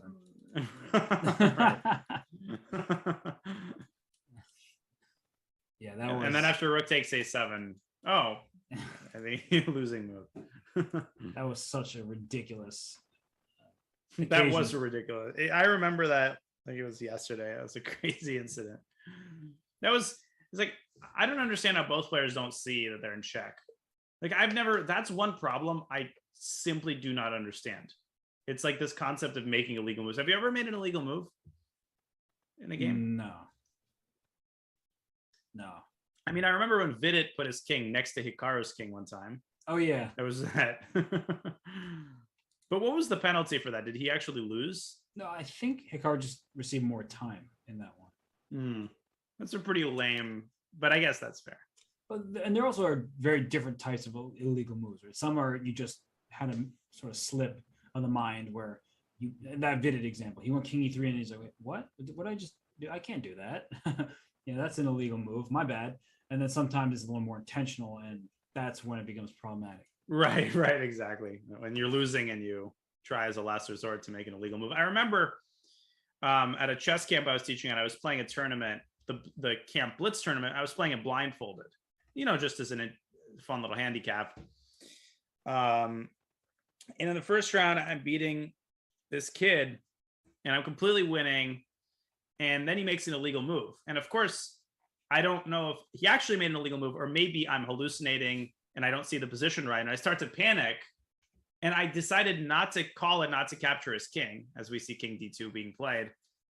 And I still won the game. He somehow took two of my pieces with that piece that continued to capture my pieces. And after the game, it turned out he did make an illegal move, and he just exploited the fact that I was blindfold. Let's just say I was not too happy, but it was on me. Yeah, I actually have a similar blindfold illegal move story, but this was on me, where I was playing a blindfold simul, and at a certain point, you can't quite visualize every single board anymore. And I think it was maybe 8 boards. And at one point, I make the move as black. I was like, my rook was on h1 or something. Like, oh, rook h6. No, the students are like, you can't do that. I was like, what do you mean I can't do that? I need to do that because my rook's trapped otherwise. Like, you can't do that. I'm like, why can't I do that? Like, your pawn's on h6. And I'm like, okay, whoops, I got to resign now because I just, you mix up certain parts of the board, especially the parts that aren't very consequential throughout most of the game. And I try to make an illegal move because I was sitting in a chair blindfolded. And well, that was just a sad, sad day, but a very happy day for the campers. Oh yeah, it's the best news in the world when you try to make an illegal move. It means you don't remember something, and that's when everything just like tumbles down. Yeah, I saw some discussion in the chat of 3-time repetition. I did try to claim a draw pretty recently once when it wasn't a 3-time repetition, and I felt really bad. It was the first round of a tournament in St. Louis. I was playing a GM, and I genuinely thought it was repetition. I misread my score sheet, and I was slightly worse. So I claimed a draw. The arbiter reviews it. Turns out that the claim was wrong. My opponent was annoyed. A couple of moves later, he makes an inaccuracy and offers a draw, and I took it. And then he was like, yeah, well, I couldn't concentrate anymore. I was like, okay, well, I'm sorry. Well, I don't think we're going to have any false claims or any problems of that sort in this game here. And I guess for Jeffrey, you mentioned the move G5, which I haven't given enough attention to, but it does save that pawn. Leaving his B7 pawn over here, that feels really, but how does really White like White can never defend it really with a bishop. I mean, G5, White could play bishop E6 and then knight somewhere bishop C8, but what are you going to do with that? So that actually looks scary at first glance, but if the knight can come to D6, I think that Black has everything taken care of here. The king goes wherever it goes, and then knight to D6, and you're threatening both knight takes C8 and knight takes B7. Although rook C7 here, Danya, like, Black can't really move very easily. Right. No, this is not something that's easily evaluated, although it turns out that simply White cannot make progress. But it's not simple if you're sitting there with 15 minutes left trying to force a draw. And they're slowly, very slowly, but surely drifting into the realm of time pressure. If they both take another 15-minute think, we're gonna be in a time scramble. So I'm expecting Jeffrey. No, go ahead. No, I was just gonna say Jeffrey should probably consider making a move soon. Well, I think knight b4 perhaps maybe is a little easier to deal with, because if the consequence of knight b4 is that White is playing this rook to was it rook c7 we were talking about? Yeah, it was rook c7. I feel like then you could play g5, and it feels like a better version than allowing this bishop quickly to get into c8. I agree. Yeah, and there's the bonus. Sam might also just take on g6 there if he just decides that enough is enough. I think Sam should play this. There's no reason not to. Like in a position like this, where you have this bishop coming to c8, I'm not saying that White should be able to make progress because he shouldn't. It just feels like there's a locked rook on b8, and that can cause some panic. I agree. And Sam is thinking after knight b4. I think he will. Yeah, I think he'll go bishop e6.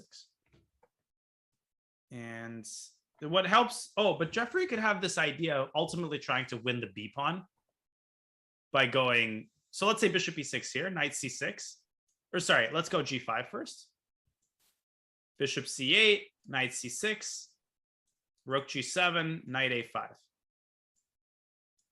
And okay, this is a draw because I'm trying to get my knight over to d6. And there's also the idea of going king c5, king c6. That's a very good point.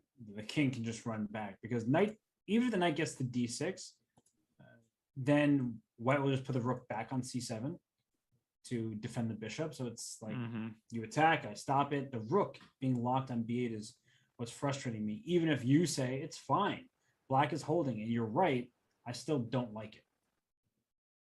Right. No, of course.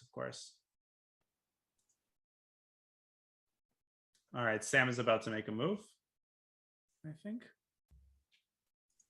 So, or not, or he's going to lose on time. No, he's no chance of lost on time, and I'm expecting bishop e6. Yeah, if he's gone this far, trying to not allow a draw, it would be weird if he took on g6 here. Although at some point he also just might say, all right, enough is enough. It's just bishop takes g6 makes it too easy. Right. We were looking at this before. Yeah, Bishop G6. it's all forced. Knight c6 and then knight a5 and give me the b7 pawn. Yeah. Yep. This is a draw. So bishop e6 has to be the move that Sam's thinking about. What else? Bishop takes g6. We already talked about. Looks like it's even g5 for white. Not out of the question. Could be a way to go here. Just to get your pawn a little bit more advanced and force black to make a decision in the moment. But that too looks like it should be a draw. So while we have a moment, let's look at the overall Grand Chess Tour standings heading into this event.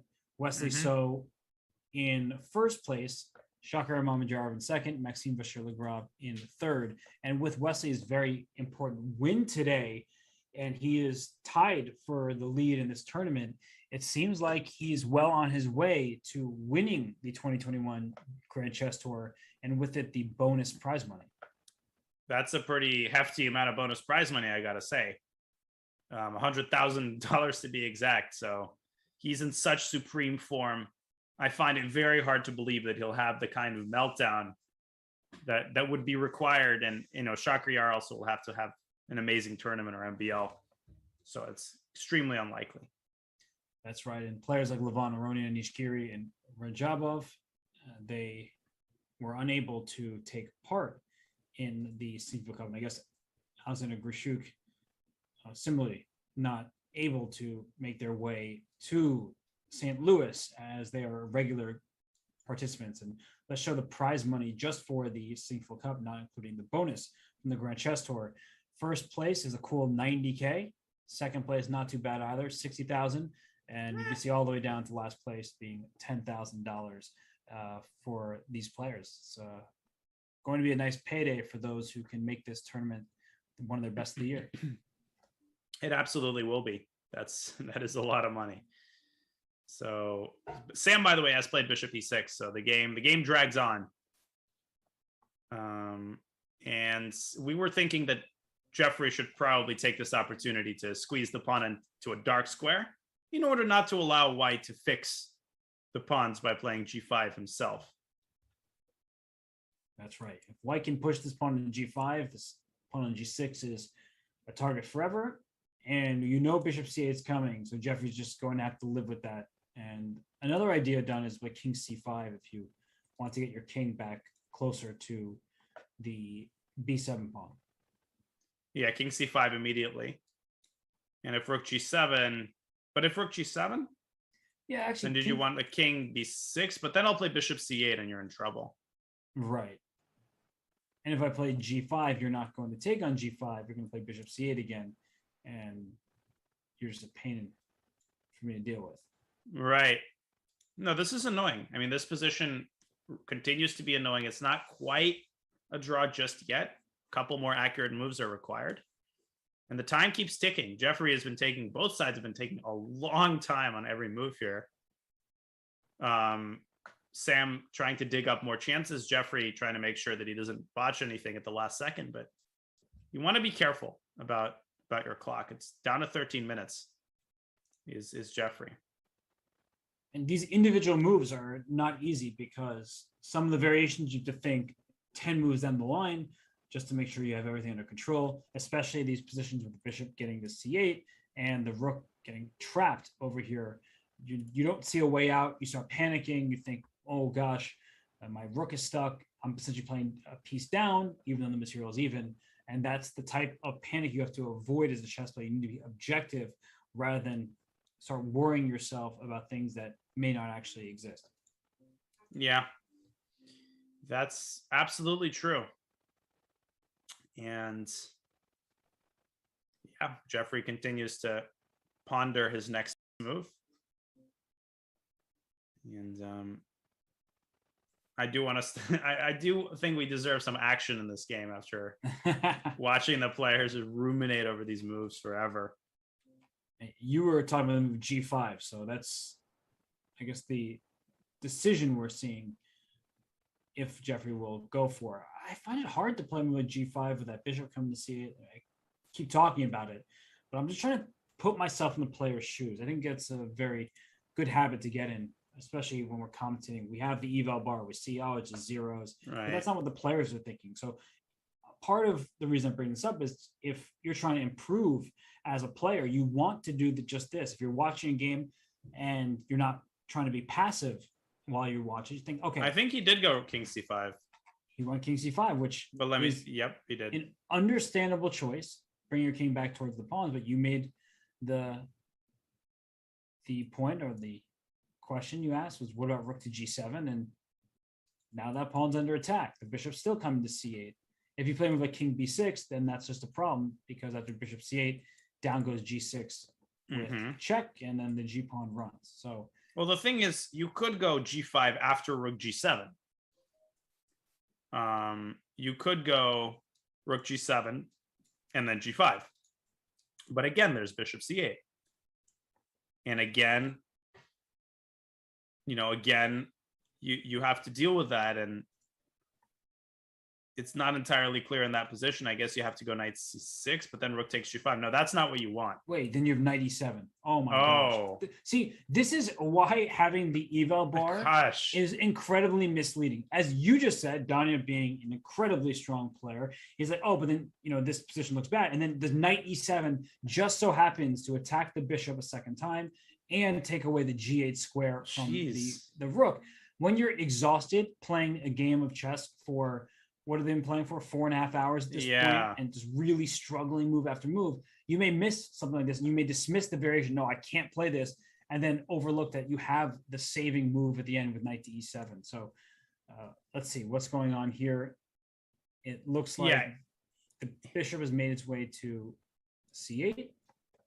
If Jeffrey finds knight c6 and g5, and this might take the rest of his time to find, then it's a draw. It's then basically white runs out of resources, because we talked about this alternative idea of going knight a5, king c6, and winning the pawn. So, or knight a5, knight c4, knight d6. So the question to me is, does Jeffrey see possibility of knight c6? But here's maybe a good example. So knight c6, rook g7, like knight a5. If I guess if rook takes g6, you can take on b7 right away. So that's not what you want. So I'll throw in the move g5 just to advance my pawn a little bit. You play king b6. That was one of the ideas, right? To go after the pawn. Then I take on g6 with check. So that's clear that move order doesn't work. So instead of king b6, we go knight c4 check. The king moves to e2. You go knight d6. You're not actually threatening anything in this given position, because knight takes c8 would be met by rook c7 check, and then taking back on c8 and getting in the process. Tricks everywhere, even at the end. And let's say I make the move king d3 now, and you're like, okay, king c6. I'm going for that pawn. Once again, you step in the 6th rank, you lose the game because rook takes g6.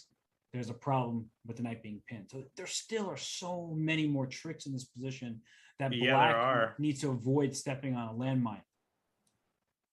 Yep, Jeffrey is now below 10 minutes. I mean, they've been taking their time. But that concerns me a lot more for him than it does for Sam. He can't take another couple 5-minute thinks.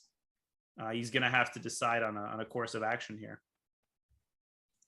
Well, I wonder if he'll spot this g5 idea with the knight coming to e7 that we've been talking about. It is definitely something that he's capable of finding.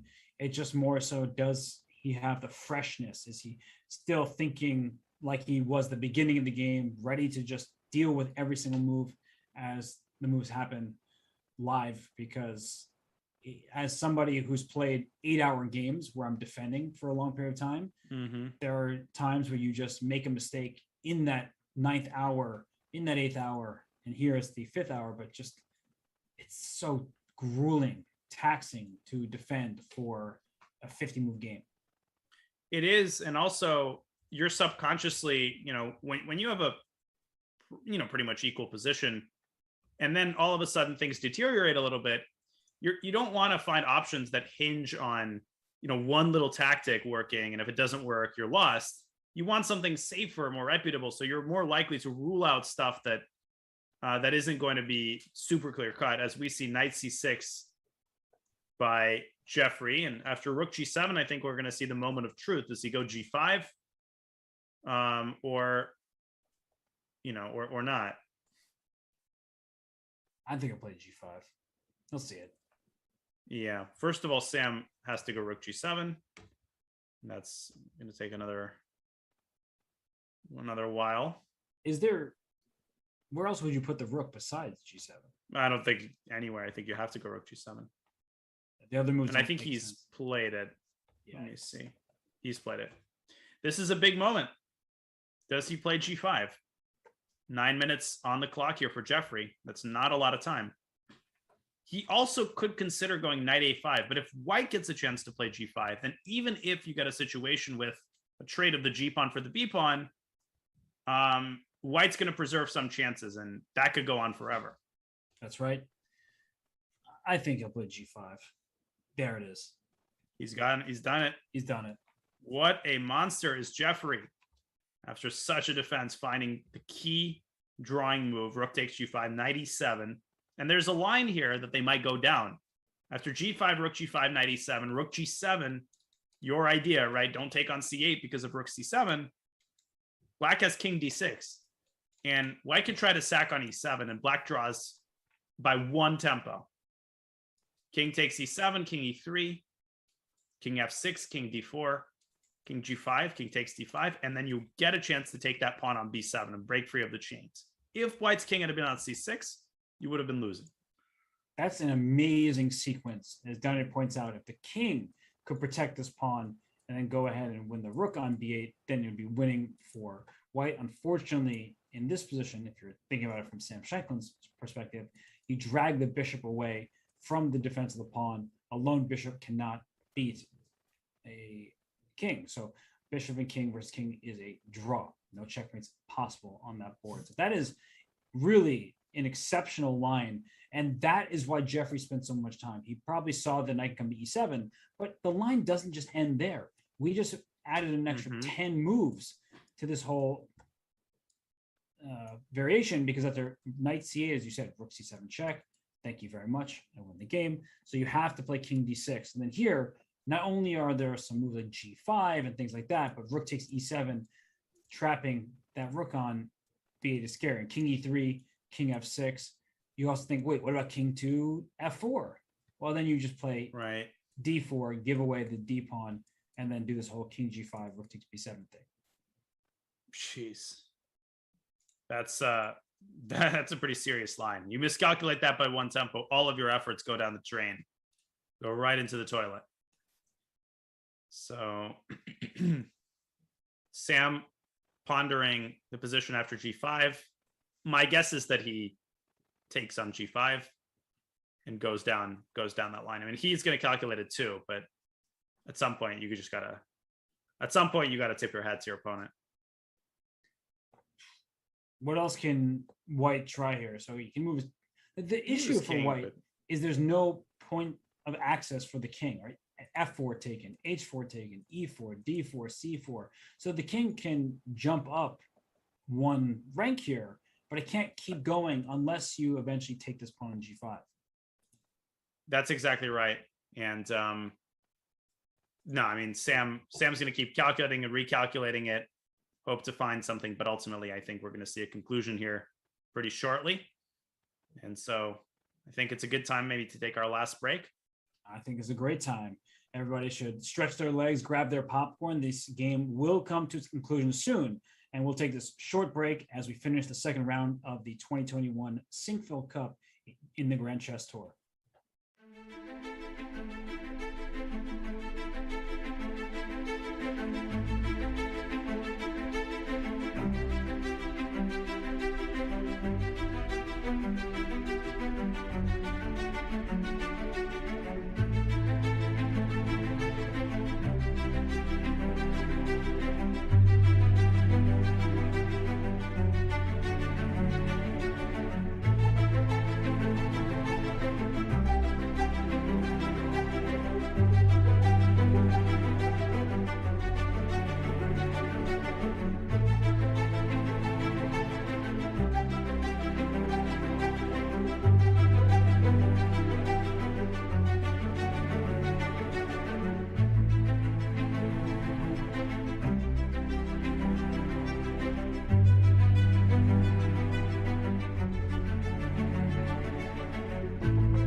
Do you like chess?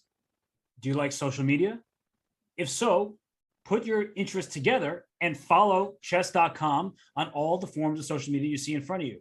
I don't even know what some of those things are, but just go to it. You know what it is, all you kids out there. Follow away and enjoy the best of chess content the world has to offer, including great news stories and funny and entertaining material. So, Danya, I know you're a big social media guy. Psych. Huge. But I know if there is one channel you follow, it's mine. But if there's two channels you follow, it's mine and probably Chess.com. That was very smooth. Very, very smooth. No, definitely I do. And you should definitely be involved. Yeah. And Sam is involved in continuing to try to somehow keep this game going. It's never ending. It really does not end. It's amazing, but it's like you think this is finally going to end, but Sam finds a way to continually continue to keep it going. They're literally going to use up all of their time here trying to make this draw. I think that because white can't enter, right? The white's king can't go forward. You go up to d4, you get checked off d4 with knight c6. If you just go back to e3 or c3, the black king comes right back to c5 if it wants, or even to c6. The one thing you probably need to avoid is, let's say king e3, king c6, king d4. This looks like a problem because you may be counting on winning this pawn on b7, but you get yourself into a losing endgame. We trade everything on the b7 square. Yeah, that's true. And if you're not careful with how you maneuver, that is definitely the case. White would win the king and pawn endgame. So you have to be careful to the very last turn in this position. So after king to e3, you're not going to play king c6, but you're probably going to play king c5. Right. Which is a bit counterintuitive. Yeah. Okay, so in the current position, Sam. It's king d6. Yes, Sam is. So he continues to. He's got 3.5 minutes. Jesus. All right, Sam. Time to wrap it up. There's no way for white to lose this game, though. So that's the good news for Shanklin here. He can keep going, zero risk whatsoever. Sometimes you get these positions where you're pressing, but the opponent still has an outside chance, and you don't realize it. And you keep thinking, oh, I'm going to try to win this game. And you don't take that second to pause. Wait a sec. I should make sure I actually hold this game. Here, Sam does not have to worry about that. Right. That's definitely true. So you could take the rest of your time. Rook d7 check. I have a question, Danya. You definitely don't know the answer to it, but I'm going to ask you anyway. What happens if the players offer a draw? That's against the rules. Yeah, like what's the penalty? What actually happens? Like if Sam's like, all right, you play well. Draw? Does the arbiter come over there and forfeit the player? I do think I think the arbiter comes over and says you must continue playing. Like that's not a valid result. But what happens if there's a rook versus a rook? And then they commit the crime of offering a draw. Or what is rook versus rook? And because of the term, they're like, no 3-time repetition. We're playing 50 moves of this obviously drawn position. Right. That's exactly right. Yeah, we're neither. And then one side starts declining the rook trade. Now Jeffrey with a decision. So after king c6, king d4, knight takes b7, you're going to get a draw, rook b7, rook c8. Yeah, that's important. Of course, that's the thing that you mentioned. Do not take the rook on b7. I think Jeffrey's going to take about 6.5 minutes to figure that out, and he's going to play it. The engine just went crazy there. They did? No, the engine did. But it's always it's draw. Yeah, it's making a mistake. It says rook takes, bishop takes, king takes. Wait, what? I don't even know what it's saying. Yeah, it's just not winning for white. It's just got stuck. Okay, Jeffrey has gone king c6. That's pretty fast. And then after king d4, Oh, you don't want to go knight b3 check because then there's king e5, by the way. So there's still pitfalls, but we're going to see that line, I think, with king d4. So king d4, knight takes b7. But this could only, bishop takes b7 and blunder the rook on d7. After rook takes b7, rook takes c8. And we have a situation that's still just to draw it. I don't see any way for... Actually, I guess white can play rook g7 here and try to say that I'm going to win both of your pawns. Yep. Yeah, well, you are, but I'm going to get my king over across to whatever it is, f6, g6, and that's just going to be a dead draw. Yeah, easy draw for players of this caliber, knowing their rook and pawn in games. Yep. King's on c6, white's to move here. Yep, Sam is thinking. Yeah, he really does not want this game to draw. Okay, king d4 played, knight takes b7. We're seeing all of that play out. And we're going to see a draw in just a couple of moves. That's right. And there's so many ways to draw for white. Rook takes d5 is the draw. You give up your bishop and take this pawn. There's no way that Sam would ever do that because that's begging to get yourself in It's trouble. funny that he's down a pawn temporarily. He's worse. But the simplest for Jeffrey is just to part ways with both of his pawns and instead bring his king into wherever it is, f7. It's funny that Sam managed to get this position. I mean, kudos. He's trying. And he is. No, he really, I don't mean that sarcastically. I mean, he really, really squeezed everything he could out of the position. And Jeffrey just defended excellently. I mean, there's just nothing to say other than to tip your hat. You're right. You have to give credit where it's due. And we actually are reaching that position we were just talking about before. Checking the king off the 6th rank. White's going to win 1 pawn. White's going to win 2 pawns. It's not going to matter because black's king is in the right area just to make an easy draw. Yeah, and the G pawn is the most unwinnable of all extra pawns possible. H pawn? Yeah, all other than the H pawn. You're so smart, Robert. Wow. Hey, I'm just trying to keep all of our viewers properly informed, Danya. Right. Yeah, so yeah. Black has the king in front of the pawn, which makes it an easy draw. Whereas if the king were on b6, then we're having a different conversation because the king's too far away and the white king will help the pawn push up the board. Yeah. Sam should just give his pawn up. You trade rooks. I mean, it's completely useless to play this, and that's what I think is happening. G5, he's going to play rook e5. And we're going to have a draw. Just trade off the rook. This is one could argue. Sorry, continue. No, go ahead. This is a small downside of having no draw offers because you have a certain, stretch where they're just trying to find a way to make a draw, and that can be a little bit artificial. But it's easy. I mean, just go rook e5, and he just did. And we've got bare kings on the board. That's what we all want to see. That's what we want to see this whole time is nothing except for kings. They have played until every piece that could be taken is off the board. So a great draw there by Jeffrey Zhang. And for Sam Shankland, he'll probably be a bit annoyed that he couldn't press more. He couldn't find a victory there. He would have loved to bounce back after his opening round defeat. But when you're playing these strong players, there's only so much you can do. So we're going to take a very short break. And I think we're going to come back just to wrap up the round that was. So stay tuned, everybody. We'll be back in just a few.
after day 2 at the Sinquefield Cup, there are 4 players atop the leaderboard. Today, there was only one decisive game, Donna. That was Wesley So taking down Dariusz Svirch with the black pieces. That was a very impressive game that I've almost forgotten about because it ended quite early.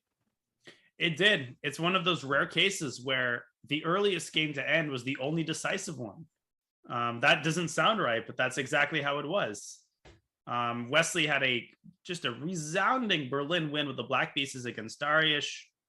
He continues to solidify his place atop the GCT standings and currently atop this tournament. Although, of course, we're still very much in the early going. That's true. Many players, in fact, everyone pretty much still with a shot at the first place prize here in the Sinquefield Cup. But let's take a closer look at the standings, show everybody who those leaders are, who's in the middle of the pack, and who happen to be the tail enders for this one. It's just such a strong event that even 2,700 plus players will end up being at the bottom of the standings. But for now, it is Wesley So, Fabiano Caruana, Maxime Vasilograd, and Leonard Dominguez in the top places with 1.5 out of 2. Mamedyarov, Richard Report, Jeffrey Zhang at 1 out of 2 with 2 draws, and then Svidler Shanklin with just 1 draw and a loss. And unfortunately for Dariusz Svirch, he has 2 losses. Yeah, it's always rough to start a tournament like this without winning a game, but we all know what Dariusz is capable of. And the people who currently have less than 50%, do not be deceived by their score. They can beat anybody in this tournament. So nobody who's playing Dariusz or Shanklin or Svidler is going to be relaxing tonight. That's true. And well, we do have the pairings for tomorrow to show you all because round 3 is just a day away. We don't get much rest as commentators, but the players get even less rest because after their games, they must be exhausted, but they have to go prep. And for round 3, we see Mamedyarov taking on Report, Wesley So taking on Peter Svidler. I think that's a pretty big opportunity for Wesley So because he looked great in today's game. He also looked good in round 1, even though he didn't convert. And Peter Svidler, despite holding round 2, he's looked shaky thus far in St. Louis. He has. We talked about some of the reasons that might be. Today, he managed to hold the draw against Mamedyarov, so he's on the board. But yeah, that's going to be an interesting match. A big chance for Wesley, as you said. And I'm looking forward to Jean Dominguez, young against, well, not old. Dominguez is not old, but you know what I'm saying. Experience. And Fabi with another big chance against Dariusz.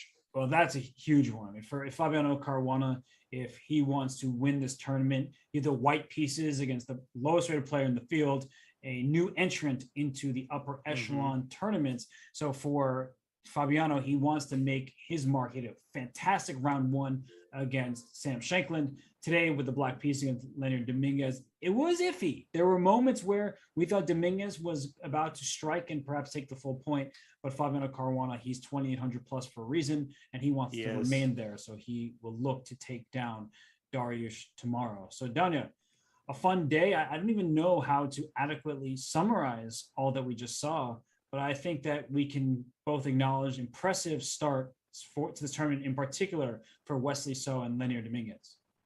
Yeah, for sure. Impressive indeed.